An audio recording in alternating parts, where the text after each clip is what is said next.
Greetings and blessings. I am your humble host, Mr. David Null, also known as Hawkeye Two Feather. I greet you with the love and the honor of the infinite creator. And I do continue to pray that each and every day, each and every one of you will continue to learn to accept and receive the knowledge, the healing, the wisdom, and the blessings from the universe. And with that said, I started early because it's for 1227, 1217. Oh my God, 1227. Oh my God. Where'd that come from? 1227. Anyway, and it's like it'll be 420 somewhere. So hey, Doug, how are you? Thank you for the blessings. Um, I give them out, and it's interesting that it's easy for me to give blessings out, but it's harder for me to receive them. It's like I kind of feel a little. I'm always humbled by it, but I'm like, yeah, but do I really deserve it? Oh, there's all these weird thoughts that go in my head, right? Well, the people are sending me these nice things and all, and yeah, okay, but I really do appreciate it. I do. There's a part of me that just says, "Yep, I'm doing this because um, I'm supposed to." This is my second job. Or how many jobs have I had in my lifetime? This is my old age job or something like that. Thank you, Doug. Much deserved. Thank you. I was in the other show. You were? I couldn't see the chat when I'm in the Zoom. But anyway, so it's 420 somewhere, and I just happen to have my lucky pipe, and so in observance of the 420 in a minute,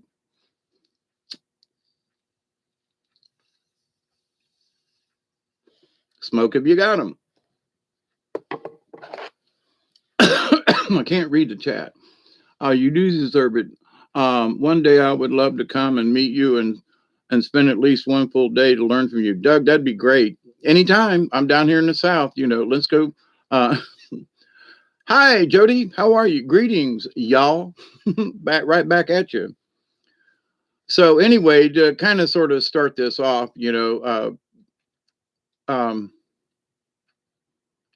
this idea of the March of the Penguins. Now, I love to watch animation. You're in Louisiana. That's right. You're not that far away if you're in Louisiana. I mean, considering where Robert V is in North Dakota, but hey, Delaney, you just woke up. Well, I don't know how long this video is going to be because I was on in the chat room for at 9 with Andromeda.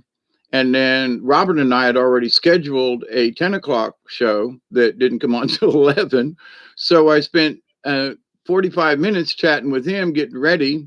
Not that we wanted to hurry Andromeda ladies, but we wanted to, try to be polite and not start a show while they're in the middle of one.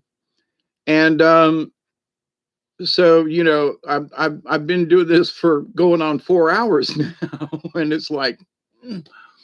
So, but anyway, I had to let the dog out. He hadn't come back in yet, so I might have to go in there, and I might have to take another little break. But anyway, I just wanted to, in watching animation, I was watching the one of the channels. I can't remember which one, but it was the penguins of Madagascar, and they were in the zoo with all these things. Anyway, so then I saw that there was a movie, The Penguins.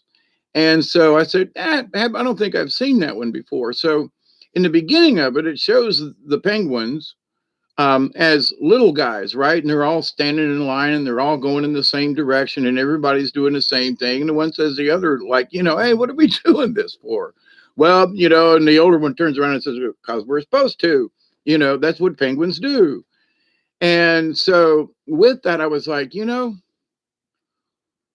and it keeps popping up in my head. I wish it would go away, but there are so many things. We see humans lining up to go into the store. We see them lining up to do this. We see them lining up to go get their shots. And food is one type of motivator, let's say.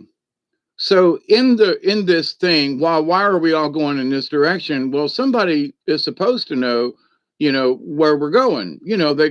They trudge across thousands of miles of open, freezing temperatures, and they kind of blindly walk behind the next one. The March of the Penguins. And by the way, sort of as an aside, hey Michelle, how are you? I had a friend of mine who used to work up at the Tennessee Aquarium in Chattanooga. I don't know if she still works there, but anyway, my good friend Serge that passed away a few months ago. It was his daughter. So anyway, we went up there to visit her, and she was like, "Hey, look, I work here at the aquarium. Let me show you behind the scenes." So we met many people who keep the aquarium going, and Serge, he was into filtration devices, so he wanted to know how they kept the salt right, and we went through all of that. But then we met this one guy, and he goes, "Hey, would you like to meet a penguin?" And I looked over at my buddy, and we were like, "What?" And he's like, "Yeah, we're going to go do this thing with the penguins. So you want to go in? You want to go pet a penguin?" We're like, "Well, hell yeah, And so this has been a good 10, maybe 15 years ago. It's been a while. But so we got to go, quote, backstage in with the penguins. We had to change our shoes. We had to do, anyway, they didn't want us to track in any contaminants into the area where the penguins were, which makes perfect sense to me. So they had boots for people to put on and a little staging area, and you washed your hands, and then you could go pet the penguins. And oh my God, they do their fins are really leathery and tough. They're not at all like what I thought they would, but they're inquisitive little devils. I mean, they'd walk in, they look up at you, and there was an emperor penguin, and there were two or three different kinds of penguins there at the aquarium there in Chattanooga. And but to so I kind of sort of have a sort of a personal little bit. I've actually petted one, touched one, hung around with one for about 30 minutes, actually several. They would come in and out. They'd go out and dive in the pool and swim around, then they'd come back in. We could feed them a fish, that it was really cool. So having had a personal contact with a penguins in plural, somehow, I love and I love the humor in whoever wrote those stories about the penguins of Madagascar. I always give credit where credit is due, in that, they're entertaining, they make you laugh, and there's so few things out there anymore that really makes me laugh. But in watching the penguins though, and seeing people lining up to get their shots, and lining up to do this, and lining up to do that, and lining up to, uh, the March of the Penguins, it just keeps going in my head. And so, in that, over the last couple of days after seeing it, I'm like, okay, you're showing me something. What the hell is it? Well, they're saying, look at society today. Thus, the title of this video. And I was like, let me look at society a minute. Oh, holy crap. Now, it's not necessarily the blind leading the blind. But whoever's out front leading the other penguins, they all are just like looking at the guy in front of them and don't even care what's going on behind them. And they just keep trudging along. So it's almost, now I know there are other things, it's instinct and all that kind of stuff. So, but with humans, is it instinct for us to fall in line like the penguins do? Is it instinctive of the human nature to get in a line, you know? Um, I would say not necessarily, because native peoples, they gather together in circles. Just saying. Other cultures didn't necessarily line up in a straight line, but created circles, the Celts and other, circles. In a circle, you can see everybody else that's around the circle. In a line, you only see the person in front of you, and if you turn around, the one behind you. So, this idea of being in a line. And I studied this years ago because in the carny business, we had to make people get in line. They couldn't just willy nilly, jump on the ride. No, you had to get in line, present your ticket, which is the norm, but it's a learned behavior. People don't just normally get in line. I've been to lots of powwows, and very seldom do people get in lines. Even if it's waiting on to get some food or something, there'll be somebody and they'll like, well, you go up there and I'll stand back here. Not everybody gets in the line. Somebody will move forward and somebody go, okay, next. And it's similar, but not the same. I hate to keep using this term, but not the same as white folk. In that it's because of our culture and society, we have been taught to get in line, one way or the other. Hey, Candy Apple, how are you? So you keep on listening, Candy Apple. We love you too. And blessings and greetings to you as well. But in this idea, though, that in the penguins, it's sort of their nature. They do it because they've been doing it for thousands of years. But people haven't necessarily been lining up for thousands of years. Now, way back when they first put Disney World in Orlando, I went over there and applied for a job. They had open job thingies, and if you went and applied for a job, they gave you some free tickets, and the park wasn't even open then. You could go into the park and roam around. I mean, the Space Mountain wasn't done, and a lot of things weren't running. They were still working on stuff. Back in about 71 or 2. But anyway, to the point though, they had created the idea of lines. So you go zigzag, and then you go zigzag, and then you zigzag, and then you zigzag, and then you zigzag. So the line doesn't stretch out into the crowd. So the crowd follows this line. Now they got them in Wendy's, they got them in Arby's, where you go in here and then you go over here. So the line doesn't stretch willy-nilly someplace. But the whole idea is that it's a line. People have to line up to be next or line up to whatever. So we don't even think about it because it is a part of our society. And it's a learned behavior over the years. I mean, I remember as a kid, we didn't stand in line much to anything. Maybe there weren't as many people. That's a possibility. But in that, there were, I'm not going to stand in that line was the comment back then. And you'd go do something and say, well, the line's shorter. Now I'll go, versus just stand in line and stand in line and stand in line, sort of like the penguins did, them 4 penguins. They were like, wait a minute, why are we following these people? Why are we doing this? And so as a watchman and as a weirdo in this world, I look at this stuff and I think to myself, oh my God, this has become so ingrained from society, okay? Because native peoples, like I said, everything was in a circle. Now they might line up to race, but it was side by side, horse racing. It wasn't one behind the other. You follow me? So lines existed, yes, but not to the point where the white generation has brought it over and how it has developed in the last century.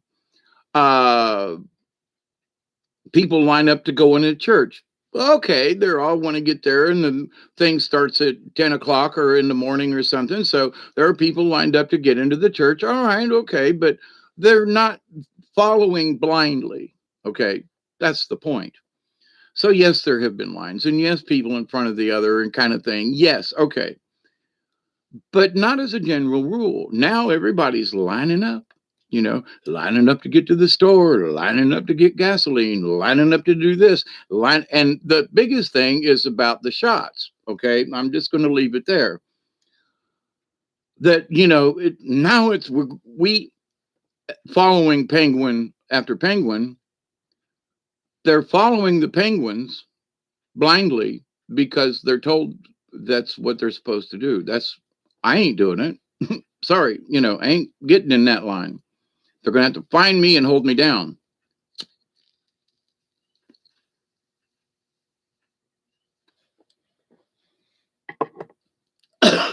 And it's like the mask thing. I think I've only worn the mask when I went out in public about 4 times, maybe 5. It's in my pocket in case anybody wants to argue.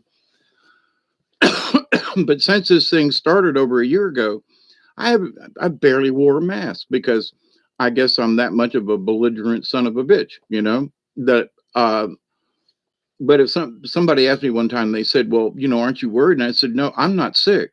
You might be, but you got a mask on, so I'm safe. What? Well, if that's the way you think about it, But anyway, so this marching in line, following the lockstep, if you want to think about the Germans or the Russians way back during the days of the Tsar and Stalin, and yes, military lines up, but and so did the ancients when they went to war. Not necessarily one behind the other, though. You see what I mean? They lined up sideways.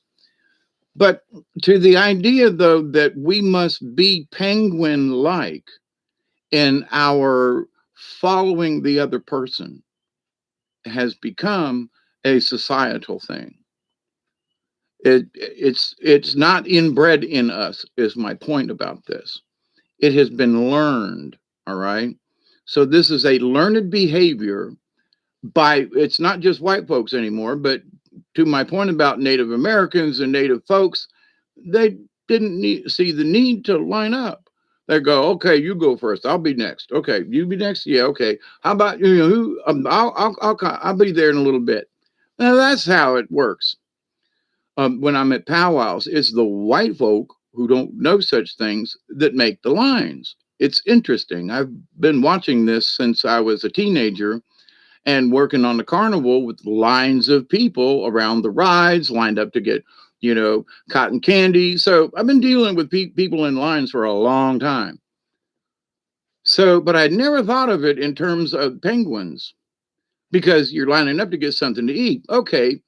You're not following blindly. No, you're just got there to the store after these folks did, and in order to get your food. So it's a different kind of line. I'm trying to show that there is a difference in this. Following blindly, though, and just, well, I don't know, because he's going that direction, I'm going too. Really? Well, everybody else has got a 5G phone. I think I'll trade mine in. I do have a cell phone, but it's not plugged in. It hasn't been for years. Probably wouldn't work now, but who knows? But anyway, the idea, though, that people see a trend and they're just like the penguins. Whoop, that's a trend. So, they might be standing on thin ice in a way. But hey, Project, how are you? I just seen you pop in. Hawkeye looking especially handsome. Oh, thank you so much. Yeah, my hair needs washed. That's why it looks so good. It was cold the last couple of days, and I just didn't feel like it. But anyway, yeah, I need to do a hair wash. But yeah, after a couple of days, the oils and everything, and my hair looks so nice, doesn't it? It looks shiny. Anyway, I gave up trying to look pretty a long time ago. Anyway, but thank you, Michelle. It's greatly accepted. I might laugh and giggle about it later, but thank you. But this idea, though, of following suit, if you will, well, they did it. We don't have. It's not necessarily a line, but it is because we follow that line of thinking. So in that line of thinking is sort of what I'm talking about. It's not just the line itself with people one behind the other. It's the train of thought which is on a track, which usually goes, in a line. So this idea, though, that the March of the Penguins seems to be, if we look at society, there's a lot of marching going on blindly, following the one in front of them. So I have to scratch my head in wonderment and go, wow, there seems to be a parallel here, but the parallel stops in that it's born into the penguin. They know instinctively, like how birds fly south for the winter, how the butterflies end up in Mexico, how all these things, the swallows and Capistrano. So the idea, though, that this following in a line, if we look back over the last 50, in my lifetime, is like I'm saying, the line has developed through commercial television. And because, when they started, everybody must get, Tide, or, the Tide, you got Westinghouse has the best washing machine. Go down and get your new washing machine. And, so wouldn't you rather have a Buick? Anyway, I remember some of those old commercials. I've got whole records of these old commercials from a radio station that went defunct. But anyway, but the line wasn't necessarily developed. I mean, it's not instinctive in us. It's been developed. You want to get into the World's Fair back in the late 1800s, early 1900s, right? People got in line. There were lines of cars. There were wagon trains. They were in lines, right? So, it was the easiest way to do it. There are some things, but they didn't file blindly. They did have a leader. They knew what other folks on the train was doing, the wagon train. So, but here's the thing, though. It's a learned behavior. It's not an instinct. That's the biggest thing I want to bring out. So, but here's the caveat I see today, thus this video, in that it seems like kids are born these days to go get in line. And there are those penguins out there who are going, why do I have to stand in line? What's this line for anyway? Like in school, everybody get in line. Oh, I've been to many elementary schools as a puppeteer and seen how and it's like, it's also very regimental. Now, not this last year, but it was also military style. Everybody get in line and everybody stand over here. And if you get out of line, you're going to get a point. And it's like, wait a minute, hang on. I didn't like standing in lines either. I was in trouble a lot too. But so if we go against the norm, are we like those 4 penguins of Madagascar in that we break out of the line to find something new, to find out who we really are? So in the spiritual idea of what this is, the spiritualism these days, the religions, you must believe in the Christian one or everybody else is going to hell. If you don't have Jesus in your life, you know how it goes, the preaching. If you don't have Jesus in your life, then you're going to hell. That's all there is to it. There is no other opportunity, okay?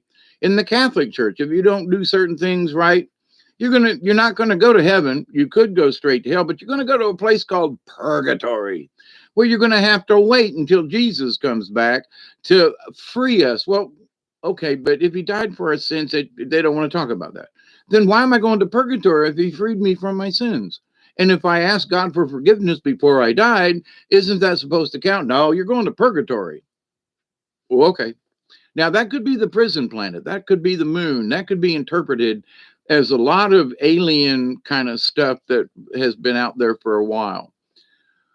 So even supposedly by aliens who told us this was a prison planet, controlled by Old Dominion folk. So, but anyway, bar from that, though, when I look at what society's doing now, I think to myself, man, it just wasn't like that 40 years ago even. It wasn't like that 30 years ago, some of these things. But because of internet and computers, the mindset of thinking. You know, I've wondered, and uh, Robert V and I were talking about it earlier. Hey, Chloe. Um, yeah, I don't follow religion either. You know, I read the Bible occasionally. There's two of them sitting right over here, but I have the Bhagavad Gita. I've got other teachings. I've got I Ching. I've got, you know, stuff from the Gnostics. I mean, and I've also got all the teachings and learnings from the native peoples, all native peoples.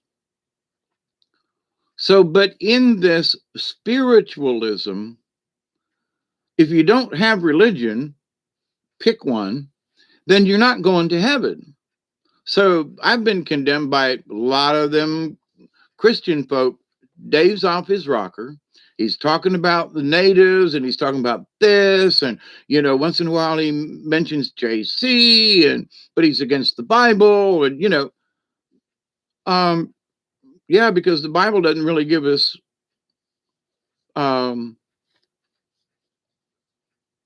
a spiritualness. It's all about how we must follow one behind the other. It's all about the penguins. It's the to me the Bible, and I haven't read the Quran, so but in what I understand of it, it's that you must do these things in this order. Otherwise, you're not going to be like the rest of the penguins. You follow me? That's what I mean. And in the Jewish religion, and I've known many wonderful friends of mine that are still alive or that are Jewish, and I love them. That, you know, and we get along, and so, and I miss many of them. I do, but it in all of us, probably because we were theater people and we think differently. In all of us, though, it was never about the religion. It was about the spiritualism of whatever we were studying. Are you gaining spiritual? Do you feel spiritual when you go to a mass or a church or whatever? Well, there were times when we would all get together and just sing. That was spiritual. And we'd look around the room and go, oh my God, we just got together. And this is, you know, just off the cuff. There's 10 or 12 of us here. We're all from the theater and hanging out, you know, and somebody's playing music. Somebody's got the piano. And we end up singing this song with 4 or 5 part harmonies. And oh my God. So that to me is spiritual. So, but it's not following the penguins. You know what I'm saying? So, but can religion save you? It's up to you. Can the Bible save anything? No, unless you got one leg, a chair or something that's bad and it's really short, and you can stick a Bible. But what else is it good for? To read, okay, but is it going to get you? Is the Bible itself going to get you anywhere? And the answer is no, because it's just a book, and depending on which version you get. You know, like I've stated, if you get a King James version after 1984, you have no idea what you're getting. I've traced it back that far, and around in the 80s, mostly 84, the printed Bibles have changed. Just saying. So get an old Bible, and you'll have the truer word of God, if you will. Now, but the spiritualism, so people are trying to learn things and get ahead, and they're trying to do this, they're trying to do that. But I see that in some ways, spiritualism is, depending on who you listen to, you must think this way. Otherwise, you're not going. Now, I try to stay out of that, but there are things that I do say that in order to understand your higher spiritual self, you must understand these certain things. And it is a must. It is, because it's not my rule, it's the rules of the universe. It is what it is. You got to learn how to walk. So you crawl and you stand up and hold on to the table. So, same thing spiritually. But here's the deal, as I've said many times, the information is within us. The native teachings also tell us that. We have the knowledge. And if we will if we ask well, as the whale card is, and what it says about whale. The whale has all of the stored knowledge of Mother Earth. So we want to know where we came from and how things progressed and that kind of thing. Then we could meditate on the whale. We could turn on whale song. We could listen to that and just allow ourselves to, just be open, without, well, I want to know this. Okay. You just say, well, I would like for you to help me. And so you're listening to the whale song, and I'm thinking of seeing whales. I've been in the water, so I haven't seen whales in the wild, but I have been like this far from a porpoise dolphin in the ocean. Two of them actually. And so there is that close contact that I've had with sea creatures, but only porpoise. Um, Not necessarily the bottlenose dolphin, but anyway, very close. But the idea of them going under and then coming back up and going under, like the whales, and so these mammals who used to be on water at times, I mean, on anyway, um, have the knowledge. So if you think about how a whale goes under and how it swims, and you think whale song in your head, then that will get you closer to whale. And with whale, you ask the questions of the universe because that's where the knowledge is stored for Mother Earth. Okay. Not necessarily Jupiter or Saturn or Mars. Okay. Mother Earth. So, which is interesting because in that one Star Trek movie, they had to come back to Earth to get the whales. So, because this entity came by and was going to blow up the Earth, and they had to go back in time and get a couple of whales and bring them forward. So you say, well, that's just in the movies. Is it? If you understand native traditions and that whale has a purpose, it's just not to eat or to kill for the oil or whatever, that whale has a purpose, and it's the storage of knowledge in the whale and in the whale song. So that's spirituality. And if you want to understand more about yourself and about this universe, at least here, whale can help you get there. And so there are ways to understand things that you don't necessarily read in a book. But if you don't allow yourself to meditate on such things, if, as Robert V and I were talking after the show tonight, it was that, if this is the example, if you've only tasted a red apple, then you have no idea what a green apple is or the taste of a golden delicious. Or so if you've only had one kind of apple in your life, you would say there are no other apples. No other apples exist but this red apple. And all other apples will taste like this one. Not necessarily, but to the point, we all know that these Granny Smith, that there are varieties of apples like oranges, they taste similar, but they're not the same. So, in that, if we say to ourselves, there is only a red apple and it only tastes like this, then we have, even though you see these other apples, you refuse to try one. So then how are you going to have the experience of knowing what apples taste like versus an apple, one variety? So in this art of religion, art of spiritualism, um,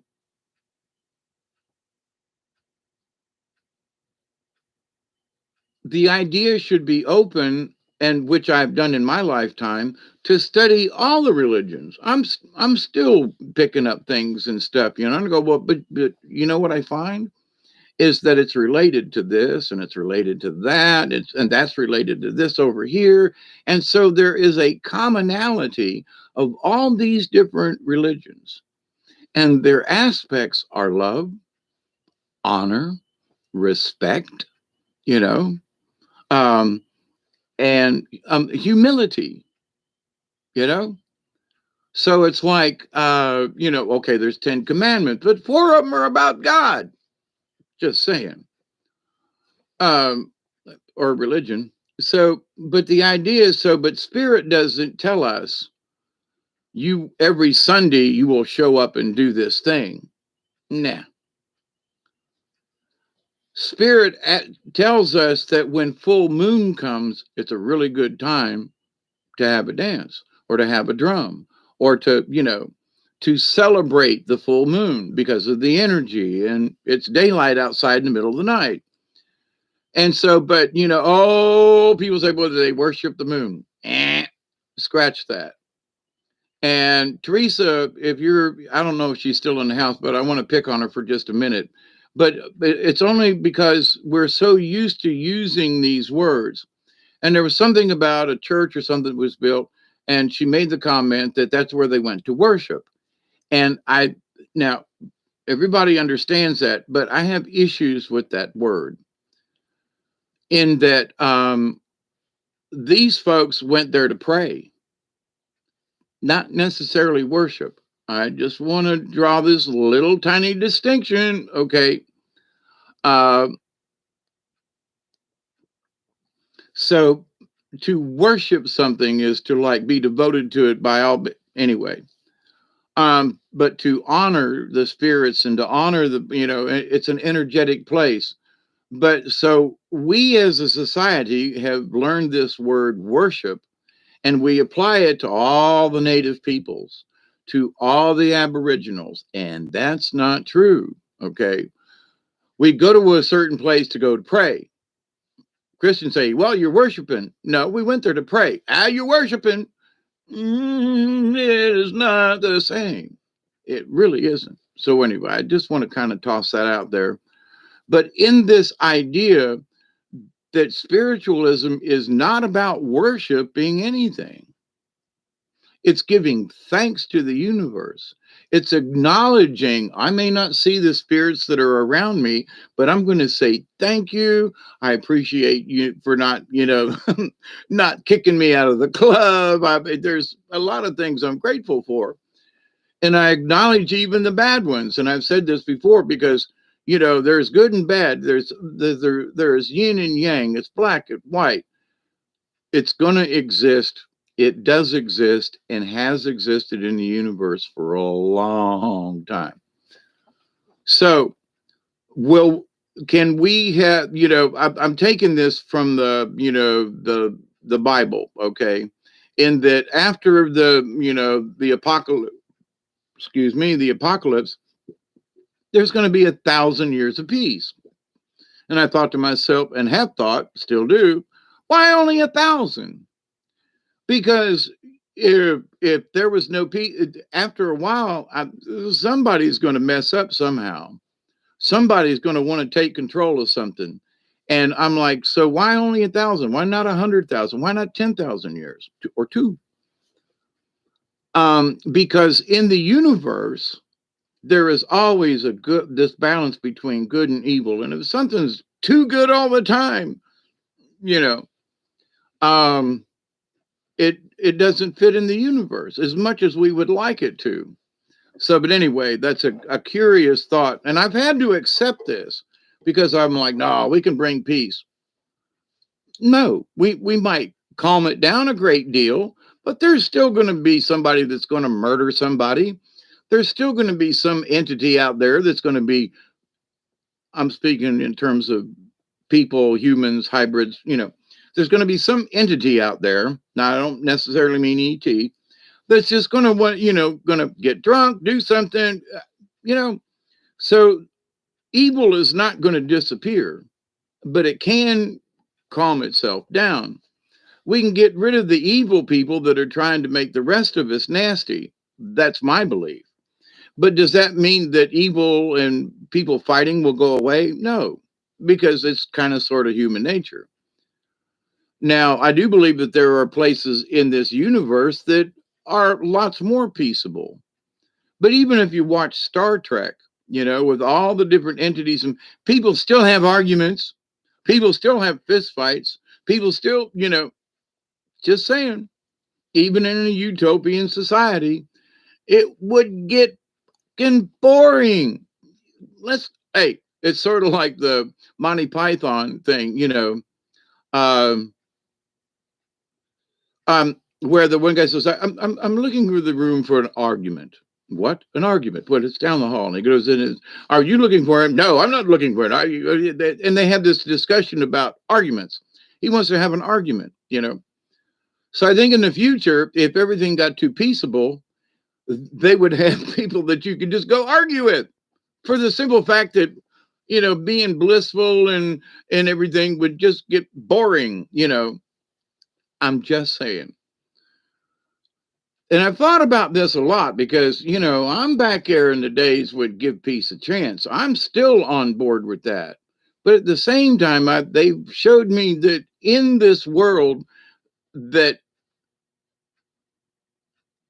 the world can be peaceable, but it will never be entirely 100% at peace. Okay. So, but anyway, and a couple of years ago, the arguments I was having with my internal self, listen, I was cursing and pounding my fist, and I was like, But then I had to take it to another level and say, well, wait a minute. It has to exist because of the yin and yang, the push and the pull, the high and the low. That if it's always peaceable, that would be out of balance in a lot of ways. Not that I'm wishing for wars, but you get me. Okay, so anyway, in the March of the Penguins, though, and in keeping up with this train of thought, because I haven't left it, if you look at society and how people have lined up blindly, and they're not blind, but they have lined up blindly like penguins. And now that I brought it up to you, you might be watching a commercial and go, oh shit, there's the March of the Penguins. I wish David never told me about that. Hawkeye, shut your damn mouth. Because it's like, ever since they showed it to me, it's like, now it's like, oh crap, there's the Penguins again. So in a way I like cursing slightly, but in that, damn it, man, why did you show me that? So, but I'm hoping that by having talked about it, it won't show up as much. No, that's not true.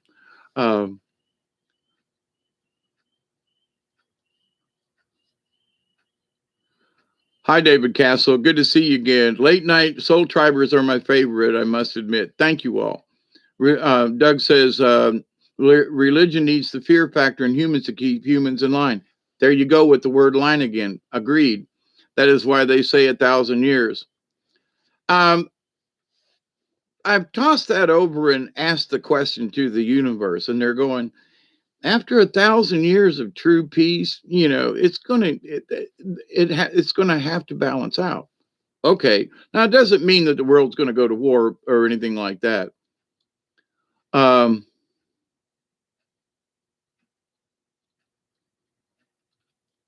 Sheep get eaten by wolves easily, and by other critters, where penguins can sometimes get away from, the sharks and stuff. Anyway, just saying.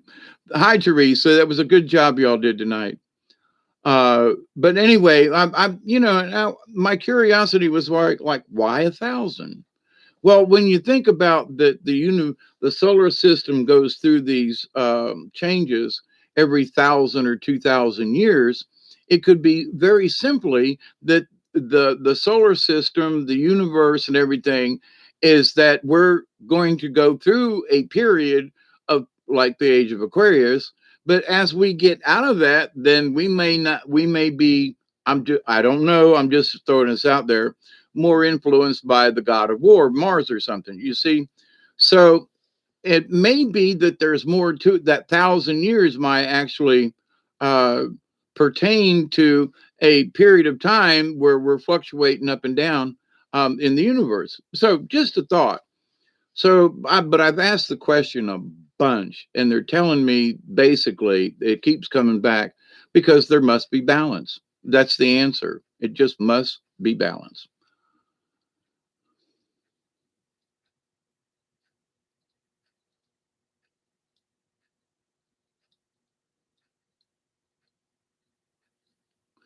Don't Again, I say I'd rather be a penguin because, Teresa, I don't know if you were in here earlier. You can remain a squirrel. That's okay. Uh,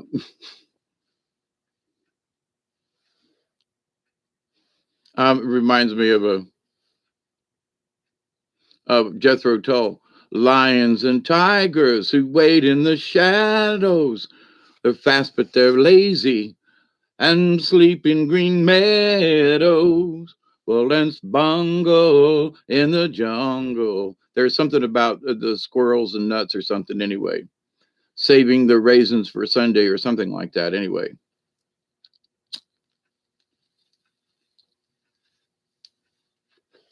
But Teresa, what I was going to say is that I've actually had the opportunity to pet. I don't like that word, but to touch a penguin and be around penguins. It was at the Chattanooga, Tennessee, the aquarium there. And they're just amazing critters.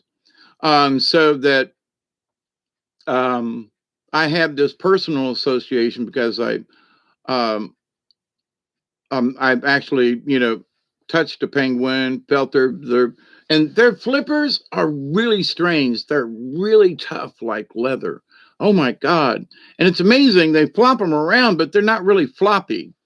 But they're interesting critters. Yeah, it was very awesome. It's one of, you know, at my age, it's nice to still have memories. But memories of walking around with the penguins and feeding them fish and backstage at the aquarium there in Chattanooga. That's one I hope I never you know um Teresa, they're friendly, but not all. And it was the same about penguins. The guy was telling us, see that one over there, he'll come up and nip at you. But the other ones will come up and like want to see what you're like. They kind of not hump on your leg but rub up on your leg, and but that one, he said, that one will nip on you. So this idea that just in like all critters, not all penguins are nice cuddly little things. There's the one over there that'll peck the hell out of you, even to the guys that feed him. So it's like, so in the animal world, not all, there might, I've seen litters of dogs and cats over the many years, and they all come from the same mother, but there'll be one or two that are just like outrageously either really sweet or you want to scratch you every time. Duality. Thank you, Michelle. It's the duality of things. So out of every litter, these most of them can be nice and everything, but then there'll be one or two of them, not necessarily the runt, that's just got an attitude problem. And you go, wait a minute, they all grew up together, they all did a thing, but that little motherfucker right over there, he's a pain in the ass. Um,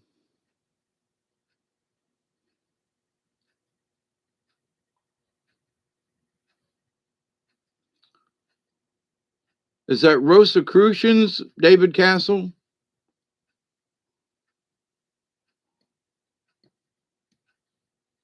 Delaney, you in the house? We love you. I missed something.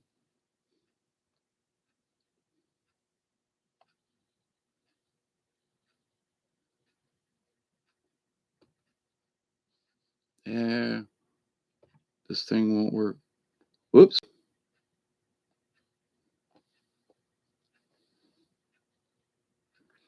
I agree with you, Doug. I think after 1,000 years of peace, we'd just say, why war? Peace is so much better. I would agree. Um,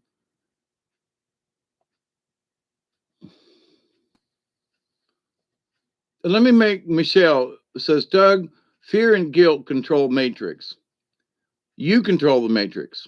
If you want to have fear and guilt in your matrix, now they want to project it in their matrix, but you have to accept their matrix.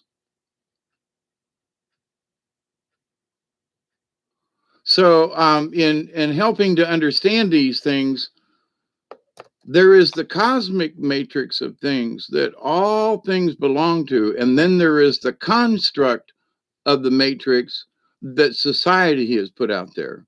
Well, because of the matrix and this and that, there are similarities, yes, but we have to accept their matrix. And when you say, no, I see their matrix, and I see sometimes I have to go into their crap because I want to buy something from the store or I'm out.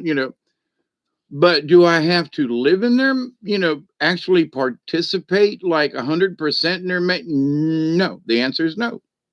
We make the choice as to whether or not we want to live in their matrix. The answer is yes. The fear and everything is in their matrix, not yours. And when you stop and say, wait a minute, what you talking about, Hawkeye? I'm saying if you accept their matrix, we can look at it and say that's what they're doing, but is it yours? If you say no, then it ain't. So you're observing their matrix. I'm just making a point here because a lot of people think that because we have to go do work, we have to go to the store, that we are participating in parts of their matrix. But am I going to be scared? Am I going to do all this other stuff? The answer is no, because I see what they're doing. So as soon as you start seeing what they're doing, and many of you have been observing it for quite some time now, then you are not a part of their matrix. Okay. You're observing their matrix. Okay. And I think that there are people, oh, I'm caught up in this. No, you're not. Just say no. Yeah, but I still have to go to the store. Yes, I still have to buy gas. And that's part of their matrix. It's part of the society. But as far as the fear and the thingy and the this and the that, I say no to all that. So therefore, I am not a part of the matrix. Theirs. The universal Spider Woman matrix, absolutely. Oh, and by the way, Spider Woman, I looked for the book and I can't find it. There's a book that's, not very thick called Spider Woman Stories. I swear I've got it somewhere, but I can't find it. Anyway, when I do. But so anyway, to just make that point, just say no, yeah. Thank you. Johann Dancing Gypsy, you got to help me out. Somebody called you a lady's name before.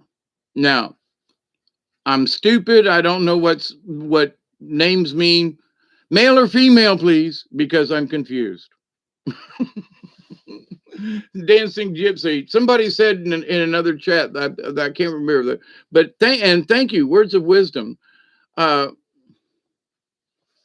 I know you are, but male or female? Because I thought somebody gave you a lady's name earlier on in another chat. That's what I'm confused about.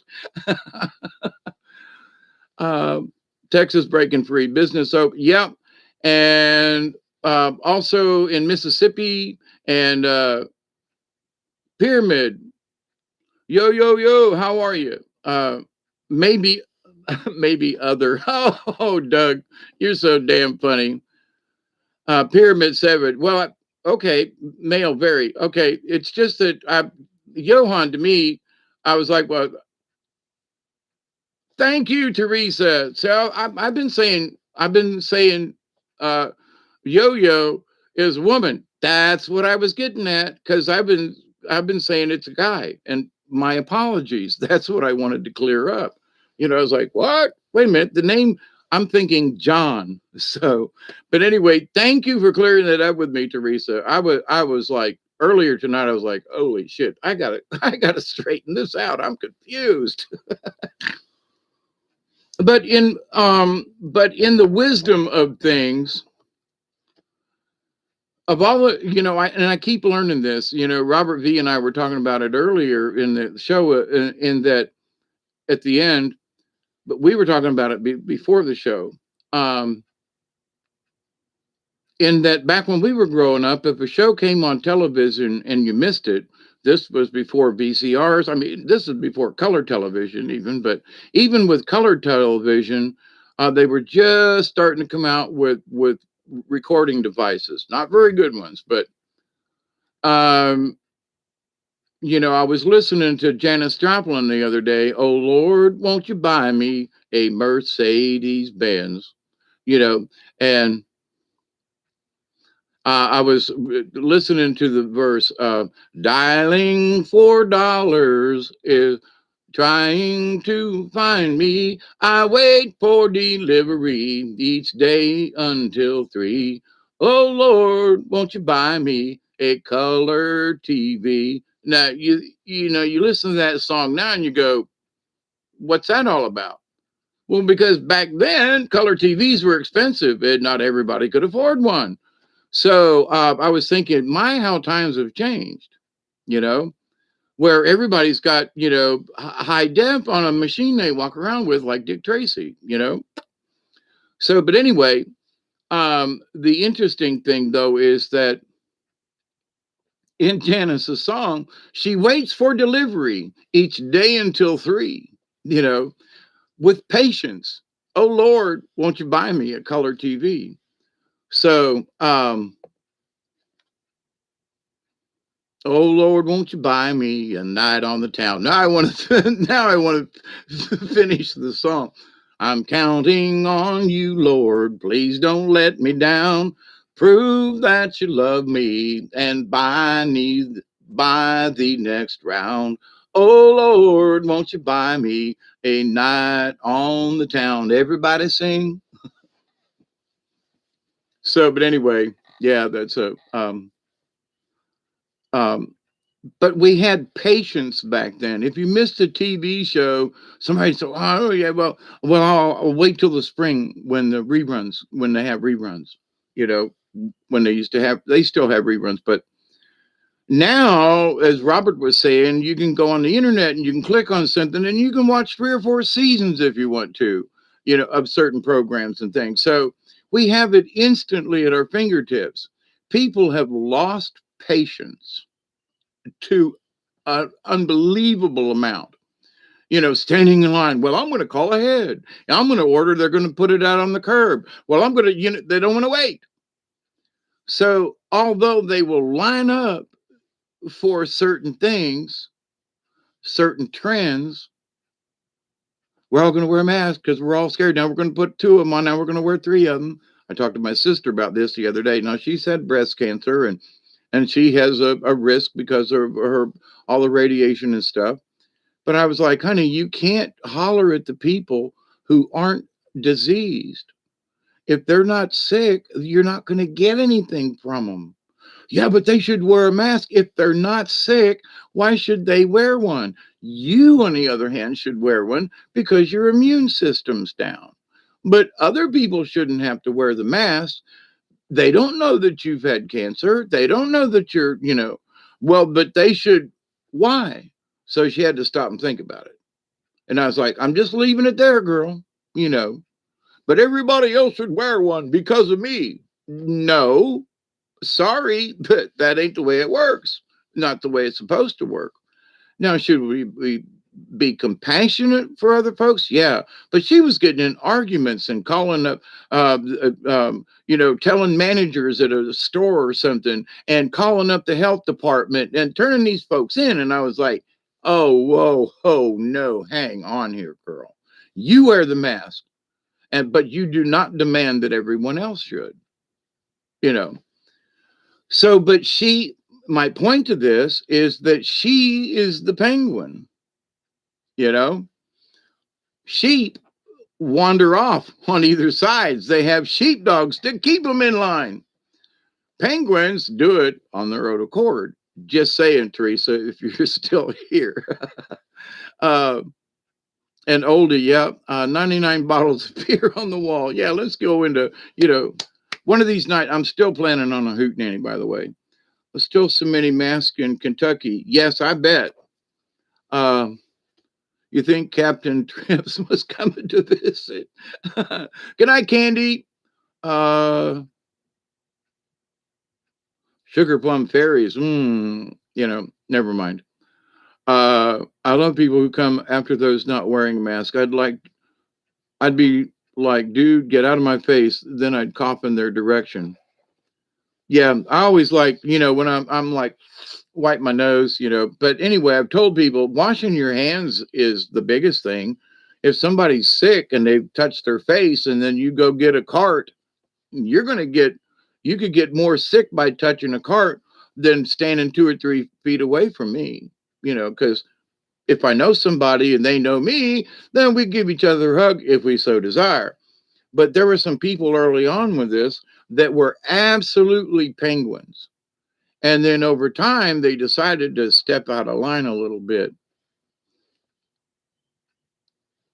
I was at the clinic all afternoon today, refusing to take any vaccines. They had a fit. I stood my ground. Yeah.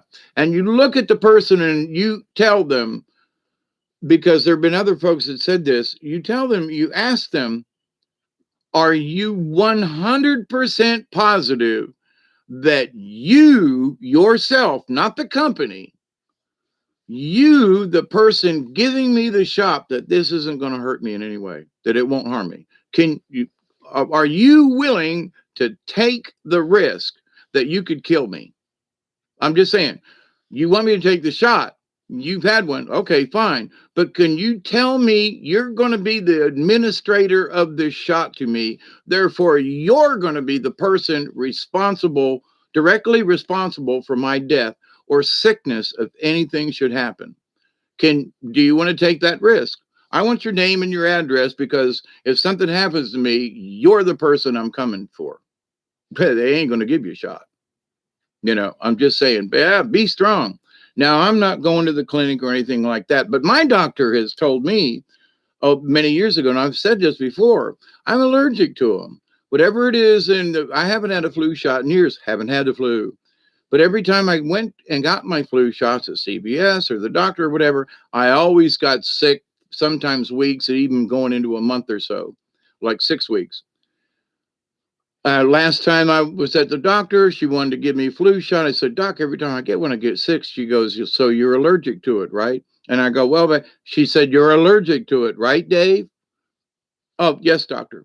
So you just tell them you're allergic to them. You can't take them. And the other thing that is, as the person, you're the one that's got the gun, you're going to shoot me. Just saying. It's called a shot. So, just saying.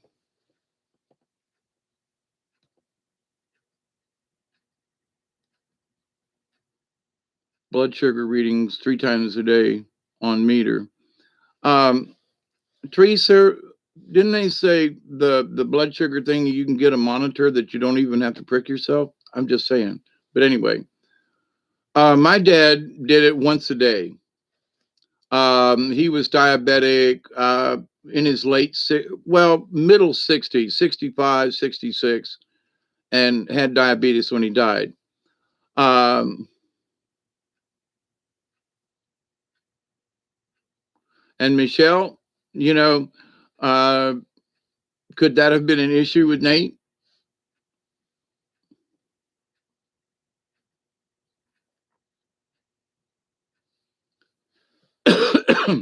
I don't trust it. I trust my doctor.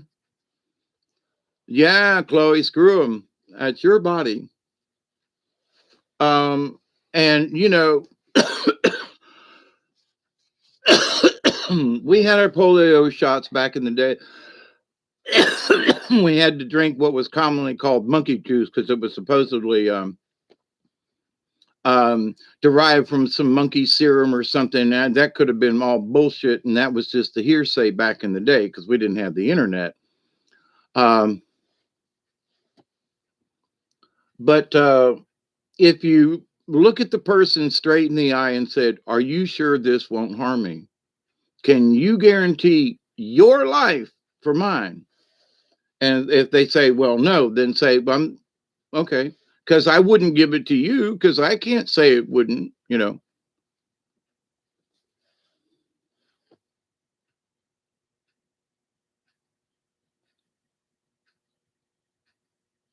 Yeah, I understand, Teresa.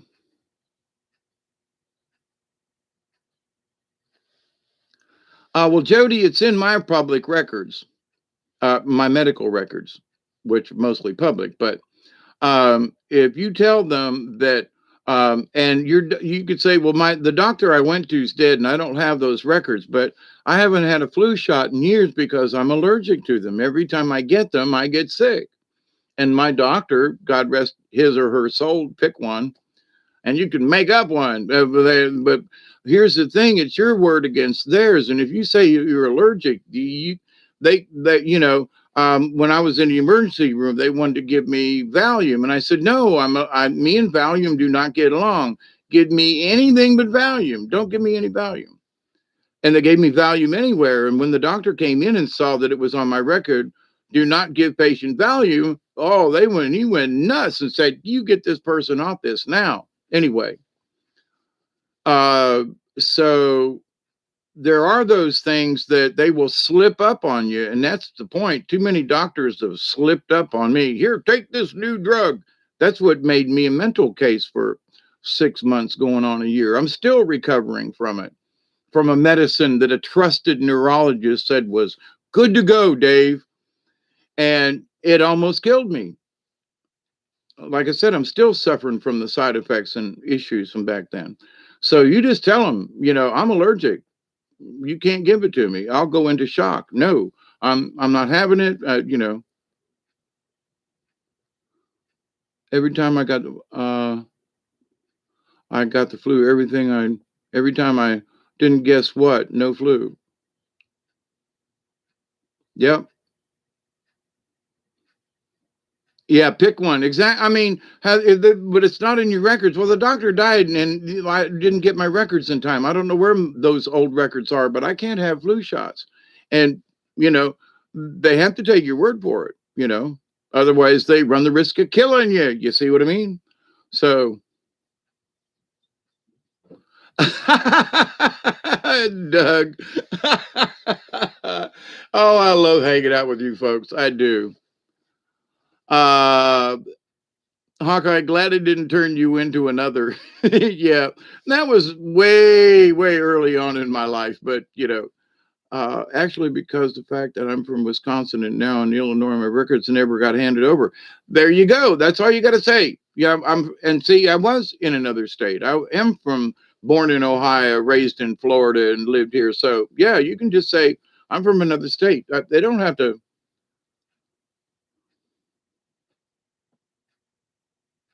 Got you, Teresa. Well, I still take some man-made things for my pain because I have to, but it ain't what I used to take. So I can try to talk this pain away. It ain't going. But if I take a couple of um, ibuprofen, then I can tolerate.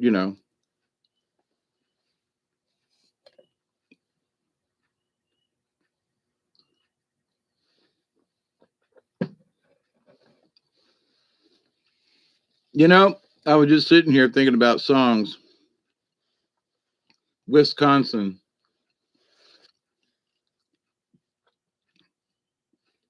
I mean, no offense to those in Wisconsin, but I was thinking, there's the old Kentucky home, there's Georgia, there's the Tennessee waltz, there's songs about Ohio. And I was sitting here going, Wisconsin, Wisconsin, it's my kind of state. I don't know. But I was like, is there a song for there's nothing about Wisconsin like that stands out. I mean, there's Iowa, Des Moines, Wisconsin, even Minnesota with the land of lakes kind of thing, right? But I was,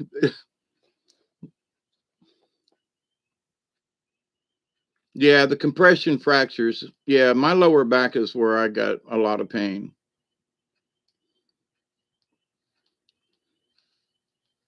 Oh, Teresa, here's something. I can meditate and get into a position where I can um, mostly stop the pain, but then I can't do anything. You know, I mean, I can't get up and go to the toilet. I can't. Yeah, cheese. Thank you. And I even forgot about that, Doug. Cheese and snow. Yeah. But I was like not trying to be rude. I was just like, what the hell, Wisconsin. There's Michigan and Detroit and blah blah blah. There's Ohio, even Indiana, Gary, Indiana, Gary, Indiana. Yep, yep. Cheese and bratwurst. You know, I haven't had any bratwurst in a long time. Come to think of it, now I have. I ran across something after cleaning my refrigerator after obviously several months. uh, I came across this sausage. Now, those Doug, you might know about andouille sausage, right? Anybody else? Raise your hand. Andouille. And I was, man, the moon looks interesting tonight, laying on its side. Um,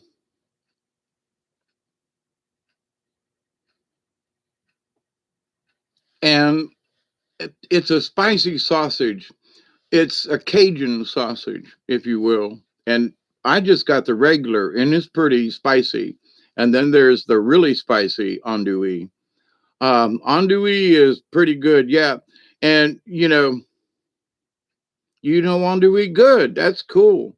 But see, if you want to make an honest to God traditional Cajun dish, then you gotta have a. You don't have to have a lot of andouille in it, but because I made a dish the other night, some yellow rice that actually ended up being brown. But I was like, man, I found this sausage, and I was like, well, I would really like to make some cake. Wait, I got yellow rice, and so I ended up making a roux, which is a roux is pretty simple. You put whatever you want in the pot first, like you brown your meat. There are those who will put some flour in the bottom and brown it. And so you make this roux, which is like a gravy. And then you start adding things to the roux. So I've been doing this for a long time. You always brown stuff off, but I see people will brown off beef in a separate pan. Nah, you brown it off in the pan you're going to cook the rest of it with. You want all them good juices in there. You want the fat off the beef if that's what it is. And but anyway, so with the sausage though, I've cut up a whole link, which was actually too much. Um, but boy was it good. Me and the dog and the cats even had some too. But if you want to have a true Cajun, whatever it is you're cooking, get you a couple links of andouille. And like I said, you don't have to put the whole pack in there or even a whole link, but it will add a flavor that just makes a Cajun dish a Cajun dish. I'm just saying. I've I've worked for a guy that was Cajun, and we cooked, and so that's what I'm saying about that. Anyway,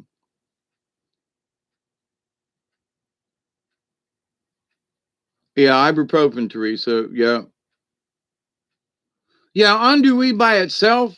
And I would not go cook andouille to have a sausage sandwich. I wouldn't. Um, Smoked tasso is good. Yeah, and boudin is good. Yeah, yeah, yeah. Jambalaya, that's what I was thinking of. Thank you, Doug. Jambalaya. If um you live in the smoked meats capital.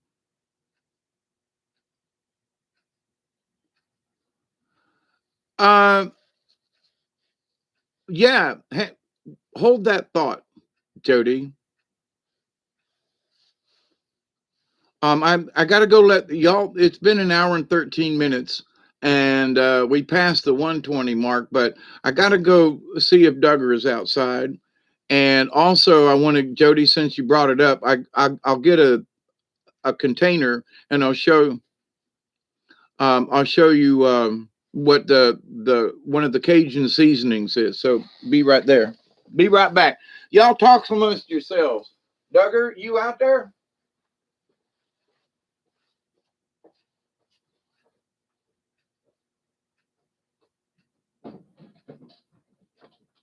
Duggar, where you at? You still ain't back? Duggar.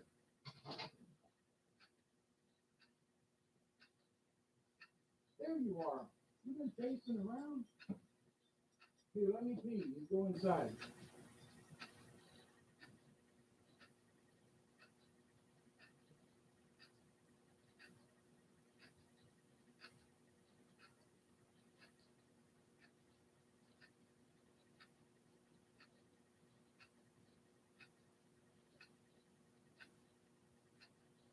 Have you had a good time out here? You been chasing stuff? Huh? You been running?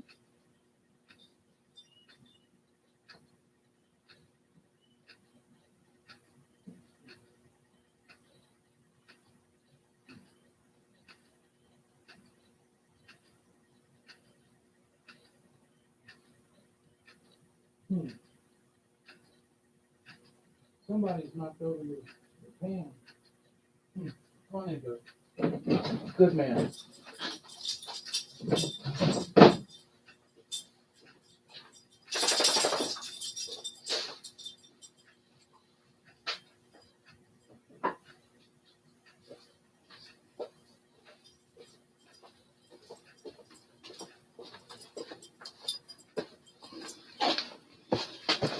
All right, chores are done.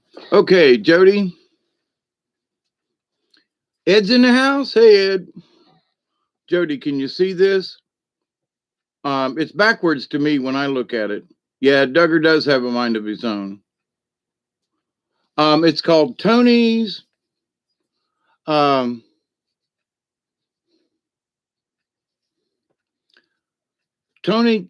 CHACHERES,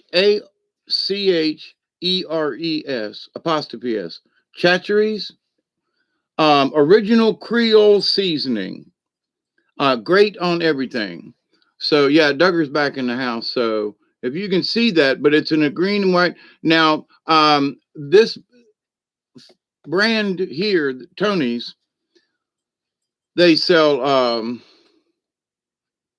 There are different varieties. Okay, they have a spicier one, and then they have another one.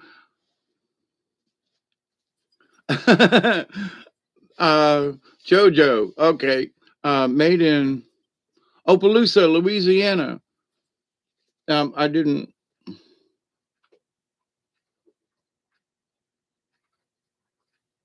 They even have a website. But anyway, but this goes in a lot of stuff. I mean, you can even be sparing with it till you get used to it. But there are people who would put it on their eggs, on a salad. I mean, but there are times when I really wanted to taste Creole, and then I put it to it. Listen, Doug, when or anybody else, the plant is less than a mile from your parents' house. That's cool. But if you live in Louisiana, then you got to know where this stuff is. I mean, unless you just moved there, but you know, you put it on everything. Yeah, almost everything. Yeah. But anyway, but and they've got one that I think is in a blue container that instead of green, it's blue. But anyway, you should, and it's not just Cajun, okay, but it does say right on it, it's everywhere down there. Yeah, it's like hot sauce down there. You don't go anywhere where there ain't hot sauce. And it used to be when I was traveling with the carnival, we ate out a lot. And because we were on the carnival, a lot of times, if we were, literally traveling. So, but there were those towns where every restaurant you went to had mustard, ketchup, and hot sauce every time. Then you'd go into some towns or restaurants and, we'd try 2 or 3 restaurants out and pick out which one was the best. But if you wanted hot sauce, you had to ask for it. And I mean down here in the South Alabama, South Georgia, Northern Florida, and in Middle Florida, you had to ask for it, if you wanted hot sauce. But you saw it and took a snapshot. I haven't made my own burger in a while. I'll use that if I find. Yes. when I went to the store the other day, I bought a package of already pre-made hamburger uh, patties, more for convenience. But there are times when I'll cook one and Duggar will get half of it. I just want something to eat. And in my years of being on the carnival, having a self-made greasy hamburger is just like, so my style of cooking is different than a lot of other people's in frying. And so one of the things I do is I love Worcestershire sauce. What's this here sauce? The two black guys that were talking, he said, "What's this here sauce?" No, it's Worcestershire. But anyway, and also uh, there are some of those Cajun cooks who will use that bouquet liquid smoke. You add a couple of drops in a pot of something. That's interesting. Used to use it all the time, but I've gotten away from that because they found that if I in my cabinet, if I got Worcestershire and if I've got teriyaki, that I'm good because with a little teriyaki and a dash or two of Worcestershire or a little more or less. But so the burger we had yesterday, I put just a couple of drops of Worcestershire on top and then took I buy minced garlic in a jar. So I pour a couple of drops while the bottom's cooking, the top's already been seared. And so I put the crushed garlic on top of it and then a dash or two of Tony's on there, right? And then when I flipped the hamburger over, it cooked it right into it. And I just lightly sprinkled a little on top, just a dash. And then when I flipped it back over, the it had caramelized the garlic and Tony's into the hamburger, and that some bitch was good. And I got provolone cheese to go on top of it, So, but a couple of drops of hot sauce sometimes on the hamburger, and then flip it over and sear it into it. Give them burgers a flavor that it just like you won't get nowhere. You can't buy a burger that tastes that good, in my opinion. And there are times at the local store that they cut their own meat and stuff. They grind their own hamburger. Now these patties were store bought from a company, but they just didn't have any good hamburger the other day when I was in there. And of course, I'll make my own patties and sauce and stuff. But I went years without having a hamburger, and it's only been these last 3 or 4 months that I'm like, now they're in the freezer. If I wanted to go cook one right now, I could, but it's that, I couldn't decide what the hell I wanted to eat. And I thought, then maybe I'll just go cook a hamburger, but with the Tony's and the garlic and the this, and I've got fresh onion and, so it was very delightful. And I don't care if it's on a hamburger bun or not. I just use wheat bread, but to the point though, boy, it was good and it was homemade. Anyway, much love, Teresa. Good night to you too. I know it's getting late and it's been a long day, night on the internet kind of thing, but it's been great hanging out with you folks. But, here we are talking about Cajun cooking and stuff. And, when the topic was, we're slightly off topic, but for those of you, you are my friends, and I would love to make a jambalaya, some black beans and rice, and with some little andouille in it, and I'm not the perfect cook, but I can make some stuff that will just make your mouth slap itself and make your lips get in an argument with one another as to which one's going to be, anyway. Ever have your lips get in an argument? Yeah, that'll do it. Teresa, love you. Sleep well. I'm only Cajun in the room. Yeah, the only true Cajun. Yeah. There was for about 10 years there when I hung out and worked for this guy who is Cajun. He grew up and his family's down there around New Iberia. And a couple other little places down there. I can't remember at the moment, but he taught me how to talk Cajun.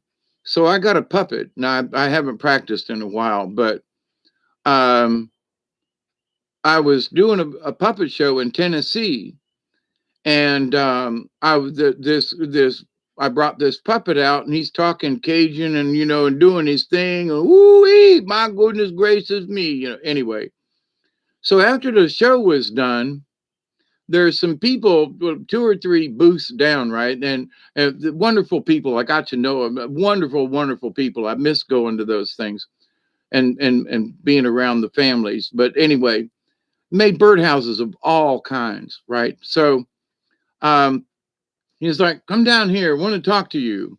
And I was like, "Well, okay." So I was after the show, and I got something to drink, and I went down. He's like, "My husband wants to talk to you." And I said, "Okay." And so he goes, "You talking that Cajun stuff?" And I said, "Yes, sir."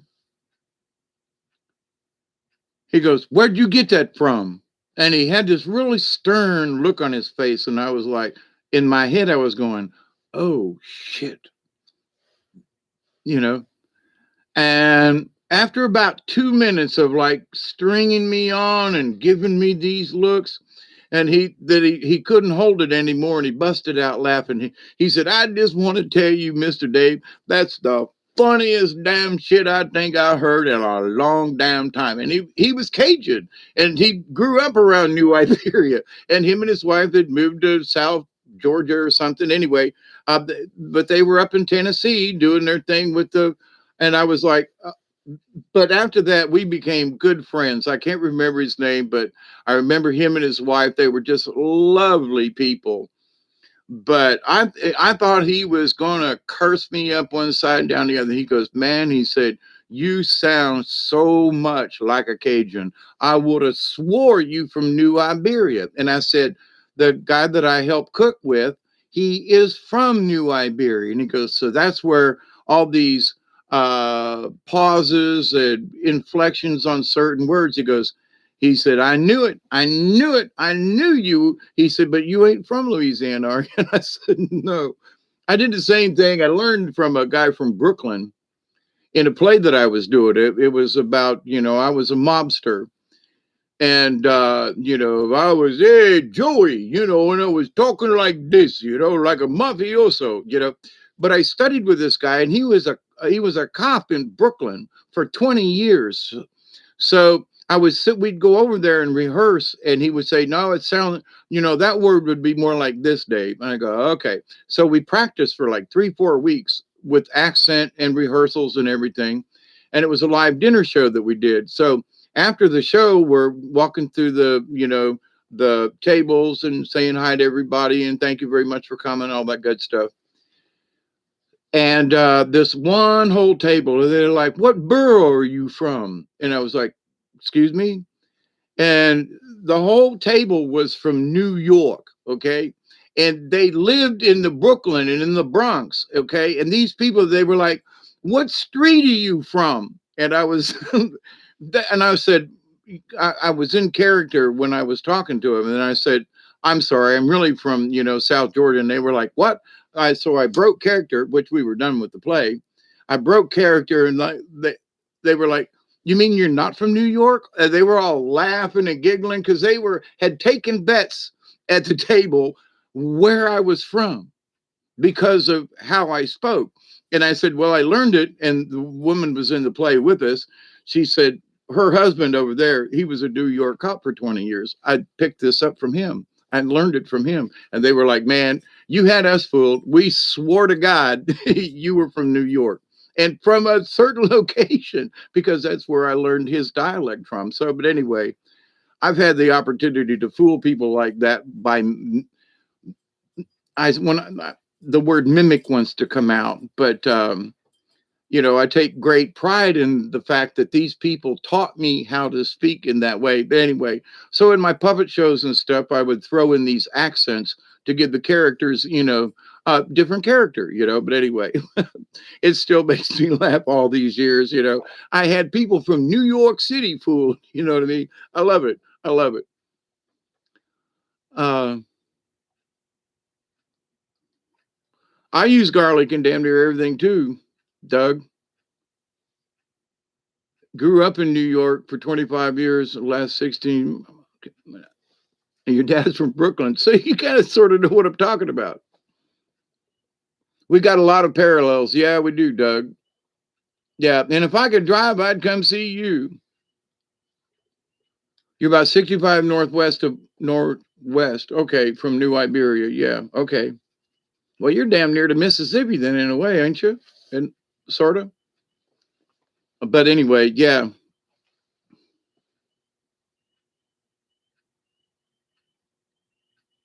Yeah, it would be great. I bet you would. I bet you we'd have a lot of fun.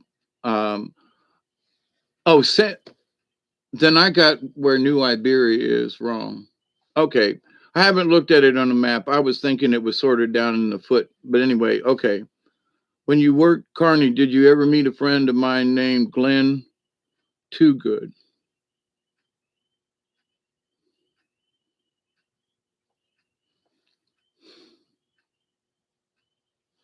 Joyce, not that I recall. But now I worked with a lot of folks on the Kearney that, you didn't know them by their last name. So there were quite a few Glens that I worked with, but I don't know about the last name. Oh, yeah, yeah, yeah, no problem. There are a lot of first names, you know. Now, for me, for some reason, they always called me Null. I mean, when they heard, oh, hey, Null, come here, even though David has always been my first name, but they always called me Null. A lot of places, a lot of places. You know, I just got used to it.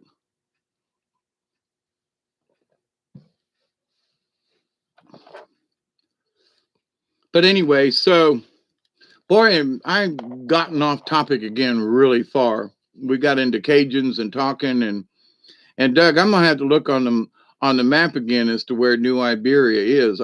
My brain has got it in the wrong place, or I'm thinking anyway.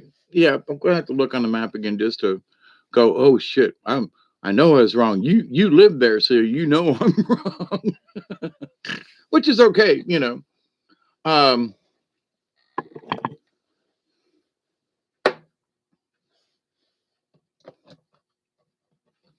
I've been to Louisiana twice. Yeah, once back in the 70s in northern Louisiana, came down from El Dorado, Arkansas, and into Louisiana that way, and crossed down through the middle of the state and then over to, I think, Hattiesburg. There's the bridge across the river there. Or is it Vicksburg? Vicksburg. Anyway, and then me and a friend of mine we went to New Orleans for St. Patty's Day. And people were like, "What are you going for St. Patty's Day? Why don't you go for Mardi Gras?" And we'd heard so many horror stories about, Mardi Gras is way too crowded. You really don't want to go there. But we went on for St. Patty's Day for the weekend and had a wonderful time. There's plenty enough people there dancing in the streets. And one of the things I'll never forget, there was a limousine that pulled across Bourbon Street, okay, blocked it. And there were police on both sides and guards, and they opened up the doors. So there was, big hefty men with sunglasses in the middle of the night, got out, obviously, some kind of security. And I'm going to use this word, but I mean it in an old style way. This dame got out of this limo in this white dress kind of thing, and it was like up on one side to the knee, like back in the 30s or 40s. So, man, what a dame she was. I mean it in a high respect. And this other guy got out on the other side, and he just stood by the car. Well, people were dancing in the street, and it was right outside of one of the. There was a jazz club right there on the corner, and there's this old Cajun Negro man in his 70s, I would guess, little short guy in some scruffy clothes, and he's out in the middle of Bourbon Street dancing. And this white chick that stood over him, a good head height, went over and they were dancing together in the middle of Bourbon Street. Limousine, high class dame, and this little old black man. It basically, it looked like he was a bum. I don't want to say that, but basically, and they just danced out in the street to the Dixieland, and I was like, now that's what I'm talking about. White, black, class difference, obvious. And there's a, limousine, stopped it in the middle of Bourbon Street. So they had to be important. So and I thought, now that's the way the world ought to be, and there are times when people are like that. It's not always people fighting against each other. I have more faith in than mankind and humankind than a lot of other people give us credit for, because I know down deep inside that most of us, we want to have fun. We want to do things. We want to be happy. We want to be successful at something. Even if it's being a bum, be successful, but, now that and I got to blame the internet and cell phones, because the necessity to have things immediately I think, has been a curse upon us. And I don't ponder it, but the more it's kind of like out there, the more I see it as, yeah, buddy, it's the penguin, it's the march of the penguins. It may be a cell phone, it may be the computer, it may be the, but it's the march of the penguins. So, but anyway, as penguins, you and me, let's go make some Cajun food. Let's get together and make some jambalaya or an etouffee, and anyway, oh man, I'm thinking now, my mouth is drooling, Doug. New Orleans during Mardi Gras is absolute chaos. Yeah. St. Patty's Day, that weekend we went, it's been back in the 80s, but there were enough people that it wasn't like, desolate or anything. And the people were happy because it was St. Patty's Day, and people were dressed in green, and there was that celebration party atmosphere rather than just a weekend. Of course, I've never just spent any weekend there in New Orleans, but the idea we wanted to go there at some kind of celebration. Now it was cold as shit. Oh my God. But we went anyway, and people were still dancing in the street. And I just, and at the end of the night, it was all the way to the end of Bourbon Street where it curves and turns into the downtown area. And all the way down at the end, just before the curve, and I'll never forget this, was a black man, I guess in his 40s, we'll say, playing the saxophone all by himself out there in the street. And he was facing this building, and he was playing the acoustics on the street is what he was doing. And I got it because, sitting in the stairwell over here with my guitar, there's just a certain sound that the stairwell back here gives, right? And if you've ever played a musical instrument, go and sit in a stairwell and play, and woo, anyway, there's a richness to it. So, but anyway, I had a couple of bucks. I mean, I was dead broke by the time I got to that end of Bourbon Street, and it was like 4:30 in the morning. But I gave the guy all the change I had left in my pocket, and I was like, he said, "So what you want to hear?" I said, "I don't know, pick something." And I was like, "Play a Beatles song." I said, I don't care. I said, "I really don't care. I just want to listen to you play the sax. The acoustics in that spot, time of day, night, whatever." And I sat on the other side of the street and listened to him for 30 minutes easy. And I was so drunk, and it was so high on cocaine, and ready to go back to my hotel room at the other end of Bourbon Street, plus a couple of streets. And we stayed in a place right in the quarters, in the French quarters. People were like, "Why'd you stay there?" And I was like, "Because we didn't have to drive anywhere." We pulled our car into a locked gated garage kind of thing, and we could walk around French Quarters all we wanted to, and it wasn't very far. Didn't have to worry about getting a ticket, didn't have to worry about a parking place. And we didn't really want to see we drove around New Orleans, wasn't really impressed. So we went back and parked our car and stayed in the French Quarter. Because there was a lot of stuff going on down there, and the square, the plaza thingy and all, so and the river ain't far from there. So, everything was right there. And it was like 85 or $90 a night for both of us for a double. And it was like, but we could have got a room for 30 bucks a night, but we'd had to drive to the other side of New Orleans. And then we'd have to drive drunk, and we were carrying cocaine, and we were like, no. So, but anyway, I would suggest if people should visit New Orleans at least once in their life, and they should stay in the French Quarters. And if it's $200 a night, pay it so you don't have to drive around, and just walk the streets and feel what it's like. Because, one of the oldest cities around, in the United States. So, and the cuisine and the artwork and the architecture and it's worth a weekend even, but I would get a room in the French Quarter. I would stay there again if I could. If I ever got back out there, I'd do the same damn thing.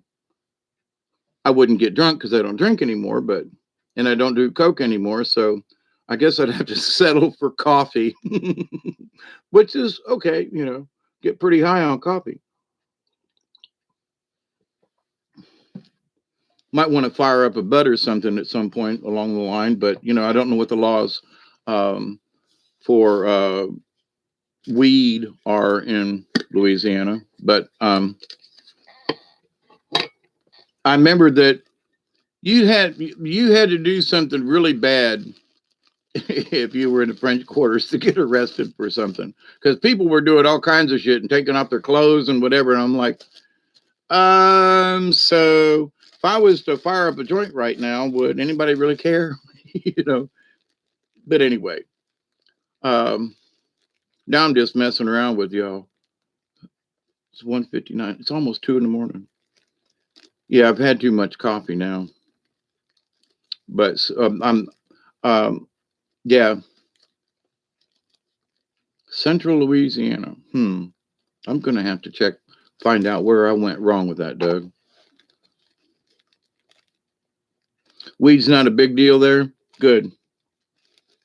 Now, I swear to God, if my vehicle was in better shape, I would attempt making a trip that away. Because my daughter lives in Pensacola. Even though she won't come see me or call me, I'd still love to go see her.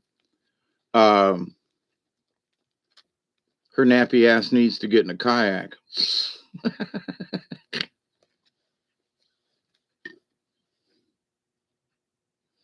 Doug, from where you're at in Louisiana, lot of wetland. I noticed that most of the higher ground and everything is further up north in Louisiana. As I was traveling through the state, I was like, crap, this is like Florida, as far as, elevation. And even in Florida, there was more elevation. I was just curious, is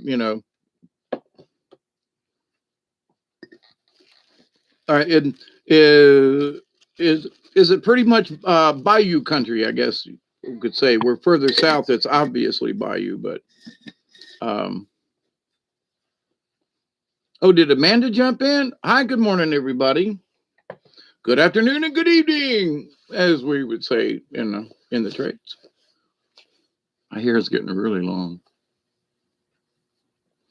Yeah, I could do this and pretend it's a beard. I've actually been thinking about cutting it.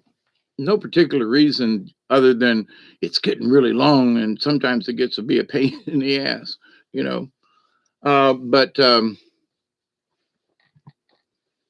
I think what I wanted to prove when I just let it grow was that I could, and no matter what anybody said, I was still going to keep my hair, And now it's like,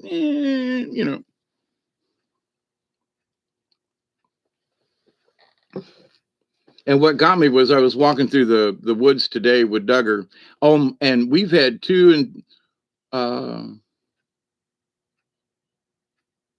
2 3/4 inches of rain here.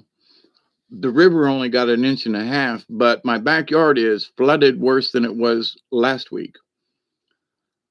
But because there's still so much flood water from last week, the water that we got yesterday and today, it's got no place to go. The was already at 9 feet, and in less than in 2 days' time, it's gone from 9 feet to 12 feet and still rising. So that 2.5 inches of rain that we got roughly made the river rise 4 feet in 2 days. And the water in my backyard is deeper than it was the other day when me and Duggar went kayaking. I'm still laughing at that when he jumped in the kayak with me. But if the water's up tomorrow, I'm going to go down there and poke around a little bit.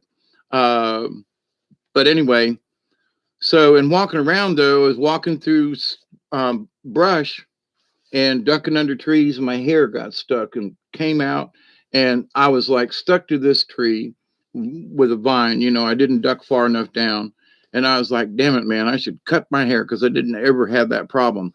Now, if I'd been wearing my hat, that wouldn't have happened, but there are times when it just gets aggravating. So it's 2:01 a.m. in the morning time here on the east coast of the Americas, down here in Southwest Georgia. You're hanging out with Hawkeye Two Feathers here in the morning time and drive time.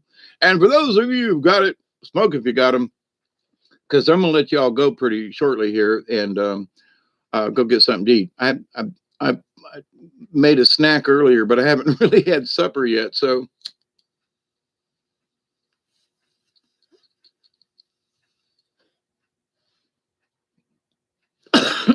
I've been hanging out with my Soul Tribe friends.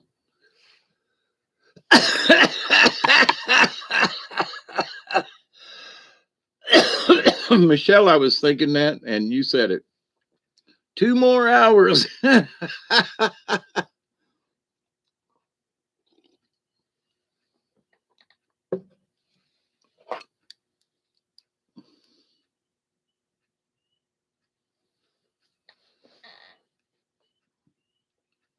Central and lower is all bayous. Northern is hilly. The highest elevation in Louisiana is 420. That's what I thought. So, and that's what I remember of being through in the middle of the state. I was like, holy crap. Ed says our elevation is 1285. Well, right here where I live at the top of the hill, well, top of my driveway, and then if you turn right, you go uphill for 3/4 of a mile. Not a steep grade, but it's the highest point in this end of the county, and it's like 310 feet. But this is South Georgia, but 310 feet is damn near as high as your highest point in Louisiana. And here, my elevation here at the house is about 230, 235 elevation at the bottom of the hill. The top of my driveway, there's a good 25, 30 foot drop in elevation from the top of my driveway to where I'm sitting, and only a couple of feet elevation from here down behind the house. But it still drops off. But anyway, I studied the elevation thing because, we're supposed to have 300-foot waves hit the East Coast if something happens.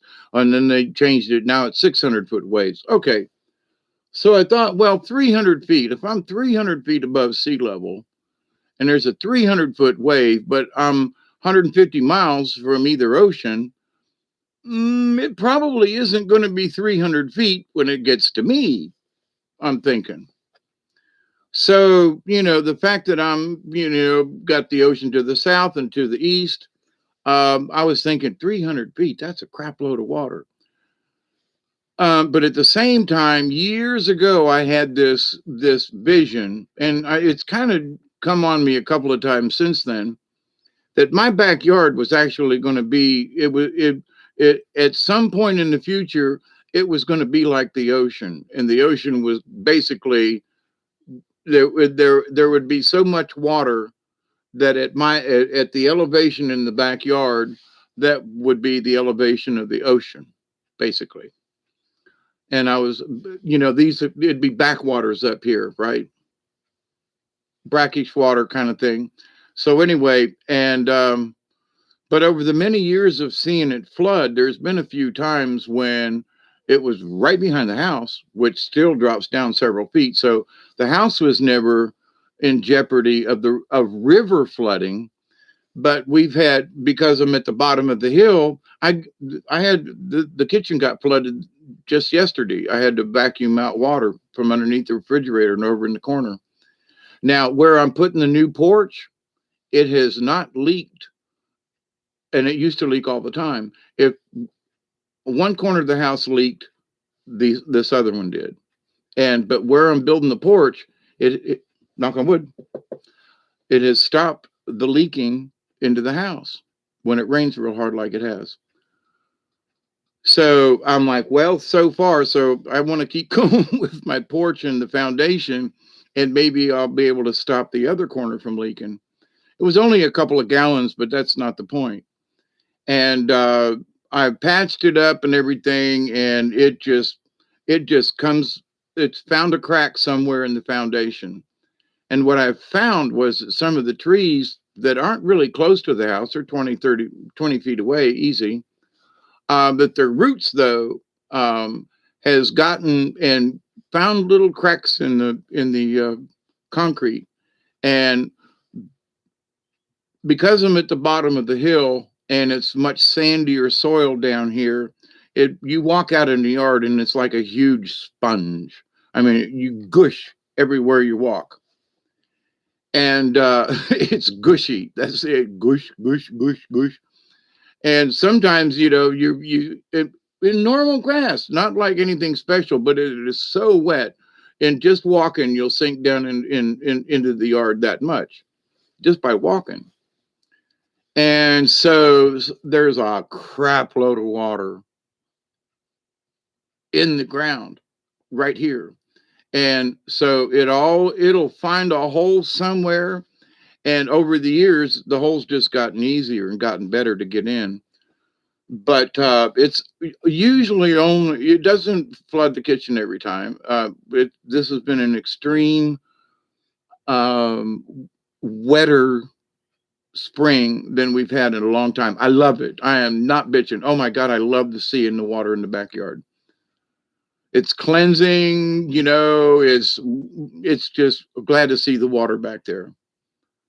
And if it hadn't been so late this afternoon, when me and Duggar went out, I'd have gotten the kayak right then, because it's right out back now, closer to get in. But anyway, so my foundation work has worked up to a point for one side of the house, which I say used to flood all the time. And one of the things that I was thinking about during the show with Andromeda 7, about that this coin was found so far under the ground. Well, since I've lived here, which is going on 40 years, 37 or something like that, 84, 85. So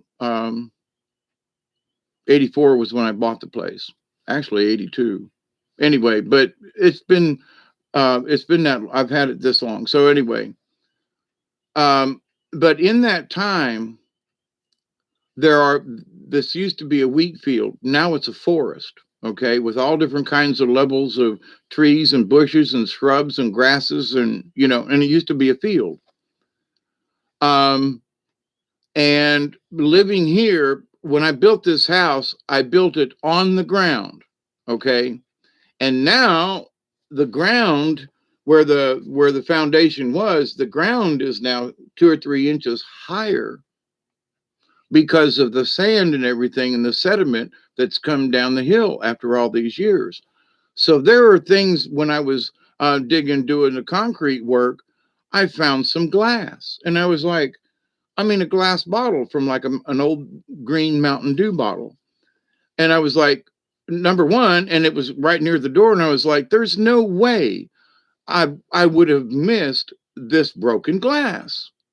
and it's not something new and blah, blah, blah. So where in the hell it came up because of all the extra rain and the digging I've done around the foundation and putting in the bricks and stuff around the house. So it has washed up from where I dug deeper. Okay. So, but it got buried and now it's being washed up. And I was like, well, wait a minute. So there are things that I put here that there's no way I would have left a broken pieces of glass in my yard. Nah. No, nah, just no. I mean, I go around and pick up other people's cigarette butts who are rude and drop them out of their cars. But no. So where did this glass come from? And it had to come from, it got buried somehow over the years or whatever. And I'd missed it or it flooded and the ground covered it up. Now that's how you find arrowheads after a rain, especially if the ground has been turned. It'll rain and leave the arrowhead on top of a little mound of ground. They'll be sticking up. It's interesting. You'll find other pieces of rock and pieces of flint like that. I've done so in my yard and the neighbor's field over there along the fence line. But the idea, though, that after 1,000 years that something is underneath the ground, and you'd say, well, how did it get there? I've been here less than 40 years, and there are things that are covered up now and that are deeper just from being downhill, you know? And it's a clay hill. So, but the fact that there's more sand down here, it's been interesting watching my driveway when it floods. It carves out sections after this big rain last week.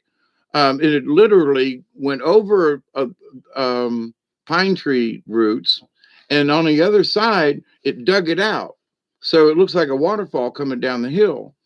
And I keep filling in these spots, but these rains here, this spring has washed out my driveway to the point it's like, I ain't gonna be able to keep up with this. And I've been here almost 40 years. So just how water works, the amount of sand that it takes from the top of the hill and puts at the bottom of my driveway in one rainstorm is like, whoa, it'll literally cover the grass up. The grass will be this tall or so. It'll rain in the bottom of the driveway. You'll only see about that much of the grass sticking up through the. So why am I talking about this? In the ancients of things and finding things, I've often wondered, and I got stoned, how things could get covered up. But after living here for 40 years, I could easily see how, depending on the circumstances, something could get covered up. And nobody would know where it come from or how old it is or, but anyway. So cheers, everybody. More coffee. David, my father is 80 and still has his hair, so I must have good hair genes. Normally, Doug says, I love digging this. Yeah, just think how your property may be the next Grand Canyon. In a way, I do live in a valley, and I have looked at the years ago. I had a friend of mine that worked for the state of Florida, and he worked on the state parks and that kind of thing. But they had maps and so forth of South Georgia, northern Florida, because how the terrain, and there were maps on watersheds and so forth. But anyway, they showed this area, and I do live between two hills, and the river does. So what they showed the river as, and it's true, that the clay comes down so far, but after all these years and millennia and whatever, and I've seen the river change in one flood season to where there used to be a pile of sand here and something, it ain't there the next time after the flood. And that pile of sand has moved someplace else, or it just ain't there at all. So it'll dig roots, and there's all kinds of hidden places back here in the swamp where the river, when it floods, will fill up places and not others, and it'll dig the sand out and drop it in other places. Really interesting. But anyway, and having watched it all these years, And I say to myself, well, how did that sand get there? Well, it's come down from the hills, just like it's filled up this bottom of the hill. That sand keeps going, right? So, but when it settles, then there's sand between these two red clay hills, and at the bottom is Fuller's Earth, white clay, which is at the bottom of my well. So, how do I know what the strata is on my place? Because I got a well that's 22-foot dig that I dug myself. I've had help, but I mean, I did most of the digging. Um, Now, them people that hauled that bucket up, that's another story. But anyway, um, so I know how deep the clay goes right up here and where the white clay starts, etc.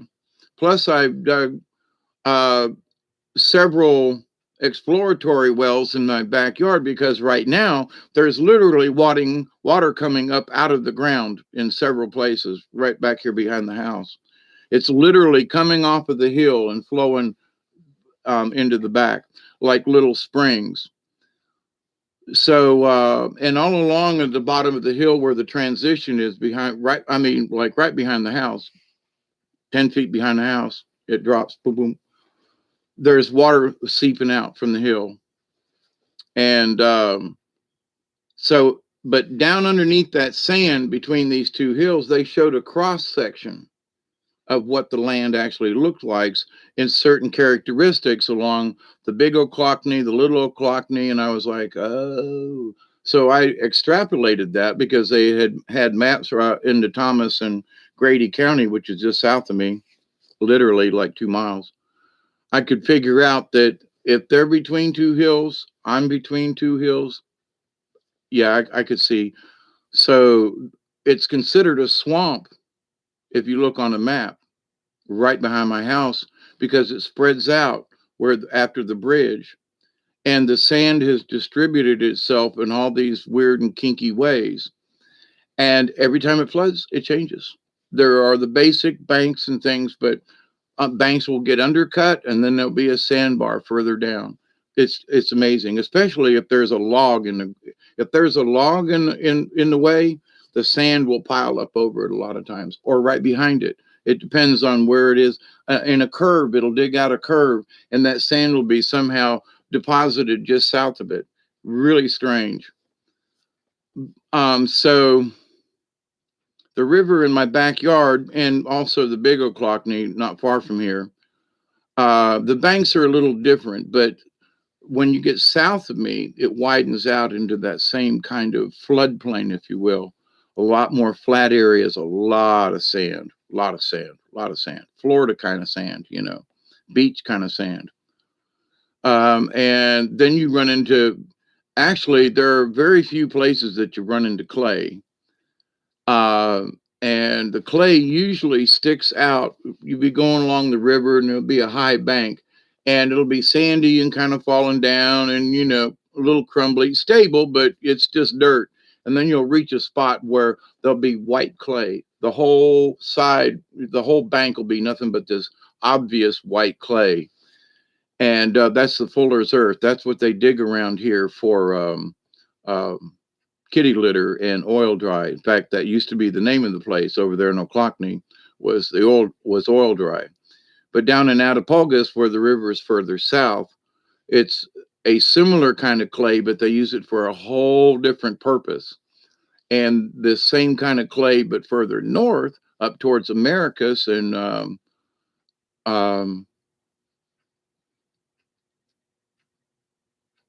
anyway, the prison up there. I can't think of it at the moment, but anyway, I was up there and did puppet shows for a family day one weekend, and they mine the white clay, but it's for ceramics, and that ceramic was used to make the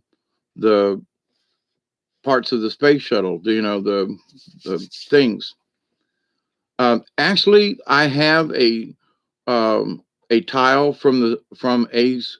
It was a backup tile, a mock tile that was used. It was never on a space shuttle, but it's that ceramic. and with a metal backing kind of thing. It's really interesting. You can take a torch to it and make it glow, and you can touch it with your fingers. It's really interesting. People say, "Oh, you got a piece of this." No, it was a piece for a space shuttle, not a piece of a space shuttle. Make extra parts or something. But anyway, and it was given to a friend of mine who gave it to me years ago because I was in the aviation. I worked with Pratt. We made fan blades for Pratt Whitney and all that when I worked in Thomasville. And he was a friend of a guy that worked at NASA, and he had this thing and blah blah blah. Anyway, now I got it. And somebody said if I tried to sell it or give it, I could give it away, but or show it online or something, they say he's got a piece of the space shuttle. It is a tile for a space shuttle, not from. But anyway, it hasn't been used. It was never put on one. But and how he got it out of NASA, who knows about that one, right? But it was never on a shuttle.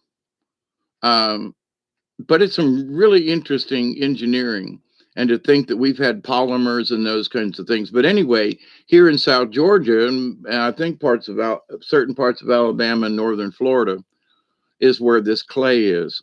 And I'm sitting on, 18 acres of clay, basically, because even back there, now the clay is further down, but, it's still here, And I've talked about the clay thing before. The old timers go to these places where there is good, clean white clay and eat it. And I get it with my water every time I make something and it just tastes like minerals. It tastes like mountain water.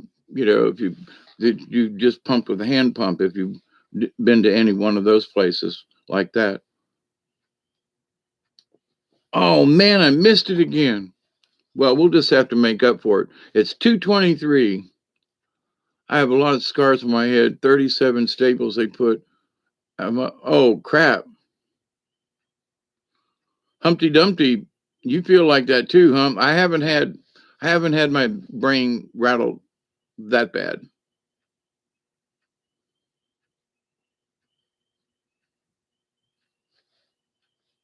Yeah, Doug, I agree. And see, if you got your ass over here, there are some um cypress. There are huge 30, 40, 50-foot trees that are just laid up on the bank of the river. Huge trees, but they're so far in between anywhere, you're going to have to get them out of there. But if I was a younger man, I'm here to tell you. Now, if somebody would want to go with me, I'd go. I'd take my chainsaws and I would take my canoe and I would say, let's see what we can load up. Because oh my God. And basically, yeah, they're part of the river, but there's so many in some places that have been knocked over, toppled over, and they need to be cut. They need to get out of there, they're not doing the river any good. They just really that it would actually probably do the river better if they were gone. Because of snags and this, that, and the other thing. And a lot of places around here, now the water's up, so you could go anywhere you want to. But if the water's at a certain height, you ain't going, you can't go with the motorboat. Now, them old, the folks in Louisiana have them long tailed, propellers on the back of them. You can get through with them, and some of these folk around here have bayou boats basically in a way. But if you try to go through here with a bass boat or something like that, you ain't going. John boats, yeah, okay. Bass boat, no, you don't even try. So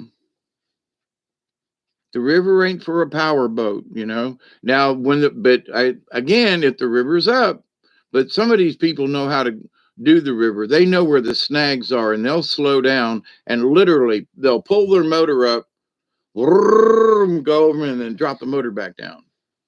But a greenhorn that was going through there and didn't know where the sunken stuff was, you ain't going, you know. Not like the other rivers. Now, what I was talking about before, and man, I can't wait to go, um, is over close to Valdosta, is the Withlacoochee River. And it goes a lot further north than I thought in Georgia, but it goes all the way down to the Swanee down in Florida. And there's a Three Rivers area down in North Florida. And I remember going around there as a kid because we used to camp all over Florida. And we played a town that was near there, and we used to go out to whatever state park or river we couldn't go swimming when we was in the Kearney. So if there was a river nearby, we got in it, you know, to go swimming. But I hadn't actually looked at the terrain around the Withlacoochee, and it's, even though it's down here in South Georgia, it's a lot different than the Ochlockonee is. So when the water comes down, it's like 20 something feet right now. It's the height down around Valdosta, and some of the roads are closed, and the boat ramps are underwater. So we've got a lot of water down here right now, but it's doing the rivers good. It's cleaning out debris and stuff, and things that have fell across the river like this are now going to be more like this. So there'll be open spots, trees will be moved. I mean, big trees. We're talking trees you can't put your arms around. I would have to cut big wedges out of some of these trees to be able to cut through them with a 16-inch blade. They're 24 inches in diameter. You'd have to have one giant chainsaw. But you know, you can cut a big tree if you take it in pieces. But there are some of these huge trees that have fallen through some of these hurricanes we've had in the last 5 years, and just you can see them on Google Earth. The river is littered with them, and so it makes even kayaking really difficult because you know, one tree will be here and another tree will be here, and the water can drop 2 or 3 inches in a few hours depending on the, you know, where the water is. And I've gone downriver having no problem, and on the way back up the river, run into stumps and trees, and you literally had to get out, you know, because there wasn't enough water to get over them. And you go, what the hell? So when the water's low, some of us like to cut those out and at least make a spot big enough for a, you know, 3 foot, a canoe, small boat, 3 foot. Don't have to cut the whole tree out, just cut a notch out. A lot of places down on the river where there's just notches cut out of trees because they're too damn big to move. But with all this water, what I'm getting to is the water sent some of these trees then that will push them so they're facing more downstream, which will open it up, hopefully. So I'm looking forward to getting on the river after this high water. I really am, even the Ochlockonee. But now that I've studied the Withlacoochee over there in South Florida, I mean South Georgia and Northern Florida, there's a little town called Panay, I think it is, and the Withlacoochee comes out of Georgia and goes into Florida, then it comes back up into Georgia, then it goes back down into Florida, then it comes back up, and then it stays in Florida. And there's a wildlife area up along that northern edge of the Withlacoochee. And I have driven through there, but I have not been through that section. And I had no idea until recently. I was like, I would really like to have another river to go down because I'm tired of running into snags on the Ochlockonee. And then it was like, Withlacoochee, what? Then I started doing Google searches and doing some, you know, and looking at pictures that people have taken along the river and going, oh my God, there are shoals, there are rocks, there aren't any trees across it. Oh my God, the river is open. You could actually float that some bitch without running into something every half turn in the river. You know, there's something you got to go around or climb over or whatever. Oh my God, this would be, you know, so I'm really looking forward to the water coming down and going to the Withlacoochee. And I swear, anybody that's interested and you come this way, I don't need much of an excuse to go get on the water, you know, unless it's just being nasty. They found a huge forest of cypress trees off the coast of Florida, talking about cypress trees that were 40 foot around at the base and 200 to 300 foot tall. I don't, it sunk years ago. Yeah. Um, and talking with Robert V earlier tonight, we were talking before we went on the air in between shows, our being in between shows, was that, we're talking about Georgia and the different states and this little history book that he's gotten and talks about things. And so, one of the reasons Georgia became a penal colony, yeah, they peed a lot down here. But the biggest thing was they came into Savannah, the harbor. So Savannah's an old city, but they noticed how big and straight the pine trees were. The old long leaf Georgia pine, which are on the extinct level. And I have some down on my river, and these things are huge. And several of them got struck by lightning and things and storms and stuff, but I still have about 7 or 8 of them down there on the river, and they're massive. Um, and they were massive 40 years ago when I bought this place. Okay. So now they're 40 years even older. Just saying. But they came here because the pine trees, they could use them for mast building on ships, on sailing ships. And because of pine tar, pine pitch is great for turpentine, and they patched the boards with pine tar. And you got a leak, they got the tar out, boy. They could heat it up with candles or whatever in the ship, and they could smear it in between the boards if they got a leak or something. That's how they patched them. And there are folks that still can, there are those folks who do primitive skills. They show you how you can make a paste, a type of glue using pine pitch. So, but when they found, and there are still a lot of pine trees down here in the south, over towards Homerville and around over there. And when I was growing up, first town I went to that year when I was 13 was Homerville, and they was like capital for down here, forestry for pines and for turpentine. And man, you could see turpentine trees slashed and things and buckets, and everywhere you went, there were turpentine trees. Well, then it got into forestry management, and it wasn't just turpentine anymore. The turpentine business down here in the South just dropped because they started cutting all the trees and selling them for wood. Well, they replanted them and everything through managed forestry, but by the time they replanted them, the pine tar industry had ceased and desisted down here. I have there are stumps about here in my backyard that are used to be, last time I saw it, there was one that was over my head that's, big pine tree stump that had the cat's claws in it, it's been there for the last 40 years since I've been here. So it's ancient. So they used to do turpentine, and they used to call it tining. They used to tine trees down here, turpentine.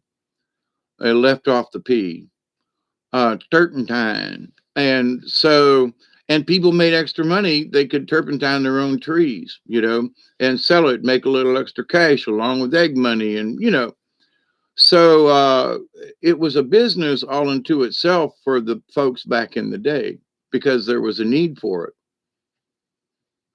Now they've got all these other ways and things and stuff. But to the point, though, of the pioneers, it was essential that they had these things. It was natural. It was like fiberglass to them. They found it. I was totally asleep. Was making banking wasn't.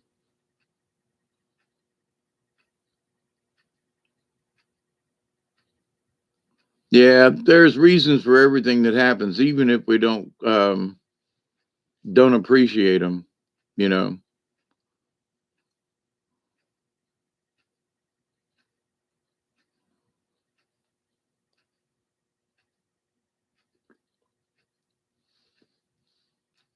You know, right. Sometimes it takes a shock to see the light. Yep.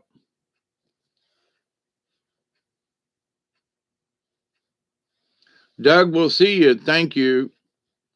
Getting your settlement in 3 weeks, that'll be nice. Some beings wake up the easy way, some wake up the hard way. But when divine timing occurs, then it's going to happen. Yeah. And good night, Doug. Thank you. Love you too. Thank you for all that you do. Keep up the good work, um, Doug. Good to hang out with you.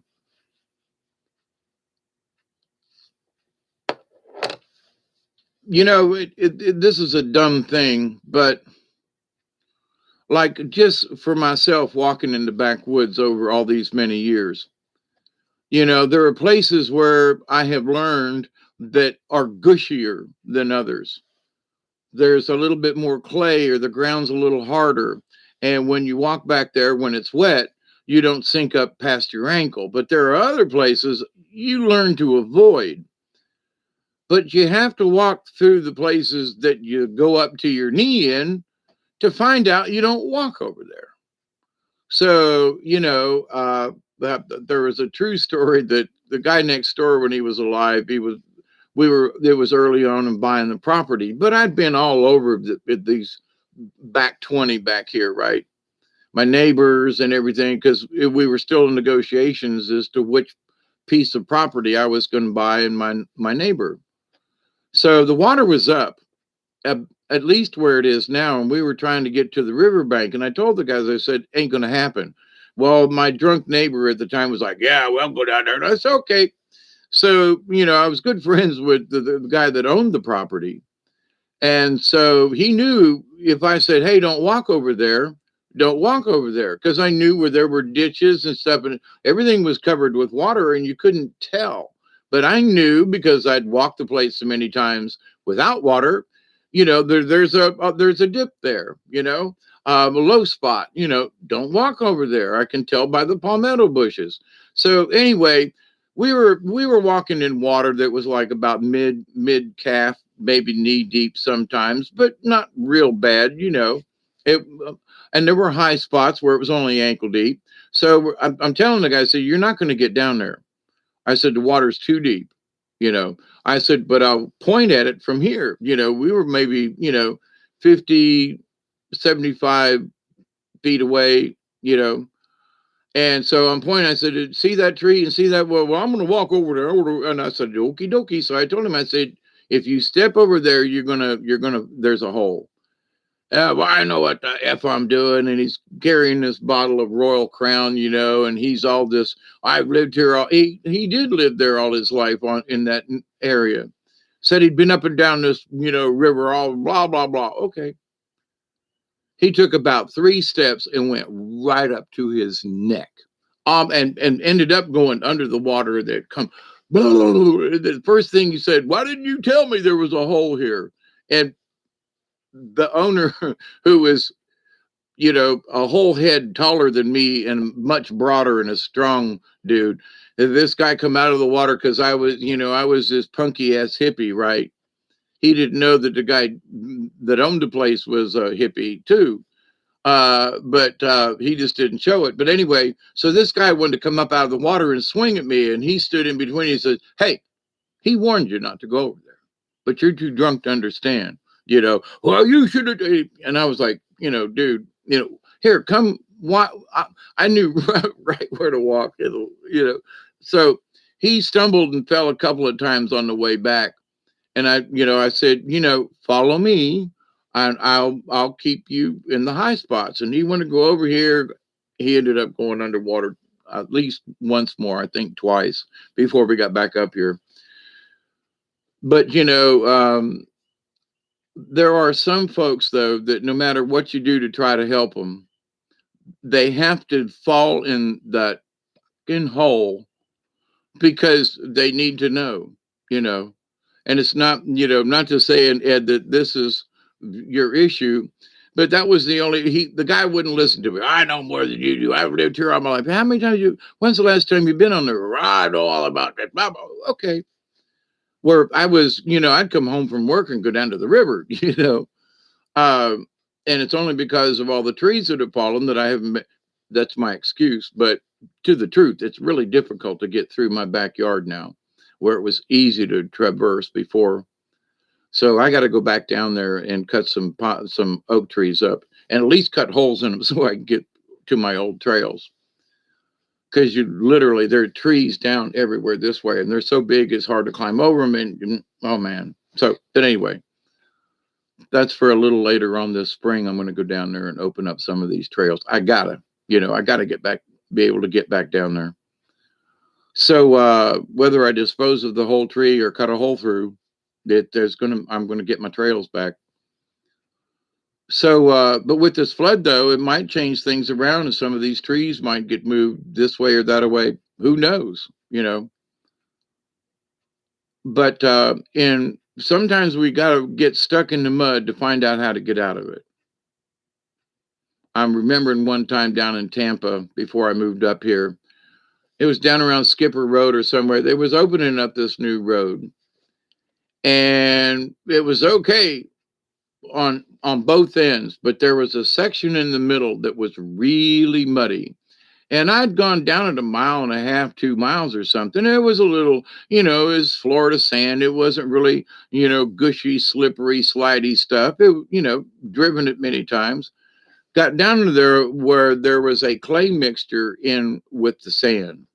And as I was trying to go through this thing, and I was being good and careful, and got stuck in the middle of that son bitch, and it was like dark 30, and I had to be somewhere, and there was nothing but mud for hundreds of feet be in front of me or behind me. No way. And so I found what I could on the sides of the road. I found some pieces of this and that, and I got the jack out of the car and jacked it up and put it up and drove. And it took hours for me to inch I'd moved so far and then jack it up and do it all over again. And I got out of that mud pile. But at that point, I learned that no matter how bad it is, I'll figure out a way to get out of it, But although I should have, when I saw how far the mud was, I should have turned around. I said, now I'll make it. Now that's the other thing I learned.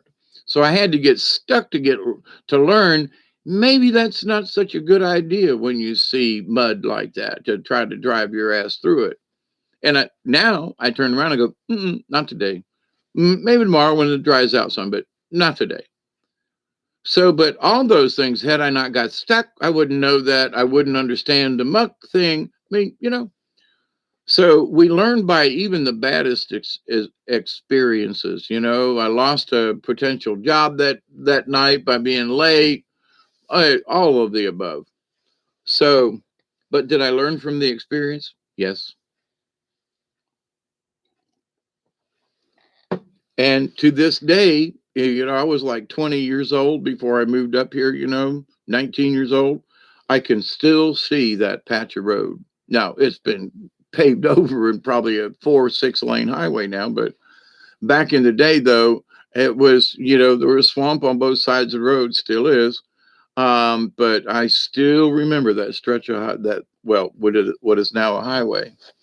So, I was reflecting earlier that when I first moved here, I just made a driveway that just came straight down the hill. And then I got stuck one time after a hard rain one night, and I couldn't get my truck up the hill.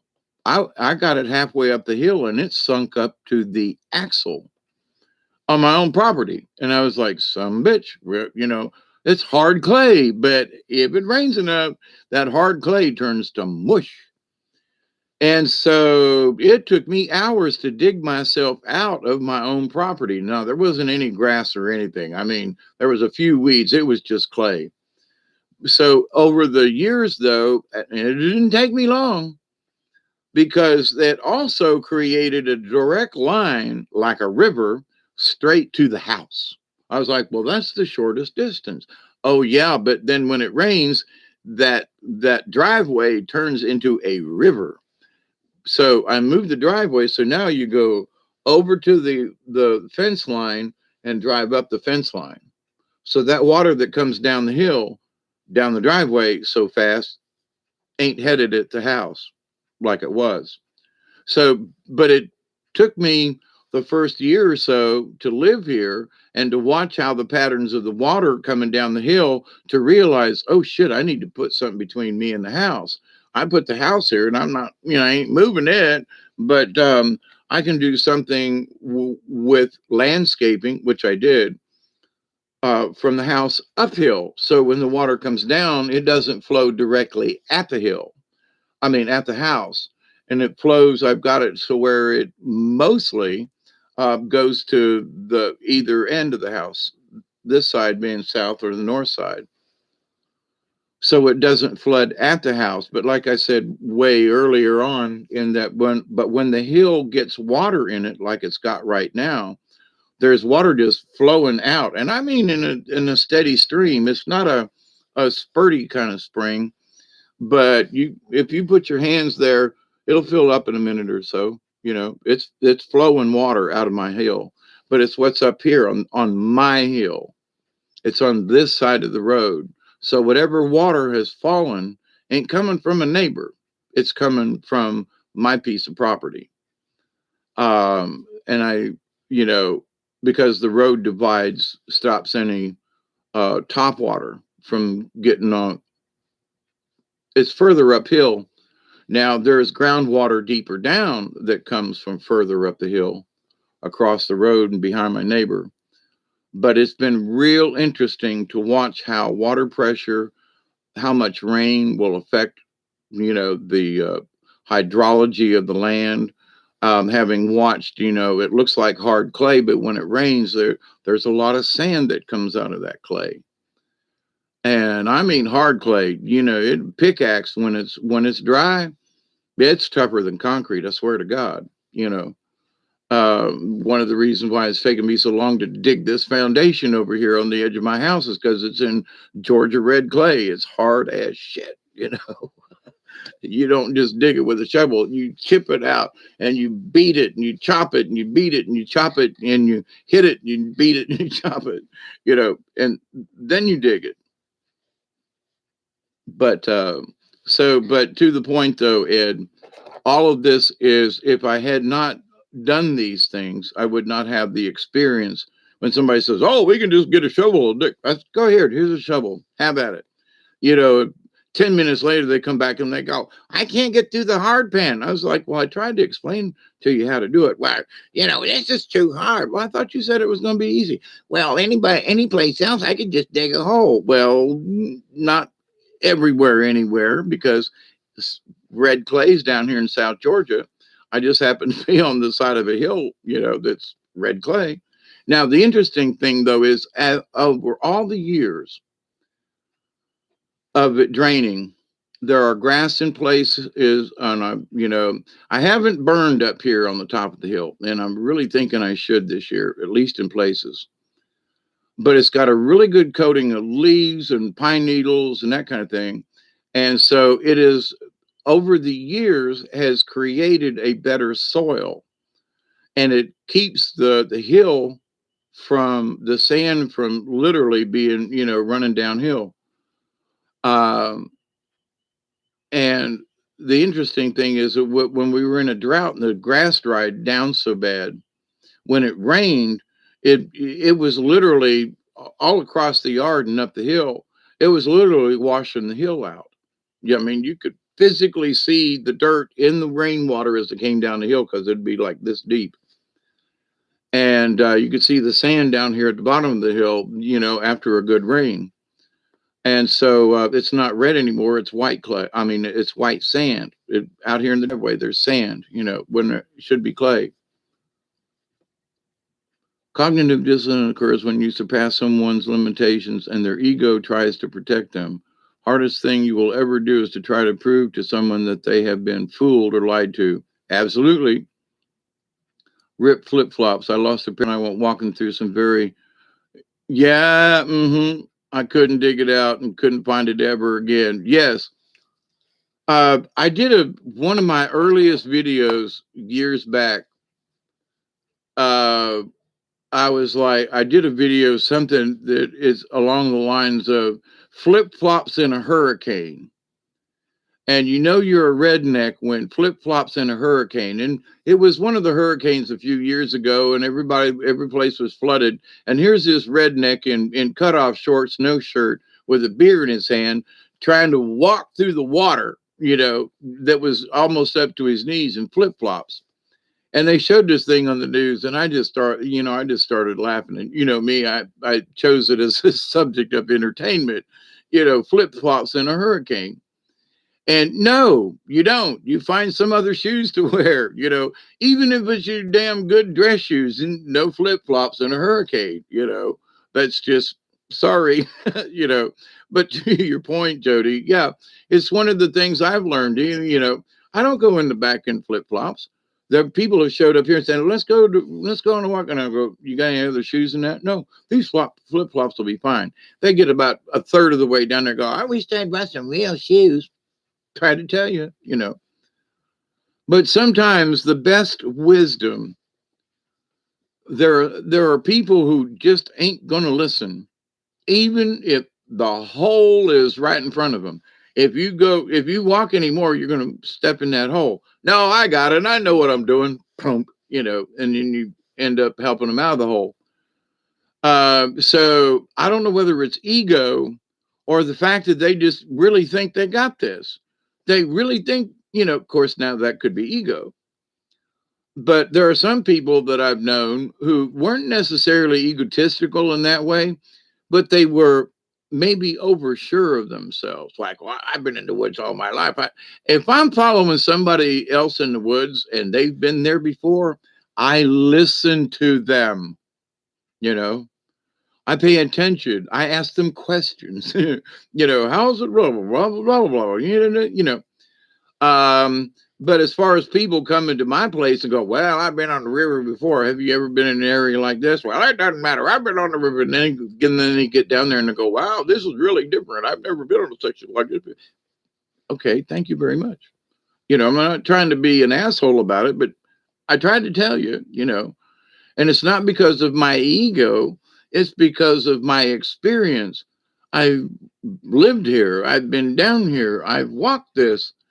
Just trust me in that I know where not to step, or where to step, But anyway, but there are those people though that no matter how nice you try to put it to them, and this means that I'm using the river as an analogy, as I often do for spiritual things. You try to warn people about certain stuff, and they're just going to go ahead and do it, and you have.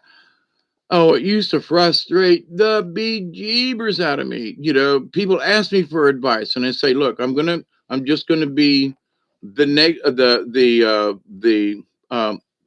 neutral observer here. I'm not taking sides.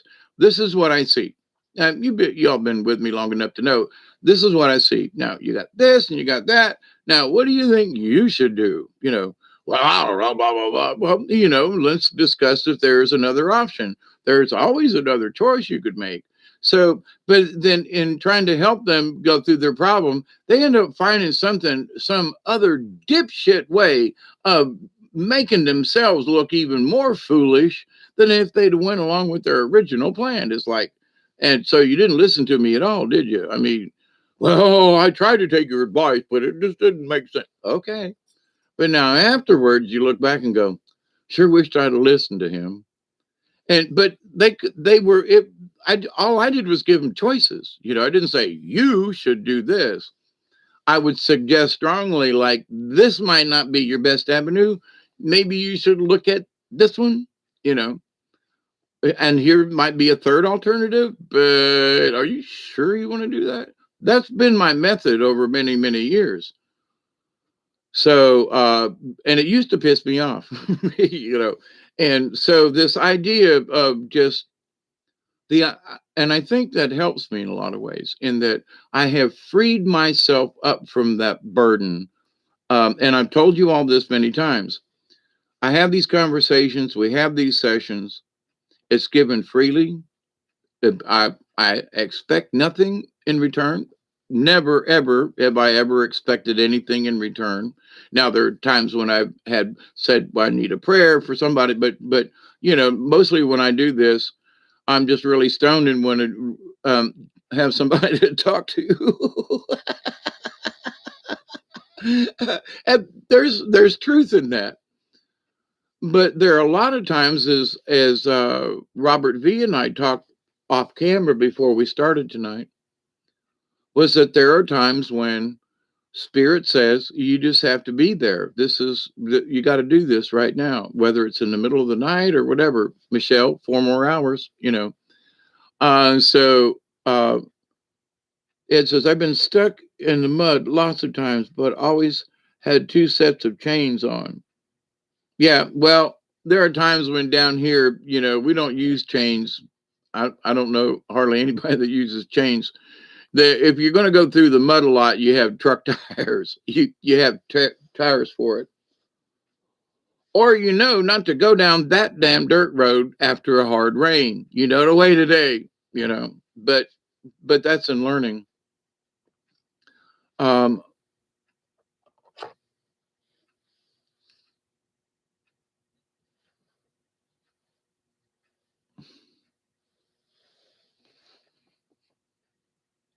Oh, you talk about sandals, David Castle. I'm sorry for your loss, but just use it as a learning experience and get the extra strap that comes from the sandals.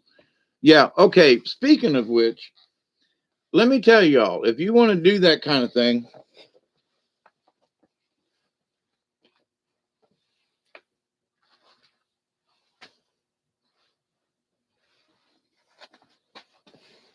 I couldn't reach out and get them. But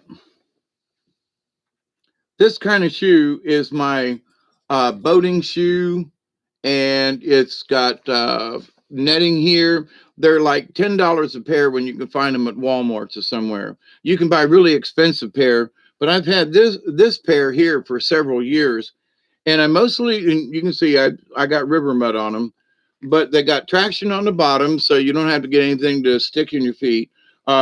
This one doesn't, but they have types with a little drawstring on them so that you can tighten it and they won't come off in the mud. Now these will, but to the point though, for a deck shoe kind of thing, kayak and whatever, the water drains out of them easy. Your feet are protected, and I love them. And for the price, last time I saw them in, yeah, show and tell. Last time I saw these in Walmart, I bought 2 pair just so I could have an extra. There's a pair that stays in my truck. If my other shoes, for any reason, um, if my work shoes or something, I've got a pair of these in the back of my truck that I can just take off my dress shoes and put these on. Doesn't need socks, I can wear them without socks or with.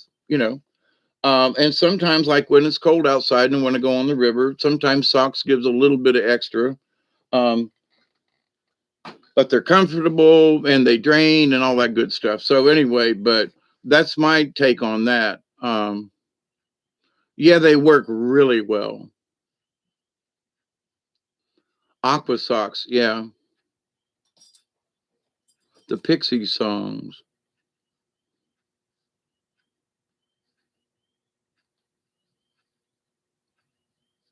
Yeah. And and something else too, since we're, just bullshitting after 2 3/4 hours. um, let me have a hit and have a discussion. Was at the store one day when my friend Jamie was staying with me back in the day, and we really got started in the kayaking thing all over the place. We were in Walmart one night. It was like in the middle of the night, and we were buying groceries and stuff and just wandering. We'd gotten our checks, and so we were making sure that we had headlamps and batteries and stuff, because back then we were just getting them and going down in the swamp at night as much. So in kayaks, that is, I'd go down in the swamp at night, but not necessarily kayak. So, 10 years ago was making these kind of changes, uh, having had canoes and such. But anyway, So we were going through the shoe department of the local Walmart and was looking for some booty shoes like this, right? My brother called them booties because he wore them. He put a pair of those on when he was skin diving, scuba diving, and then put flippers on. So if if your flipper came off for whatever reason, you still had a booty on. But anyway, so we came. There was on sale for $5. It was the end of the season and the beginning of the new, and they were baseball shoes with cleats and $5. And I was like, he looked at me and I looked at him and I said, you know what? I said, for $5, I'm going to get him. He goes, I was thinking about that too, because there are sometimes when you're in the mud down on the river, it's really slicky and you slip, man, no matter what kind of shoes you got on, except the cleats. Now, the cleats are a little clumsy in the kayak, but if you intend to get out, in and out a couple of times, and you depending on the conditions, I still use those $5 pair of baseball cleats because you don't slip, at least not as hard. And one time during one of the tropical storms / hurricanes we had, when the river ran upstream, I was getting back to my truck and pulled up to this bank, and it had rained so hard. When I got out, I slipped, and my left knee, I haven't been able to bend it all the way for years. That day, in the pouring rain, I slipped, and my ankle touched my butt for the first time in 30 years or 40 years or a long time. And I couldn't walk. I was laying in the mud in the rain in the tropical storm, bawling my eyes out. It hurt so bad. It was like I'd pulled a ligament kind of thing, which basically is what I did. And I just laid there in the mud and I was, that day proved to me that it's a good idea to have them shoes sometimes, depending on, and I know if the river's up or down or whether or not I'm going to get in or out, whether or not the shoes are, but I got them. And if I know I'm going to be in a particular area, those I'm taking them shoes. Now I might choose not to put them on, but the other thing is these other shoes are so easy and light. You toss them in the back of the kayak. If you get out somewhere and want to stay, and the other shoes are bothering you, then put on the little booty ones. I mean, it's so. But people, look, you can make it as easy as hard as you want to. So people say, well, you pack too much, Dave. Really? Well, when we stopped and I got that little snack and I had that little thing in my little backpack, you didn't complain. Well, you told me I packed too much. Well, I got a this and a that, and you needed something, and you wanted it, and I had it, and a little. Oh, okay, all right, never mind. So there are times when people should bitch, and other. It's my pack. I'm carrying it. Why should you? Where are you? That's always bothered me.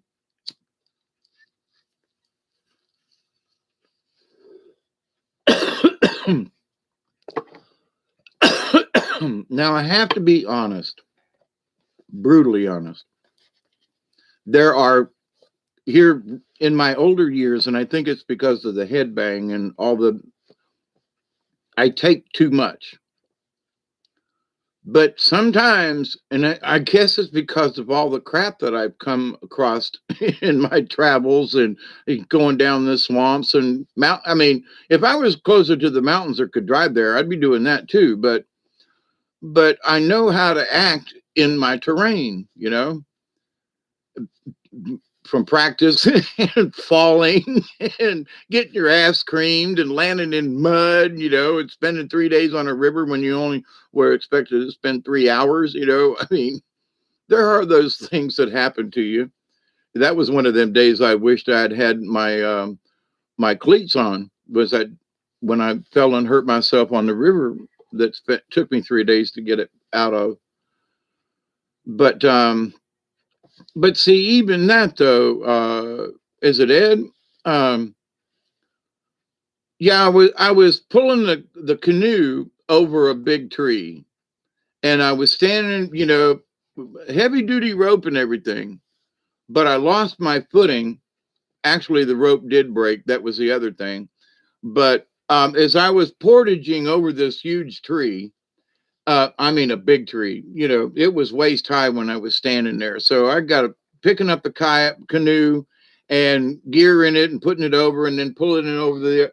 And the rope broke and I slipped and fell across another log right across my lower back, which has been my problem for a long time.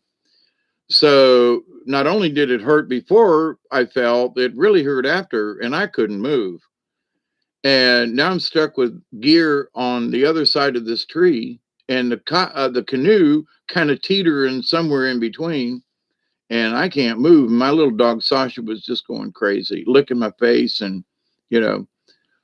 But from that 3 days, I went to a walk with the spirits and learned about certain things, and that was I was supposed to die on the river, and I did. And there was another drowning experience which was really interesting because the water was only like ankle deep, and I was in the bottom of my canoe, and somehow the canoe was being tipped over. There was nothing there. I don't know if I've ever talked about this part. Interesting true story about the the second night on the river, of the 3 day thingy that I went through. Canoes have got, 15, 12, 15-inch sides on them, right? Me and the dog are laying in the bottom of the canoe. Okay, it's 17 foot, plenty of room. And I got between the middle bar and the back seat and slid down in there, and I'm laying on the bottom of the canoe. And I wake up 3 times that night with the canoe sideways, and it was flat on there. There was no water except beside us here, and very little of that, but we're on a sandy beach. And I ended up with my face in the water and waking up going, what the fuck's going on? And I laid back down. I was like, now, how did I get out of there? Because you had to kind of struggle to get up out of the bottom when you're laying flat on a canoe. 3 times that night, I ended up somehow in the water, and it felt like there wasn't anything there. The canoe was being tumped over. And when you're sitting in the bottom of that canoe on the sand, you can't tump it over. I tried.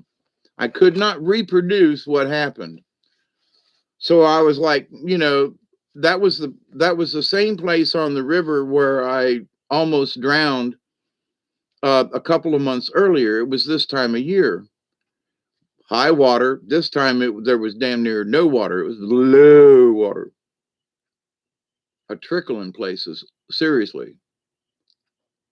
And so how did the canoe get turned over? How did my head get in the water?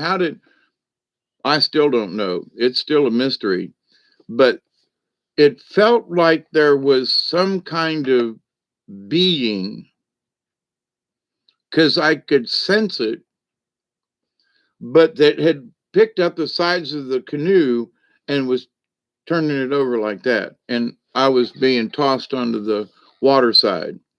I never could figure it out, but the number 3 was there. There, I mean, and it was like after the 3rd time, I don't know what I did. I think I moved the canoe around a little bit or something, but I kept saying to myself, "You're laying on the bottom of the canoe. How in the hell did you get up here? And the canoe, how is my face in the water?" Again, I haven't been able to figure it out. But whatever it was that happened that night, was part of the ordeal I had to go through. The life, the death, the drowning in the spring, and then this was August that I was on the river. I went back up. I found some things actually when I went back up the river that I had lost during the drowning episode, and so I was going back up there to see if I could find the spot because I wanted to find the trees that I was standing on to get back in the canoe and everything. Anyway, And so it was when I got near that area that I had the accident, and it was near that area that I was laying in the canoe and it got time. The whole spiritual thing happened not exactly in the same spot, but really close. Within a couple of 100 yards is my guess because of how the river bent right there. But anyway, so, it was really crappy and really hard and really tough, but I learned so much from that experience. As bad and nasty and dying and all that crap, and the heat and the water I learned that I can exist on almost anything. I used to worry about, do I have enough of this? Do I have enough of that? And take some water.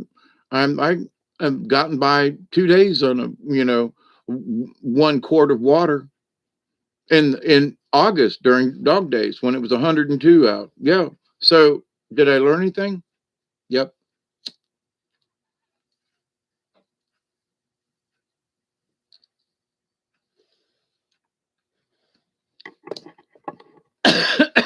And David, you would probably say, as I do, it's a matter of perspective. That's what I learned. It's a matter of perspective. Are you drowning? Well, no. There's only that much water. I don't know how I did, but okay. But it's a matter of perspective. So, did I need gallons of water? Could have. Don't know if it would have done me any good, but I realized that with because I had less than a half a gallon of liquid for 3 days. The dog could drink out of the river. I couldn't. Um, but the fact that I realized that no matter how bad it was, um, and so this is what you do. You just take a sip. You don't take a gulp. You take a sip. So lots of little tiny sips. I still do it sometimes. Earlier tonight, I was like, I got an orange drink that was nice and cold, a sun-kissed orange. Sorry, them things when they're cold. Um, but was eating whatever it was earlier and said, this would be good. And I chugged it, Whereas on the river, that can of drink would have lasted me all day. I'd have sipped on that sucker. And I mean, so you can tell your brain that you're getting liquid by taking little sips. But I'm thirsty. Okay, then take an even smaller sip. Just take a little off the top and be grateful and go, that'll do. Back in the day when I was in the Boy Scouts, there were some old timers that said, put a penny in your mouth. And I did that, or put a pebble in your mouth, wash off a pebble, pop it in your mouth. And it will help you to create saliva, blah, blah, and there's a lot of truth in that. But there are some people who go, oh, well, it'll never work. And it doesn't. You know what I mean? So there's that story in a song about the wonderful soup bone. I think it was Dr. Hook and the Medicine Show that did the song about the soup bone. Maybe not, but anyway, the story was soup stone. So anytime Granny made something to eat, she threw in this stone. Okay. And it went in the bottom of the pot and you cooked a pot or whatever it was. And so what it did was this stone would gather up the flavors of whatever was cooked. So there was flavor in the stone. So, but when it got so poor and things were rough, Grandma would throw in that old soup stone and boil it up and broth it up. And man, but here's the thing, did the stone actually work? Or was it that the soup stone's in there, so it's going to have flavor? Well, you could always sprinkle something on it, but there was faith in the soup stone. There was faith in those kinds of things. Whether they actually had ingredients that that had added flavors to to the broth or whatever, it stands to reason if it was the right kind of rock, sure it would, you know. Um, how much? Well, but how much could you believe that the stone gave you? You know what I mean? So matter of perspective again. But with all of that said, though, these are all lessons that I'm bullshitting about right now. Yeah, they're stories of my past, but you know, I've had these stories are similar to other people's experiences. And some of these I've had conversations with people, or, you know, like my brother and I shared that incident up in the North Georgia mountains that time when we got stuck up on that hill. And the truck almost it literally went off the side of the mountain. We had to dig it out. Holy crap. Uh, so I can still see that truck heading down that hill. Oh my God. It was like 30, 40 feet down, you know, zoom. But anyway, the road washed out and it turned it into a cliff and there was no turning back, you know, so we had to go down. But anyway, but we made it, you know. Poor truck got a little dirty and a ding on the side, but it was better than falling off the mountain and going plop. So now I protect for everything. There's, you know, I take a come along. There's, you know, I take the, you know, I found one of those really heavy duty nylon towing ropes that'll tow a semi kind of thing. I mean, you know, and I've got some smaller ones, so I've got a bag of rope and things and stuff. And there have been times when you say, you know, Dad, why you carry that around? Because I was headed doing something and somebody needed something or I needed something. And that bag of whatever's in there, be it a strap or a something, came in handy.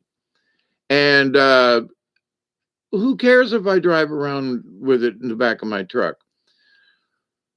Unless I need the truck, I'll take it out, you know, but I'm not taking it out because you say, well, why are you driving around with it for? In case of trouble, you know. Do I expect it? No, but I'm covered, you know. So not that I worry about those kinds of things, but the damnedest things have happened, you know. We were headed to the river one time, uh, back about the same time I tried drowning in the river and freezing to death. It was a twofer. Severe hypothermia. Oh my God, man! Oh man. um, but we were headed to the river, and it was raining. We knew it was raining, but we were going to go down and sit by under the bridge and listen to it rain. And it was supposed to quit, which it did. But as we were heading into town, a deer jumped out and bit my truck, which my truck is still messed up from. But it bent the fender in such that it um, uh, poked the fender into the tire and the wheel wouldn't move. I couldn't pull out of the road. I was stuck in a pouring rain. So had I had, if I hadn't had some of the crap that I, you know, that is like normal stuff in the back of my truck for tools or something, I would have had to, you know, didn't have a cell phone. So I had to wait for somebody to come by that I could have called to get me to blah, blah, blah. But anyway, we pried the fender away from couldn't pull it. It was bent too hard. So needed a pry kind of thing. So scrapping the back, pulled it out, and we pulled the fender out enough to where I could get it off the road. But so I guess and you know, who was expecting to hit a 14-point buck, you know, just headed into town. And I thank God I was only driving 40 miles an hour because it was pouring down rain. But he appeared in front of that truck so fast. There was, you know, there was no hitting the brakes. But so why do I carry certain things in my truck? Because they were there the last time I got into trouble. You know, there's always a walking stick in the back of my truck. There's always a small backpack with certain items in it. Because it's river related, my emergency kit is in there, you know, because would go in the kayak when I go. So, but anyway, so there are certain things in the truck. And certain people would, I consider it my, if I had to haul ass somewhere, I could throw one or two other things in, hook my trailer up, and I would have basic things. There's a folding shovel, in the back. There's a this and a that. I think the plastic toilet seat's still in there. So all I need is a bucket to poop in. So, but why do you carry this stuff around? Because at any time, if I want to go camping, I don't want to have to go round it up and load it up. It's already there. But like I said, if I need to clean the truck out, it's not that I can't go anywhere without this stuff. That ain't it. I just don't see the need to take it out. So, in talking about teaching and learning, I think it was Isby that was talking to me, and we spoke on the phone a few times, not to give anything away, but he was asking about, and I will offer this to anybody else who to do a sweat lodge, and it's not really a good thing to do one by yourself. It should always be at least a twofer. It's just easier. Not that you can't do one by yourself. It's just even within the Native Americans that go, it's better to have two people. In case you get too hot or you go into meditation and forget where you are, and that. So there's water there, and there's sage, and there's. So I've been opening up the trails this side of the property because it's higher than this end, and there are fewer trees down. And opening up some old trails. And I've been opening up the area where the sweat lodge was. The hole's still there, and there's still things there. The rocks are still there, and so all I need to do is build another frame and put a top on it. So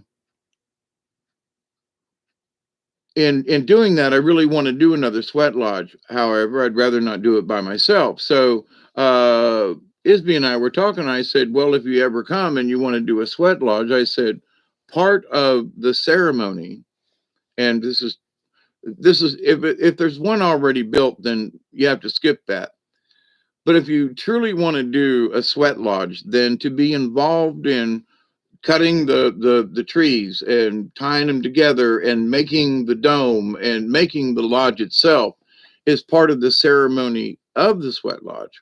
Now, if there's already a frame there, then you can think about it and understand that this is Mother Nature.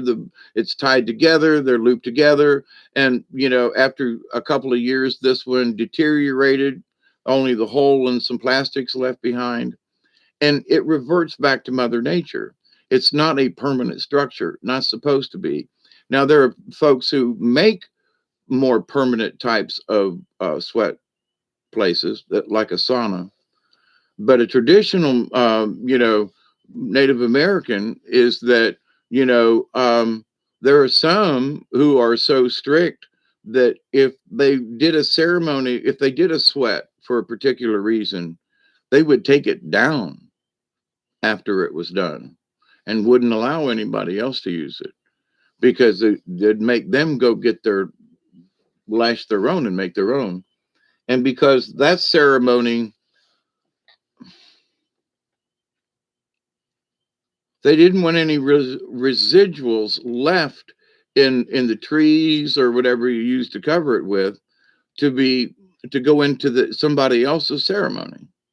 So it was taken down out of honor and respect for the ceremony itself. So you could burn the wood, and then leave the spot. Somebody else want to do a sweat lodge, they would go cut their own trees. They would do their own prayers and putting it together, and then they would do their sweat. It would be their choice to leave it up, and whether or not the next person wanted to take it or burn it, you know what I mean? But in the true sense of the word, once the ceremony was completed, you didn't really want anything left behind. The ceremony ends, that's it. You sent your prayers up with the smoke, and you've made your prayers, and you've given thanks, and that's it. So you don't carry it onward, if you know what I mean. You carry the prayer forward, but the sweat itself or whatever. But now there are a lot of folks. If I was doing a true shaman, a really true, honest to God, hardcore Jewish Orthodox kind of shaman thing, then if I built a sweat, it would come down after it was done. That would just be the correct thing to do.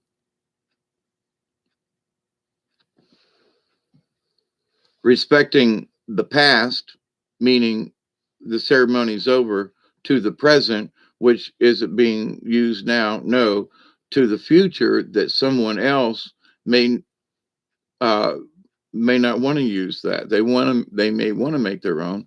And should you leave anything behind after the ceremony, you should burn the sage. Now, I've got sage that I've used in several ceremonies, but it's my ceremonial sage. But once it gets burnt, that's it, right? There ain't going to be nothing left of it.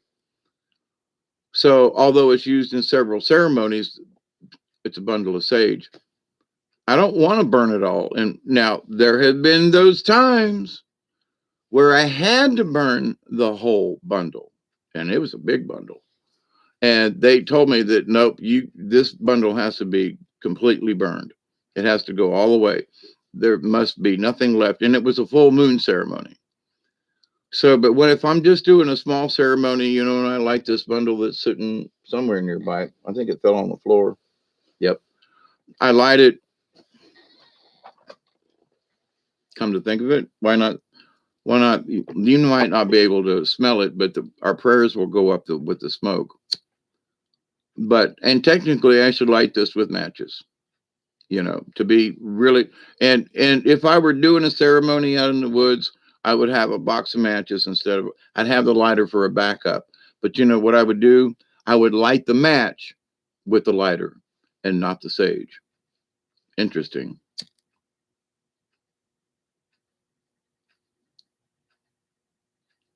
Say shewehe na wahane. Shewehe wahanahe.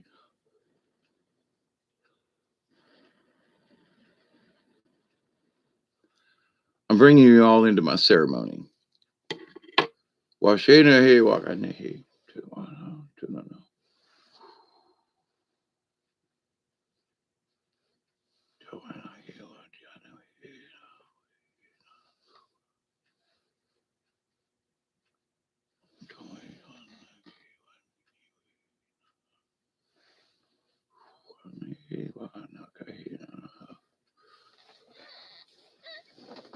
I'm cheating a little bit.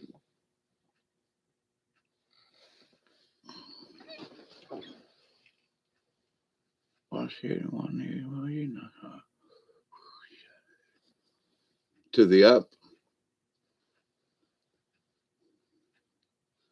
to the down. 7 directions, not 4. And to the inside. So north, south, east, and west, depending on which I'm facing east. But I went north first anyway. No, I didn't. I went east. But there are 7 directions: 4 cardinal, up, down, and inside. And a lot of times people, if they do a simple, and this is a simple ceremony, I lit some sage, and my thoughts are very simple. Peace be upon us. Very simple. So with this, I'm just asking in spirits inside, peace be upon us. You folk, we folk, and to the rest of the world, whoever wants to listen. And upon the smoke, the prayers go up to Great Spirit. So, I find it hard to believe that anyone who thinks that this simple act is pagan. Oh, he lit some sage and he said, listen, I was an altar boy. I was the guy that used to do the incense. Man, I'd have the church filled with that stuff, man. I loved it, boy. And the priest would always like, not so much, man. I'd be out doing like this thing with that little brass thing. I loved it, that part of being an altar boy. Let me do the incense, Father. Now the other boys wanted to. I was like, give it to me. I'll do it. And so here I am all these years later, 50 some years later, and I'm lighting incense. and saying prayers, but it doesn't have anything to do with being Catholic. So I think the Catholics stole the idea from the ancients that their prayers could go up with the smoke. So Native Americans were doing this, 1,000 years before the Catholics were doing it, and other indigenous tribes. There were sweet grasses and different parts of different places. Here's the rule of thumb. I don't know if any of you know this. Sorry if I'm boring you, but as one shaman told me, he said, back in the day when Creator had to mess up the earth and teach man a lesson, that all the trees lost their leaves and the people cried out, and even the animals, and they said, Great Spirit, even in the depths of winter, give us something to be able to survive until the spring. And so Creator created the evergreen. So any tree, including pine trees, any evergreen tree uh, is part of this group. So that means that the pine has spiritual powers that more green than the dried, but that my Leland pines that I have here that have been, spruce trees, they're just spruces anyway, but anyway, an evergreen. So the Christmas tree kind of thing, right? Scotch pine. So, but the needles of those dried and burned are as say if I can't get sage, because Great Spirit, the deal was that even in wintertime they would be able to find something to give honor. To honor the the grandparents, father, son, sister, okay. So the idea then, Creator said, okie doke, and you'll be able to find somewhere, unless it's the desolate desert kind of thing, or way up high in certain mountain areas, but that Creator will have given, evergreens. And that's a sign of Creators saying, I had to teach y'all a lesson, but I'm giving you this gift of evergreen trees. So no matter what the temperature, no matter what the climate, you'll be able to find these trees, unless you're in the desert, right? But to the point though, so, but that's the old stories. So when I look at things like that though, so if I can't get sage, Creator has given me at least pine trees, so I can still have the smoke of something sacred. Now one could say, well, why isn't an oak tree, that? Well, the reason is because of the story. Oak trees lose their leaves like they're supposed to.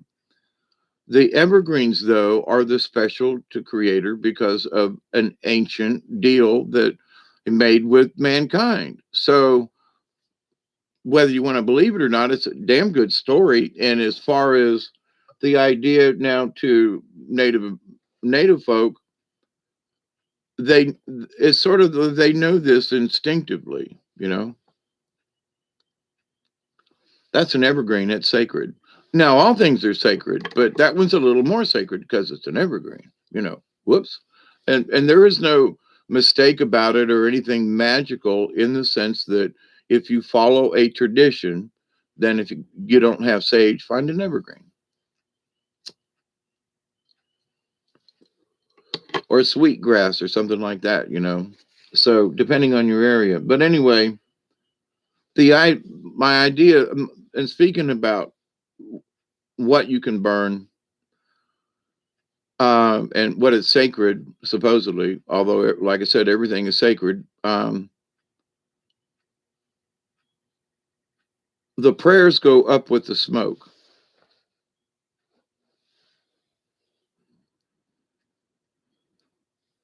And when smoking quote, the peace pipe, all the prayers of all those who smoke The prayers are lifted up by the smoke from the sacred tobacco, which used to grow all around here. Now I think there may be a couple of farms that still grow tobacco, but it used to be everywhere down here. It was big business.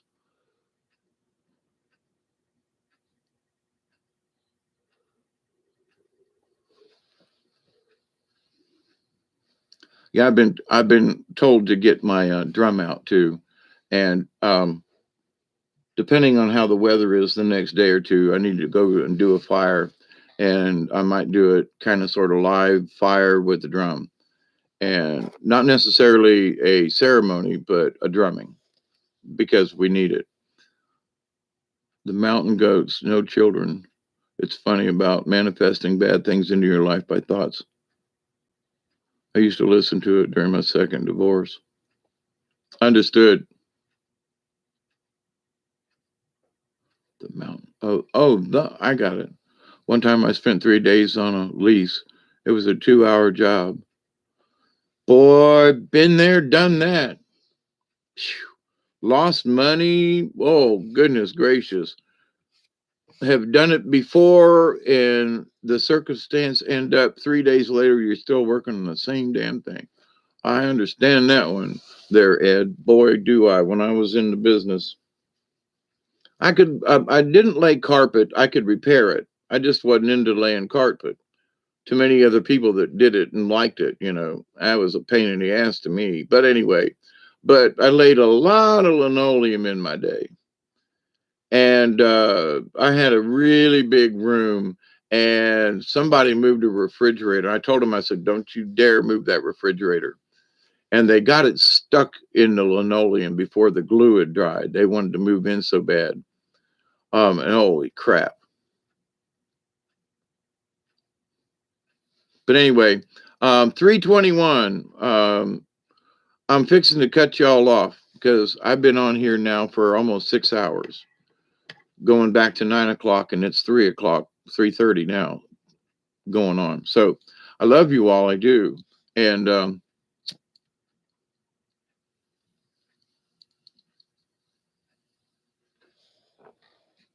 Ed, I pray for y'all every day. I do. Many of you come into my thoughts, but as a group, I send a group prayer out always. And it's basically, the one I end with in the evening times, at the end of a show. Pine trees. Yeah, anything that is an evergreen, Jody, is considered sacred. Now, it may not be that all tribes feel that way, but this shaman was from up in the Northwest, and South Dakota, Lakota folks, and some folks from southern Canada over there, and on the West Coast, and around Idaho. And tobacco, if done correctly, now smoking a cigarette and doing it, at least pull the filter off. But you can empty a cigarette and burn the tobacco. But now I've been around a few Native Americans, right? So they'd pull the filter off and go, okay, this is our peace pipe. But in that though, it's this tobacco is an offering, and it's a peace pipe, and they pass it around because they didn't have a pipe. So, but the intention is there. So at least make the effort to pull the filter off if you smoke cigarettes, like I'm sitting here doing now. And I let it burn down to the filter. So that's my offering of tobacco. But, depending on the evergreens that you have, now mostly trees, there's a low growing juniper. And I think they use in Britain, they use the juniper berries to make gin.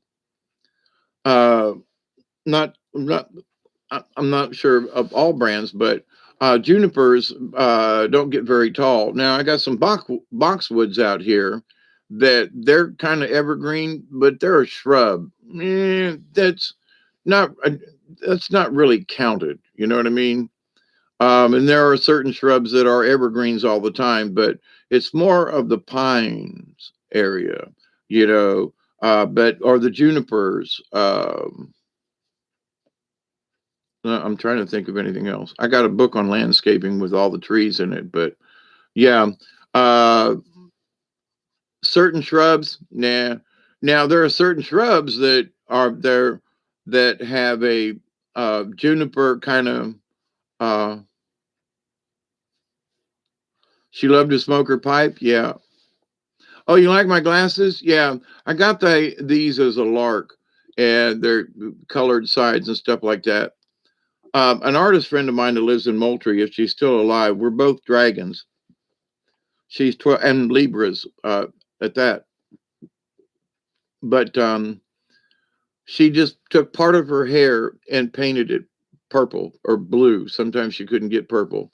So she was the blue haired lady, and she had this blue streak in her hair for years. And people are like, why do you do that? And she goes, because they can. And people know me because I'm the blue haired lady when she wasn't blue haired. But, oh, that's the lady with the blue streak. Yep, that's the one. But she's taught classes and painted, you know, murals. Some of her paintings hung in the state capitol of Georgia. Not sure if they're still there, but they were at least hung there for a period of time. She designed a couple of phone book covers several years ago as an artist competition. And anyway, so, and a really nice lady. We've helped each other over the years, and I haven't been able to get into town to see her and do what I used to be able to do. But, you know, we've helped each other through some very hard times. She's been wonderful to know. And there was something about what Miss Sally, oh, glasses. Yeah. So there are times when I see something, I go, you know, that reminds me of something Miss Sally would do. She would just get a pair of some glasses that were just outrageous. And, you know, they were only $1. And I said, oh, and they were the right, you know, the right lens kind of thing. And I was like, you know, this will get people talking. You're wearing red glasses with yeah, have a nice day, you know. I don't care if you think I'm weird or not. I am, but the thing is that these are the simple things that I can do in life that like tee hee, you know, well, you're part of the matrix, Dave. No. And the reason I'm not is because I'm wearing these glasses, you know. These glasses, because of the color and so and the style, I've taken myself out of the matrix and put on quote these silly glasses, you know, or this off color, something out of character, something different. So, and it tells me, guess what? I'm not a part. Well, you know, normally I should wear these glasses, the wire rim, to make it look. Nah, let me put on my funky glasses. You know what I mean?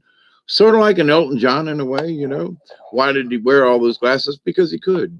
You know, and he found it fun.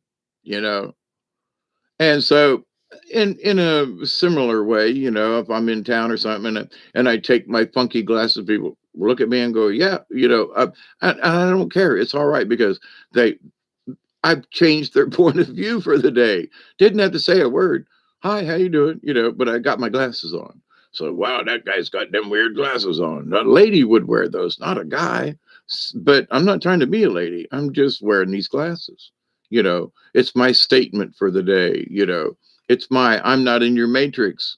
Because normally I would wear black rimmed or my wire. You know what I'm saying? So when I do simple things like that, that's sort of going like this to the matrix, you know, if you get that, or shooting them a bird, you know. But with that said, so that keeps me out of what everybody else should think by doing simple things like wearing my red glasses, you know, for whatever reason. I don't have to go anywhere, you know. These are my glasses for today because I feel like it, you know. Sometimes I feel like a nut, and sometimes I don't. So, you know, that's how that goes. But anyway, so If you don't love the strange about yourself, then how can you expect someone else to? Yeah, and but here's the thing: as an actor and a puppeteer and storyteller, there are many times that you must put on a character.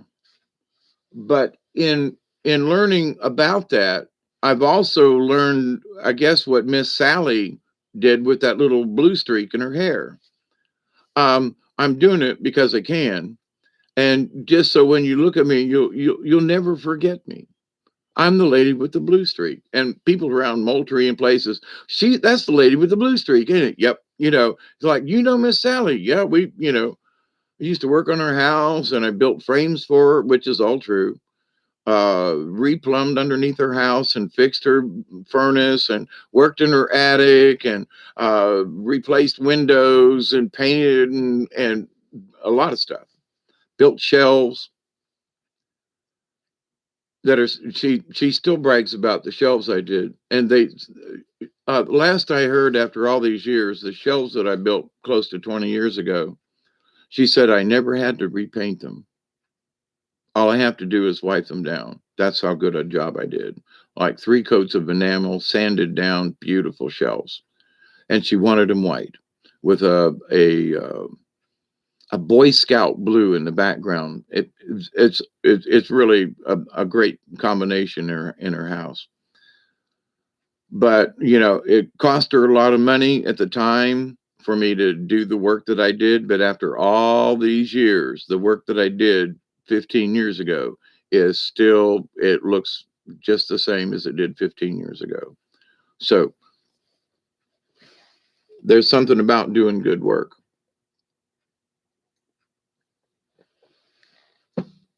I take pride in what I do. And there are people who say, well, it's taking you a little longer, but yeah, in 10 years, you'll thank me.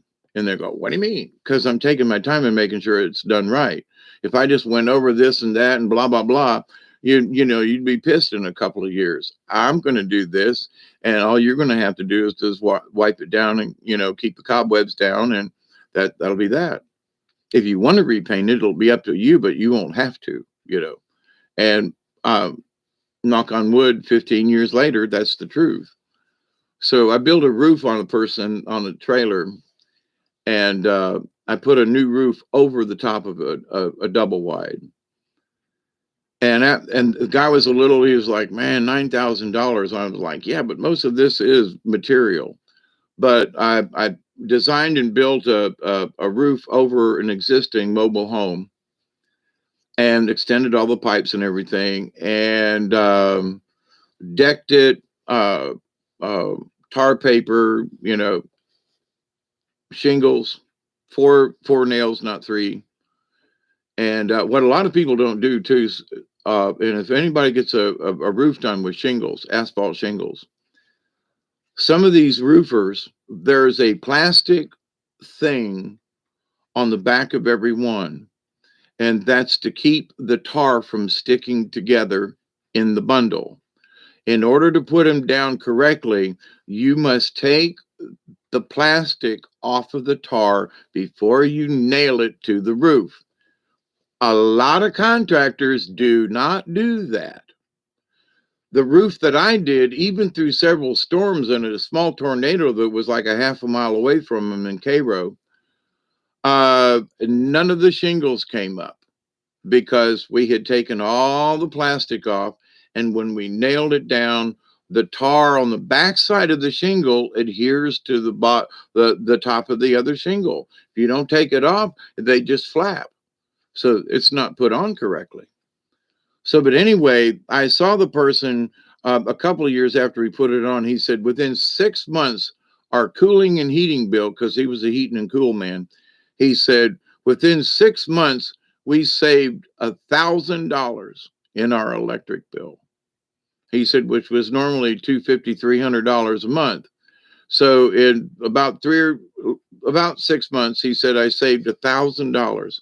He said, at this rate, what he was thinking of a 10-year payback, he said, at this rate, this thing will be paid off in about 3 years. And I was like, so there you go. But we put insulation down in between so we added insulation, we added the new roof, And then after the storm, I was down in his area one day and I stopped and pulled up in the yard. And I used to work with his wife and I'd seen him around Thomasville, kind of thing. And so I said, "Hey, I'm David Noel. I'm the guy that put on your porch and the roof and him." And I said, "Have you had any problems with the roof or anything? I just was in the neighborhood and saw the house and wanted to know." And he goes, "No." He said, "Since you built this thing," he said, "we ain't had nothing but good luck with it because of the savings they had on their heating and cooling bill." And I was like, "Well, I was just wondering if you had any leaks." Or he goes, "No, we've had some strong winds," but he said, "Those shingles are down." So, you know, when I tell people what I know about certain things, they go, "Well, how do you know?" I went back 15 years later and asked the people, you know. And the guy says, "My neighbor's put two, he's had to have his roof fixed twice since I had mine done." It's because they don't pull the little plastic thing off of the back of the the shingles when they nail them down.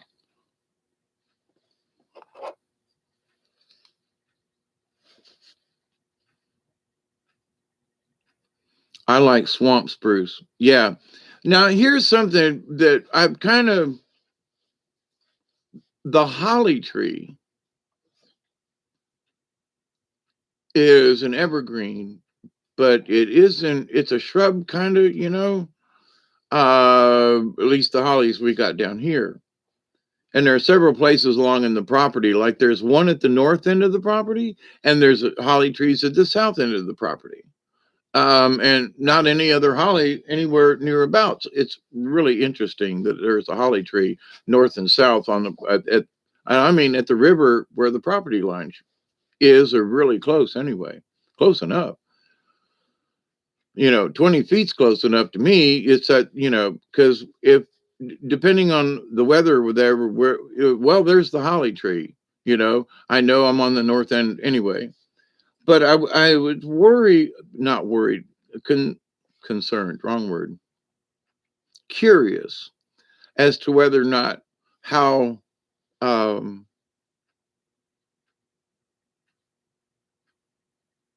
sacred the holly tree is to the Native Americans. I'm going to have to check on that for my own curiosity. But red berries, it's got green leaves all year. I don't know, you know. I know there are certain mountain laurels and stuff that you should not burn in a ceremony. And sometimes like it grows in Florida, and their post signs do not burn this bush anyway. So there are good things and bad things in burning stuff, but almost anything that you do, if you have the right intent, will work. Um, unless you're burning plastic or something. Anyway, my friends, I love you. 337. I don't know. That sounds like a good round number. I'm tired and I'm hungry, so I want to go get something to eat. But I love you all. If you're reading this, know that I love you. I'm proud of you. Your word needed. Never give up. Unconditional forgiveness. That's good. And if you don't have a strange part of yourself, I would suggest that just for the hell of it, well, I wouldn't normally do that. Well, if it's not hurting anybody, uh, I'm thinking, wear a pink bow in your hair if you don't normally. Now, for us guys, maybe we don't do that. But as far as I'm concerned, you know, I would wear a pink bow to hold my hair back just to see if anybody said anything. Not that, and it might be a butterfly pink thingy that ties my hair back, but do something that isn't going to hurt anything, but it's something that you don't normally do, because it takes you out of the rut. It keeps you out of the matrix. And because you go, well, you know what? I'm just going to wear these glasses today. Nobody knows that you planned on it until that moment in time. So it's not a predestined thing. You hadn't thought, well, tomorrow I think I'll wear my red glasses. You can still do that. But if you just up and go, I'm going to wear my red ones today, I'm going to change. you've just taken yourself out of the matrix. You know what I mean? Because you have made a snap decision about something that doesn't really affect anything, but it's out of your norm. It's out of the system. It's like, what are you doing with them on today? I just thought I'd wear them. Okay. Uh, does it bother you? No. Okay. It's just not you. Yeah. Okay. See. So, but it also, if you use it in the right mindset, there was an old shaman that was like, the Heyoki. I think that's what it is in me. It's the Heyoki. But it's sort of like a little bit of the coyote and a little bit of the fox in the trickster area kind of things and being sly. But it's that you would normally do this thing like wear wireframe glasses, but at the spur of the moment, much like Coyote would play a trick just because, wear a different set of glasses or, do that little small something. But um, in the Heyoki sense, sometimes doing the same thing over and over and over again in the same way is just monotonous and you get into a rut. Yes, it's your daily routine. So come here instead of brushing your teeth first, or brush your teeth before you go. Do something different, out of sync. And um, Alan Alda said one time he was interviewed on, and I was listening to it, and he said, I reached a particular age, and I went through this myself, so I laughed at it. He said, I realized that my life, I'm getting older, and I don't have near as much time in front of me as I do behind me. And he said, I got to the point where I wanted to make the most efficient of my time. So he said, I got into this thing about, should I put my one sock on and then put my foot down and put the other sock on and then put it down and then put my shoe on. And then he said, so I got to the point where I'd put my sock on and then that shoe. And then I would do the other sock and then the shoe because I felt like I was wasting time by putting my socks on first. And I thought to myself, oh, Jesus, I have done the same thing. And there was a point when I looked at stuff and I was like, oh my God, every little second counts, right? And then there's being an idiot about it, but he admitted to it. And I was like, I wonder how many other people have, because I was like, oh my God, I had that same thought. It didn't last a long time, but I considered it. You get to a certain age and you look back and you go, oh my God, should I put my socks on and then do, because that's moving too many legs and it's bending, oh, come on. But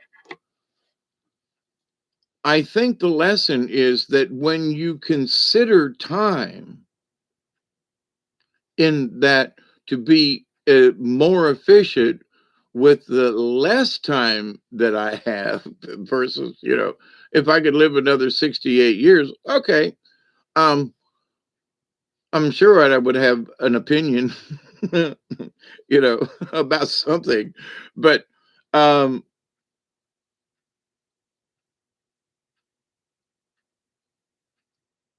so how important is it to us in the end, to stick with a strict regimen?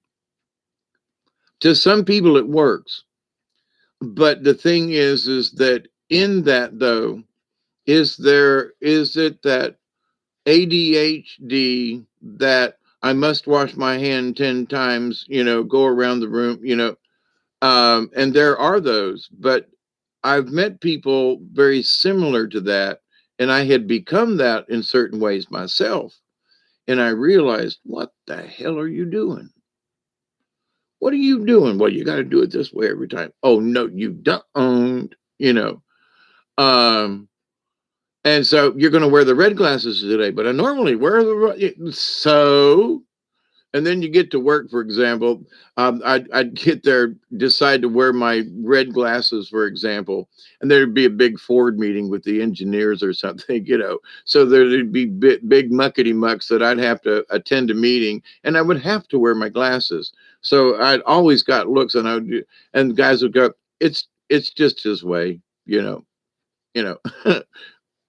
So the folks I worked with understood it, and interestingly enough, talking about, where when I was working at Prestolite as the engineer, I was cleaning out stuff upstairs, and I found the going away card that the second shift uh, party they gave me that Friday I left. The thank you card that the all the women, all the people on second shift signed, and I found that card the other day as I was cleaning up. And I was like, now, I do think I'm going to hold on to this because of what it truly meant to me, that I could have that much effect on so many people by just changing how I spoke and how I interacted with people, and that card with those signatures signify the honor I gave them, that they felt they should honor me back. You know what I mean? They didn't have to give me a going away party, but they did. And that's because you honor them first and respect them first in order to get their respect. Because there are many other people in the plant that got fired, left, whatever. None of them got parties. And I found out later on, nobody else after I left got parties. So how special is that? There was like 2 shifts, about 600 people between them.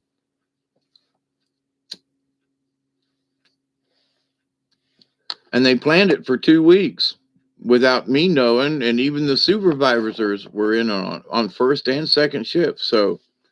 Um, so when I found that card the other day, I was like, there are certain things I can chunk in the garbage. And that's one thing that I'm not. I'm just going to keep that. Does it mean anything in the long run? It's a tiny little mementa of the joy that you gave to other people. Like you sent in a comment to me, I consider that very special. And Michelle, your emails, thank you. And all y'all, but I mean, in that,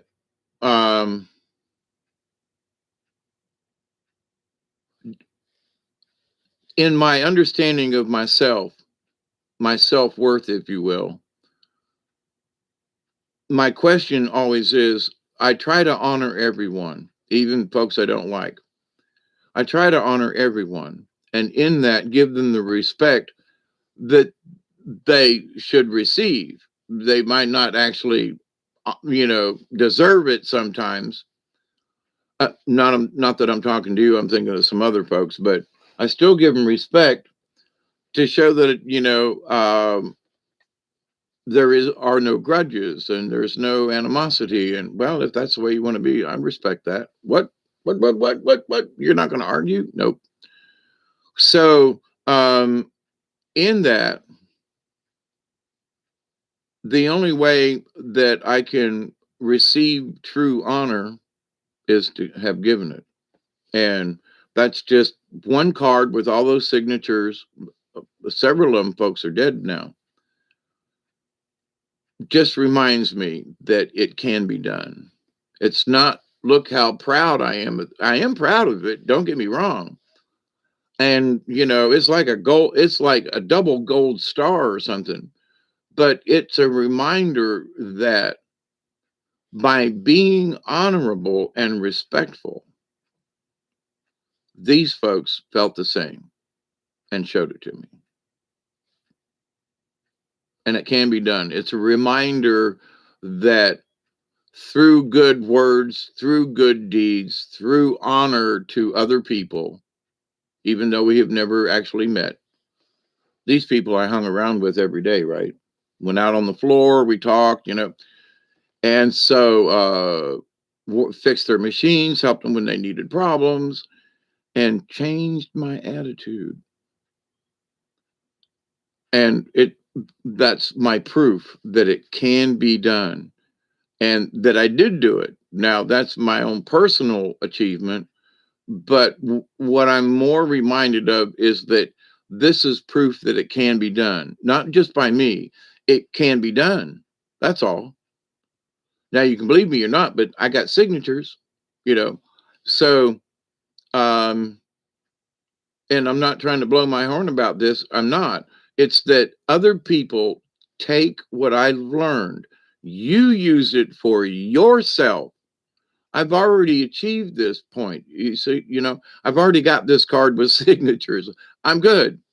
But it's not that I'm giving up. I want to learn how to hone this skill even more. So I'm here with you after almost 4 hours because Michelle asked me to. um, and that y'all are still here.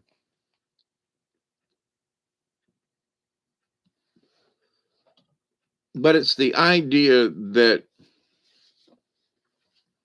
we have to share our honor. And like you, Michelle, I'm picking on you for a minute, but in you doing videos now and being not so much forward, but having the courage to be able to, and I said this before and I do mean it, having the courage to go in front of a camera. Not everybody wants to do it, right? For a lot of reasons, but to be true to your heart and to be able to see it and hear it in your voice and see it in your eyes is a whole nother picture. And that's one of the things that I had my discussions with Mother Mary way back in the day. And she was like, you have to, no masking in the background, no fancy stuff. Just get in front of the camera and be honest with people and tell as much truth as you know and leave it at that. And the rest will work out. And it has worked out that way. Somebody new subscribed to the channel. Get this. This is their handle. Okay. No one. So no one subscribed to my channel yesterday. What do you mean, Hawkeye? Yeah, no one. No one? Yeah, no one.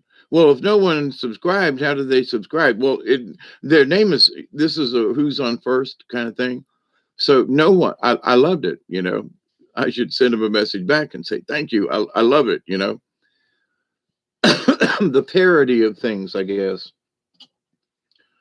But, like my boneheads, you're a dumb bonehead and I'm a dense bonehead. The two bonehead brothers. So, when somebody says, what's your handle? No one. Well, no one subscribed yesterday. No one did. Well, then well, who did that? Well, I got a new subscriber. Who? No one. No one. So you get my meaning. I love it. I could have a personal banter with myself, which I did earlier, going, oh, this is just funny. No one subscribed to your channel today. What? No one subscribed to your channel. But they did, but so I'm still giggling about it. But not to say that I had a boring day, but even on a boring day, there is humor if you look around for it. I've seen no one in chat rooms. Yeah.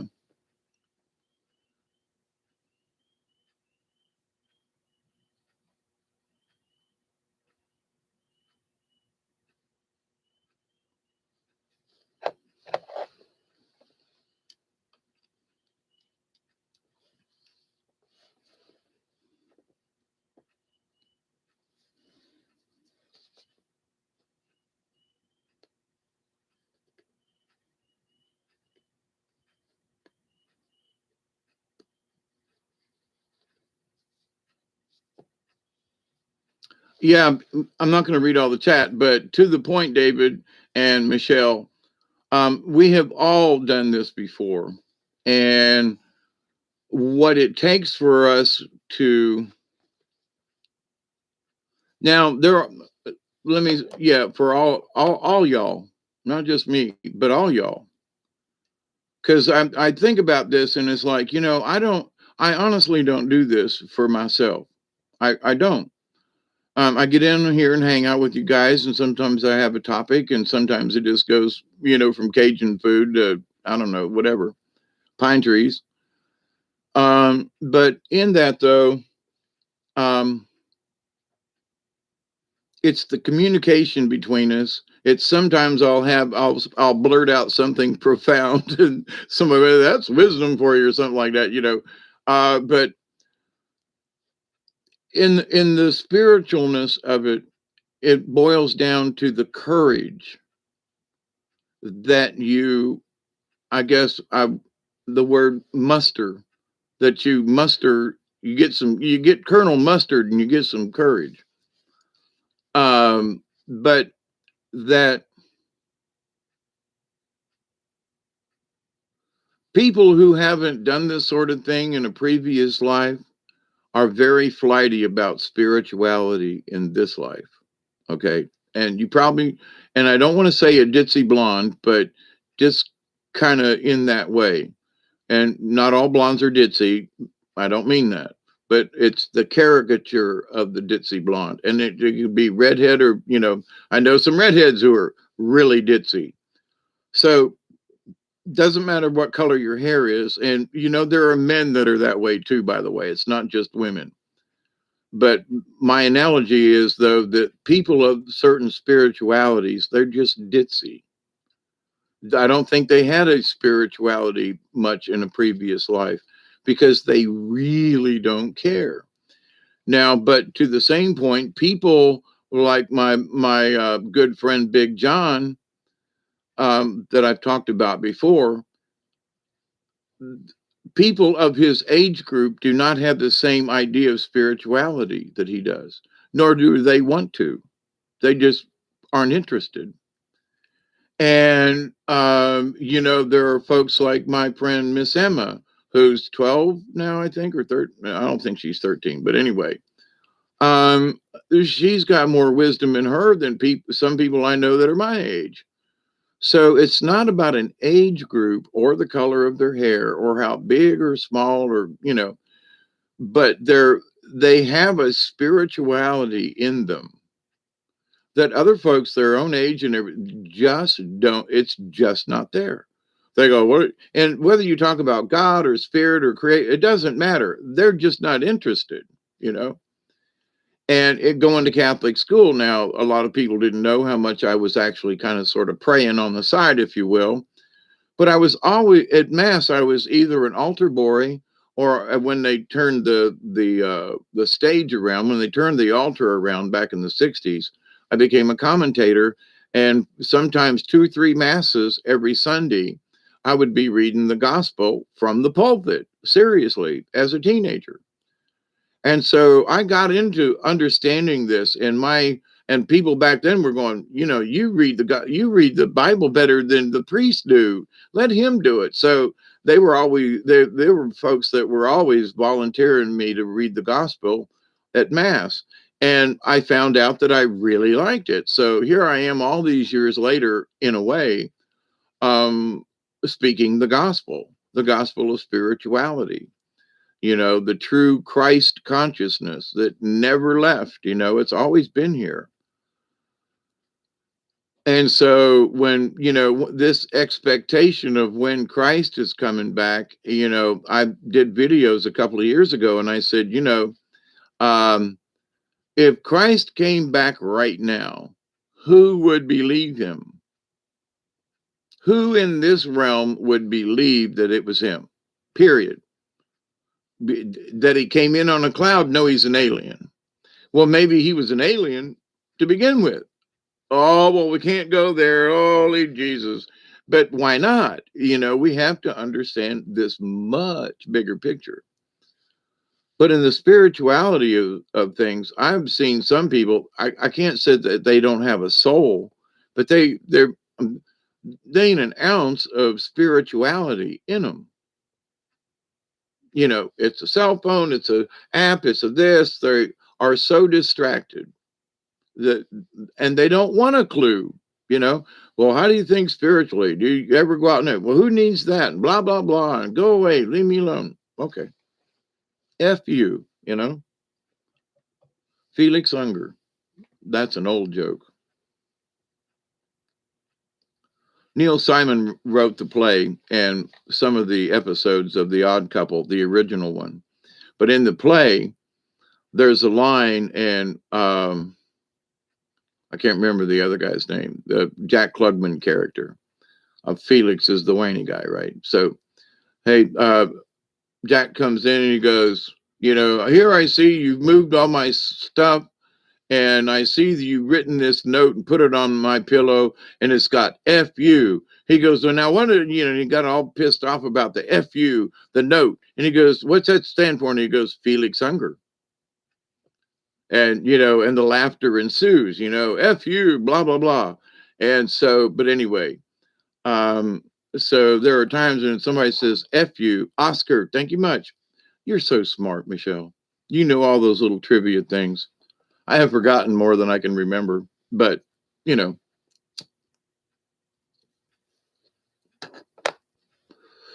But I was in the female version of The Odd Couple twice, and I directed them both. The one in Thomasville, I co-directed. But the one in Moultrie, I did direct. Boy, did I have trouble with them. A couple of them ladies, they would not listen. Two of the ladies were directors, and they just, from where they stood, they thought I was wrong. But after there were some other people who were director people and saw it, they said, no, he's right. And it had to do with the card game where they all sit around the table.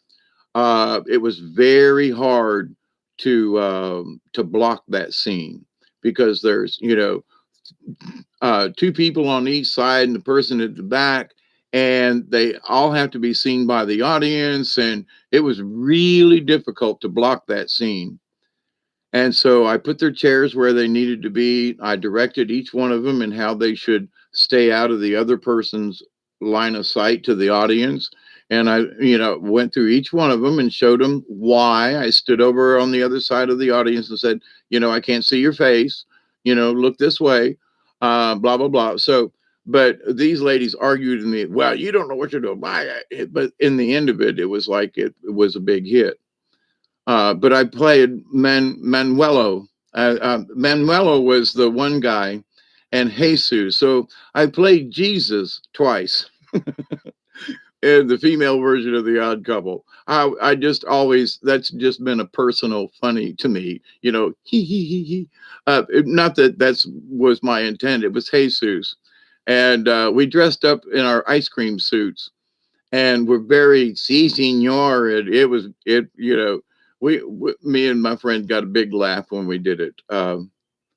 Gay man, by the way, that played Manuelo, and he did it so well. And he has such a good face and his mannerism because he studied professional singing lessons, and there was a certain stature about him, and he was Manuelo. Oh my God. But anyway, it was a lot of fun. And I've got pictures of some of the things. Maybe one day I'll get them out and kind of like, here's one. But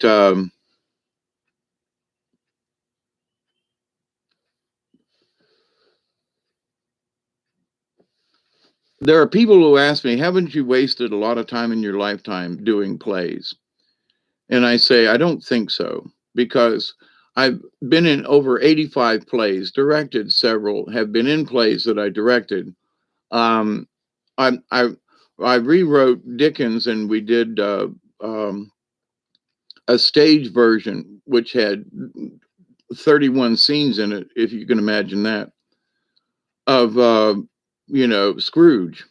And we did it 2 years in a row. Was asked to come back and do it at the Cultural Center. And anyway, so was very proud of that.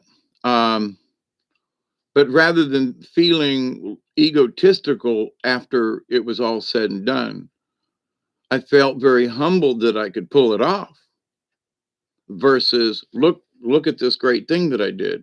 I actually, what came out of me was, Hawkeye Jesus to Jesus, but yeah, that's actually the truth. But but it was the characters that were fun, and it was the interacting with the other actors, and it was making the audience laugh, and it was to see the simple mannerisms that I could get away with, and did. That I played an old man in Three Bags Full, which was an old play that got redone by Sylvester Stallone. And there were there was a bag of diamonds, a bag of money, and a bag of clothes. And anyway, but it was based on a play that was done back at the turn of the century. So I did this play because there was no royalties to it, and no one else had done it. And we did it in the old style and did the setup just right. Didn't have to spend much money. We just did it up right, painted it right, high ceilings, so it looked like and but anyway, in that I played two different characters. And so there were people down front. I think I've talked about this before, but I came out as an old man with a wig on and walked like, what you call it, Tim Conway did on Carol Burnett show when he did that old man and shuffled around. Well, that's how I walked on stage. And there was a lot of time I had to sit in a chair upstage and do nothing. So there were times when I'd just about fall asleep, and then I'd wake up when the conversation picked up. And then I'd sit in the chair and and people later on would say, I don't remember what that scene was about, because I was too busy watching you in that chair to see if you would fall asleep and fall out of that chair. And I was like, but I was just way upstage. Nobody was supposed to be watching me. I just was bored sitting in the chair. And so I pretended like I was falling asleep, and just a little bit of time. Then I'd wake up. And for whatever that little bit I was doing, it tickled the shit out of the audience. And I was like, man, so there are tiny little things that you can do that sometimes will catch people off balance. But that's my point about wearing, red glasses and just surprise people, Female Odd Couple. Yeah, it's the same. The lines are almost the same. Instead of men, it's the girls come over. There's still a cop. They're still the same characters. They're just the female version, and both were written by Neil Simon. I guess even back in the day, and there are people who talk about, feminist this and that. Listen, there were guys that rewrote plays just so women could be in them. Don't talk about we didn't do the right thing back in the day. Anyway, they talk about sexism and all this, but there aren't any black people in it. There's no Mexicans. But if I had the choice, though, and I chose a black woman to play in. I rewrote Edgar Allan Poe, and we did a female version of The Telltale Heart. So, but in the true story, it's a man and an old man, and he hears his heart beating, and he can't stand it, and he kills him in the night. And then he cuts him up and puts him in the floor. So it was in writing this and trying to understand how we were going to stage it. But then there were people who said, wait a minute, that's supposed to be a guy. And I said, yeah, I couldn't find two guys that wanted to do it. So I said, hey, you be this one. And it was a young black woman who's very talented. I said, would you be the old woman that, gets hacked up?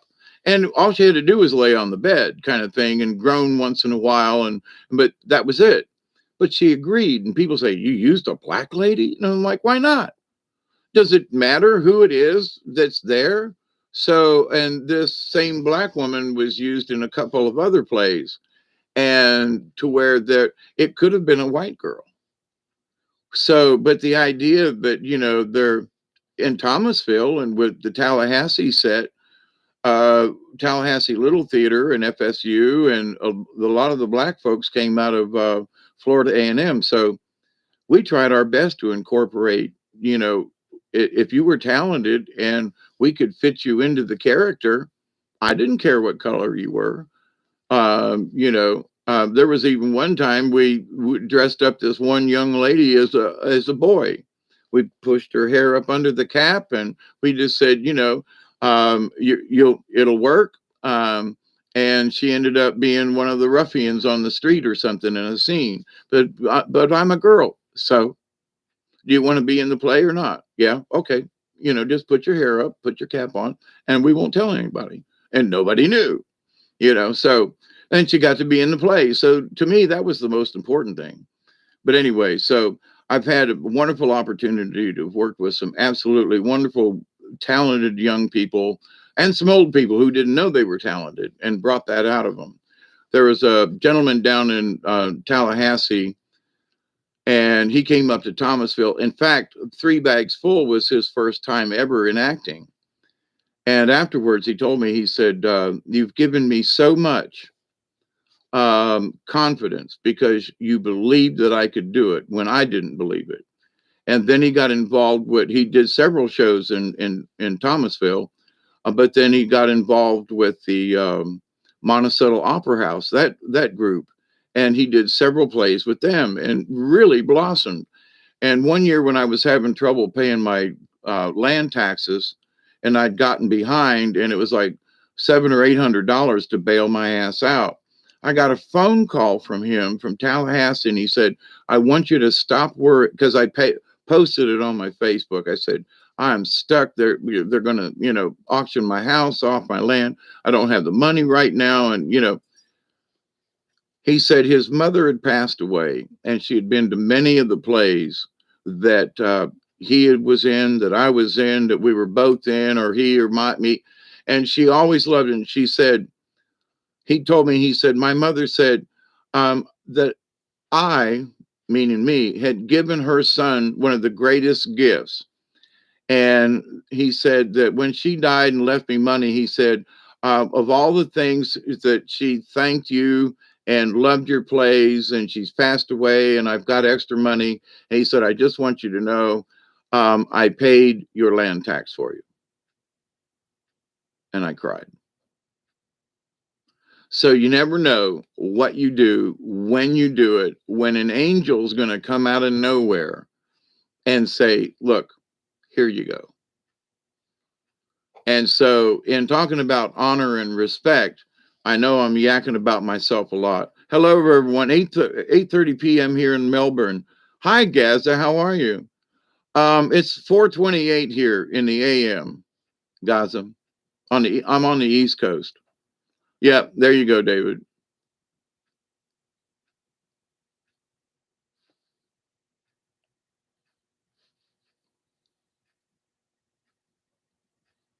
David, I forget where you're at. Doug's in Louisiana. How are you on the East Coast? Oh, are you in Kentucky?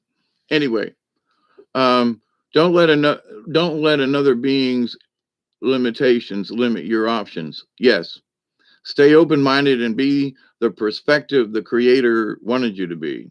Yes, absolutely agree. Yeah, it's an early morning, late nighter for me. Just it's one of those days that I was on with, at least in the chat with the ladies on Andromeda, and then we did a storytelling time on Soul Tribe, and then 20 minutes later I started doing this, and I'm still here. So it's been about 8 hours now for me online, one way or the other, with very few pee breaks in between. Let me tell you, but and the dog's been good too. But the idea, though, that we can be honorable beings without really going out of our way. We learn how to speak correctly around folks so we don't intimidate them. We may have knowledge, but we don't have to brag about it. Now, I know there are many times when I'm telling these stories like it probably sounds like I'm bragging. I'm just stating fact, as the old saying goes. Um, every time I talk about one of these things and the people that I've known, and having them later on come back to me and go, thank you for giving me that opportunity to be on stage, or thank you for having confidence in me, or thank you for the, I think to myself, there are times when people say you wasted your time in theater. And I talk about these stories and I go, I don't think I did. I don't think that I wasted my time because I was able to have this interaction with people, and that these things have come back around when I absolutely didn't expect it. So I can only say that, I gave freely of my knowledge, my wisdom, whatever in theater, my encouragement, so you can do this, and there were times, I would get tired of, you can do this now. Come on, come on, come on. I trust, come on, you can do this. Now, come on, come on. And then they just go, but here's the thing that's interesting. Having never met some of these people ever, and then having them become long-term friends simply by, giving them the opportunity to be on stage, it was the fact that I encouraged them and that I had faith. And when they lost faith, they said, wait a minute, because he told me this afterwards. And he said, I looked at you when I had ye, oh, ye of little faith, if you will, and said, if you've got faith in me and I don't, then something must be wrong here. And I was like, yeah, but I didn't say anything about that there was anything wrong. I just said, I know you can do it. And I never let up. There were times afterward I go, man, I sure hope he gets over this I can't do it thing.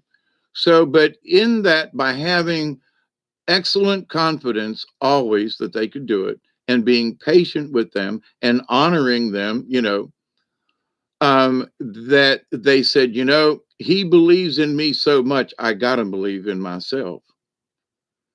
And that's an interesting sideline to this. And he told me later on, he goes, I would have walked off. He said, if it was any other director, I would have quit. And I said, yeah, I wouldn't let you go, would I? And he said, no. And it was because of you, I wouldn't quit. So we had this discussion several years.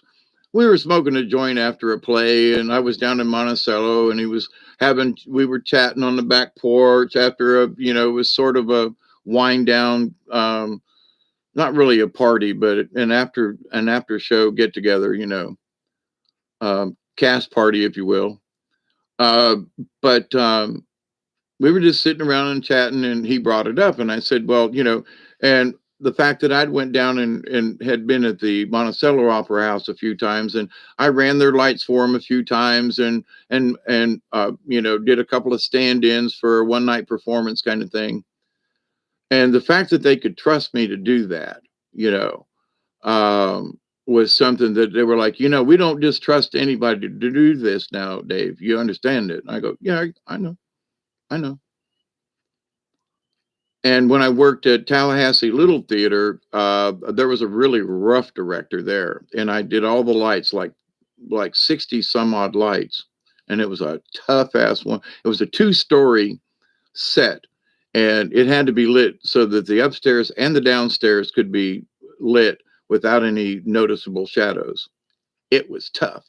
We did it. I did it. I set all the lights and set the controls and everything. And they came in. I had to miss one rehearsal. They knew about it ahead of time, but I missed one rehearsal. When I got there, they had changed like 5%. So they wanted one light up and another one, something. And I was like, so 95% of what I did for the play was like acceptable by, quote, the experts down in Tallahassee. So, I feel honored to have been able to use my talents to that. Does it mean anything? Oh, maybe only to me.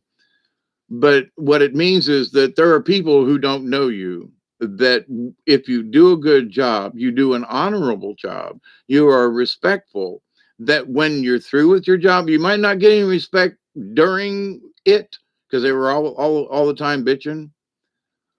That at the end of it, they were like, you really had them lights set just right. We only had to make these minor adjustments, and some of it was to the programming. They wanted something to fade out sooner. Anyway, it was really minor. And I was like, you have to do what you have to do. If I wasn't here, you made the changes. I'm good. the whole point is to make the director happy and to make the set look well and to like the actors. That's the purpose, whether or not, you had to change it if you didn't think I did a good job. But the thing was, is they doubted me because I had never set the lights before, although I'd built several sets for them. They had never, they knew me from Thomasville, and some of them had been up to Thomasville and seen the lights and sets I built. So by my reputation at Thomasville, they, quote, allowed me to do the lights in Tallahassee. So, but it was a good experience. And of all of this stuff, what's important is the experience. When I was through, they said, that you did a really good job. Thank you. And no pay involved. Thank you. But in my resume of theater, I never thought I was going to lose my mind and not be able to drive again. But in what my resume of theater, that was something that I could say, oh, okay, I've done all these plays, I've set lights, I've done these plays and so forth. This is my knowledge. This is what I know, and this is what I can do. Period.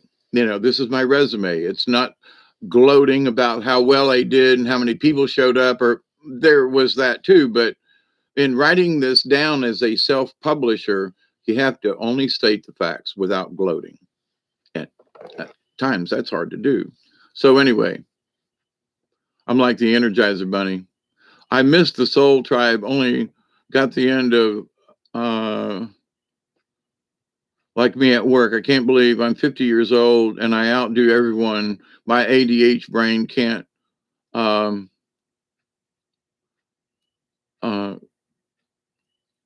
of the, yep, no stamina.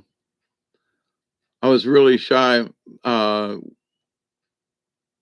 Way invited me on her show and told me to relax, pretend I was just talking to him and no one else. Gave me the confidence because he believed in me, so I can believe in myself. Absolutely, Gaza. And me and Brian talked about it on camera as well as off. That was, now I still haven't figured out how to do the Zoom thing. I'm crazy.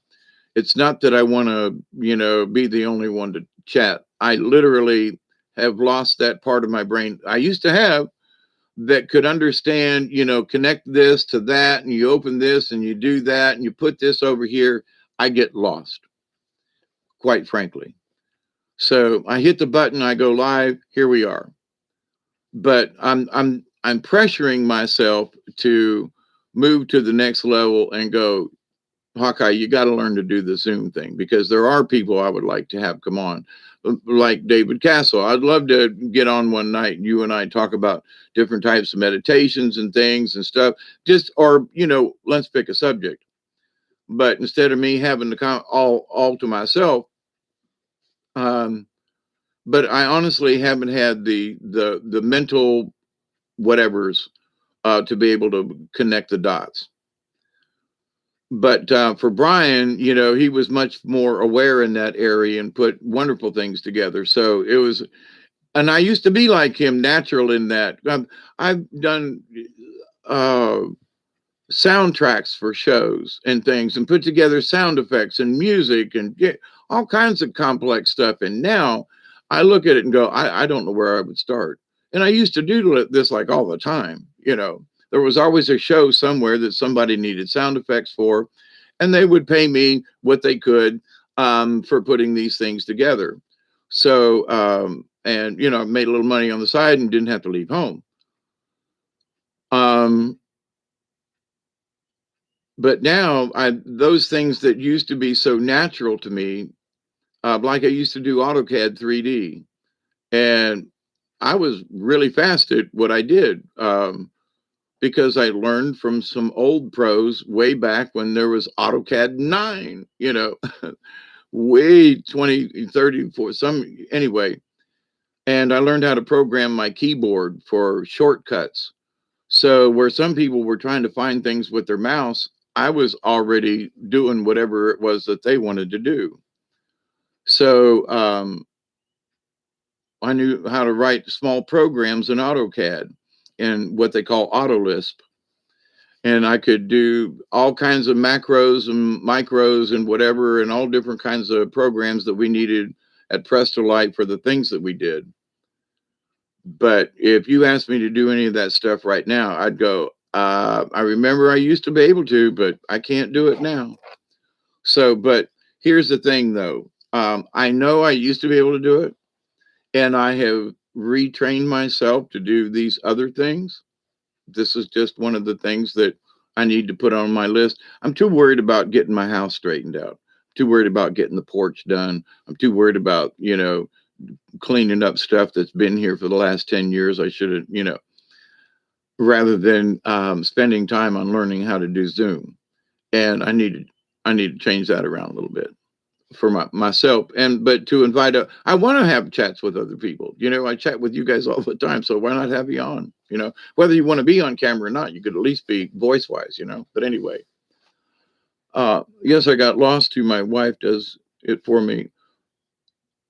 Yeah, I used to be really well suited. I mean, I was doing computers back in the days of the Amiga, and the Commodore 64 and all those. I mean, my first introduction to computers was, guess what the hard drive was? A cassette tape. Yeah, a cassette tape. I go that far back. Yep.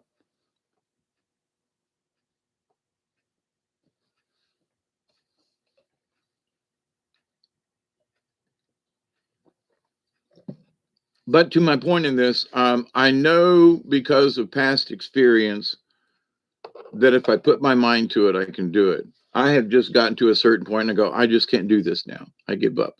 Not now. I don't want to learn this Zoom thing. So, but if I sit down and I make up my mind, okay, you're going to learn this shit. If you have to do it 3 or 4 times in a row, if you have to make mistakes, if you have to call somebody up, you're going to learn how to do this. And I haven't done that yet. That's my fault. So anyway, I take blame. I'm tired and it's 4:26. Let's have a bowl before we go. All right. Smoke if you got them.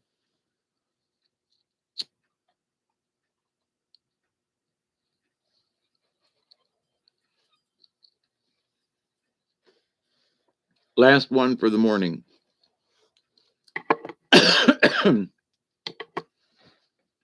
But my blessings, everyone. Michelle, keep up the good work. All y'all keep up the good work.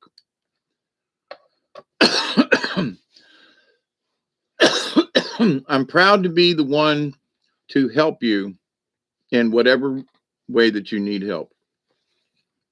I'm proud that you find that I have wisdom.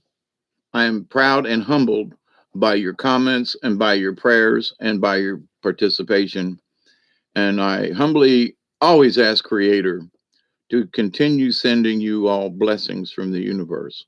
So, with the end of this, I do continue to pray each and every day that each and every one of you will continue to learn how to accept and receive the healing, the knowledge, the wisdom, and the blessings from the universe.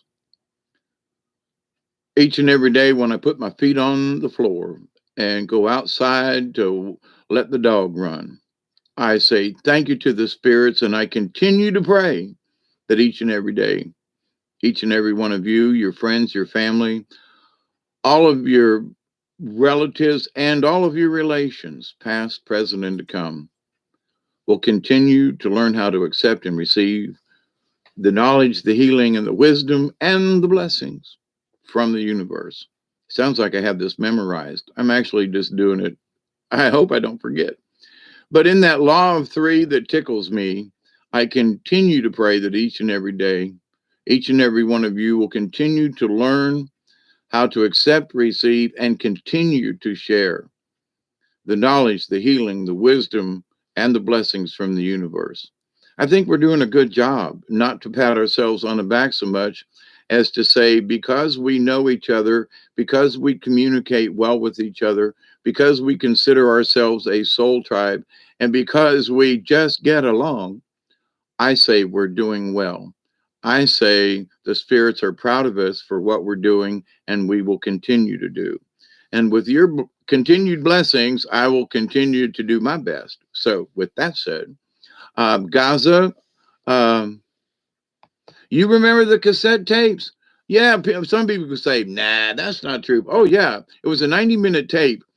And if what you had recorded on it, you could skip ahead a little bit, but it would mess up the computer. You had to actually let it play the whole 90 minutes. You had to wait on the damn thing. It was crazy. People need people. Yeah. And even more, see, I am selfish in this only a little bit, in that if it weren't for you folk, I would probably still do this because I was asked to, but it makes it more enjoyable to want to do something, to say, okay, universe, what can I share with my friends? Okay, universe, what needs to be said? Or, do we need to just have a day of laughter? Can I make a joke about something? Or, is there something serious we need to chat about? So in that, at being up late time in the morning like this, being here so we could say hi to Gaza, uh, you know, that's a blessing. Just to be able to say hi at 4:30 in the morning and go, it's good to see you. And I used to do these early morning 4:30 kind of things, and people from the other side of the planet could join us. So, um, there's a reason for everything. There is that, whatever it is, and whether I actually understand it, I go with the flow. Now there are times when I just say, nah, I just can't do this. Life is a living prayer. Absolutely. You know, the old saying that life is a stage is true, because we can choose what costumes we wish to wear, unless you got a dress code. We can choose what shoes, or we can choose how, change the color of her hair, or nowadays you can do all kinds of stuff that we hadn't dreamed of back in my day. But the fact that you can do it, as long as it isn't harmful to yourself or anybody else, then why not? Change it up a little bit. Wear them pink glasses, just for the hell of it. Male or female, doesn't matter. I had a pair that looked like princess glasses that had little, sequins in them, kind of thing, that looked like diamonds. And people looked at me and said, "Are you trying to be a girl?" And I said, "No." "Well, then what are you trying to be?" I said, "I'm trying to get you to laugh. That's what I'm trying to do. I'm trying to." You go, "You're wearing them damn crazy them little cat eye glasses, with the points and all the little fake rhinestones in it." I was like, "Yeah, you're wearing them because I want to see you smile." When you go, "You're wearing the fucking glasses again." Yeah. See, got you to smile. Didn't have to do anything. Didn't have to go out of my way. I just wore a different pair of glasses, and I got you to smile. That's all there is to it. Crummy day, put them pearl glasses on you and look at people and they go, "Ah, shit, there you go again." So we aren't stuck in a rut. It's only if we believe we are. So after 4 hours and 32 minutes, and blessings to all of you, I bid you TTFN, ta ta for now. I continue to pray, and I really mean it. Y'all keep the faith and keep up the good work. We've got lots more stuff that we need to do coming at us, but we've made it this far. I think we can make it the rest of the way. So until next time, be safe, be kind, be humble, be sweet, and always say thank you to the universe. Give praise to the universe without having to worship anything. So, David, Michelle, Gaza, good to see you. And anybody else hanging around, and those who might watch this till the very end, we do love you. Thank you all so much.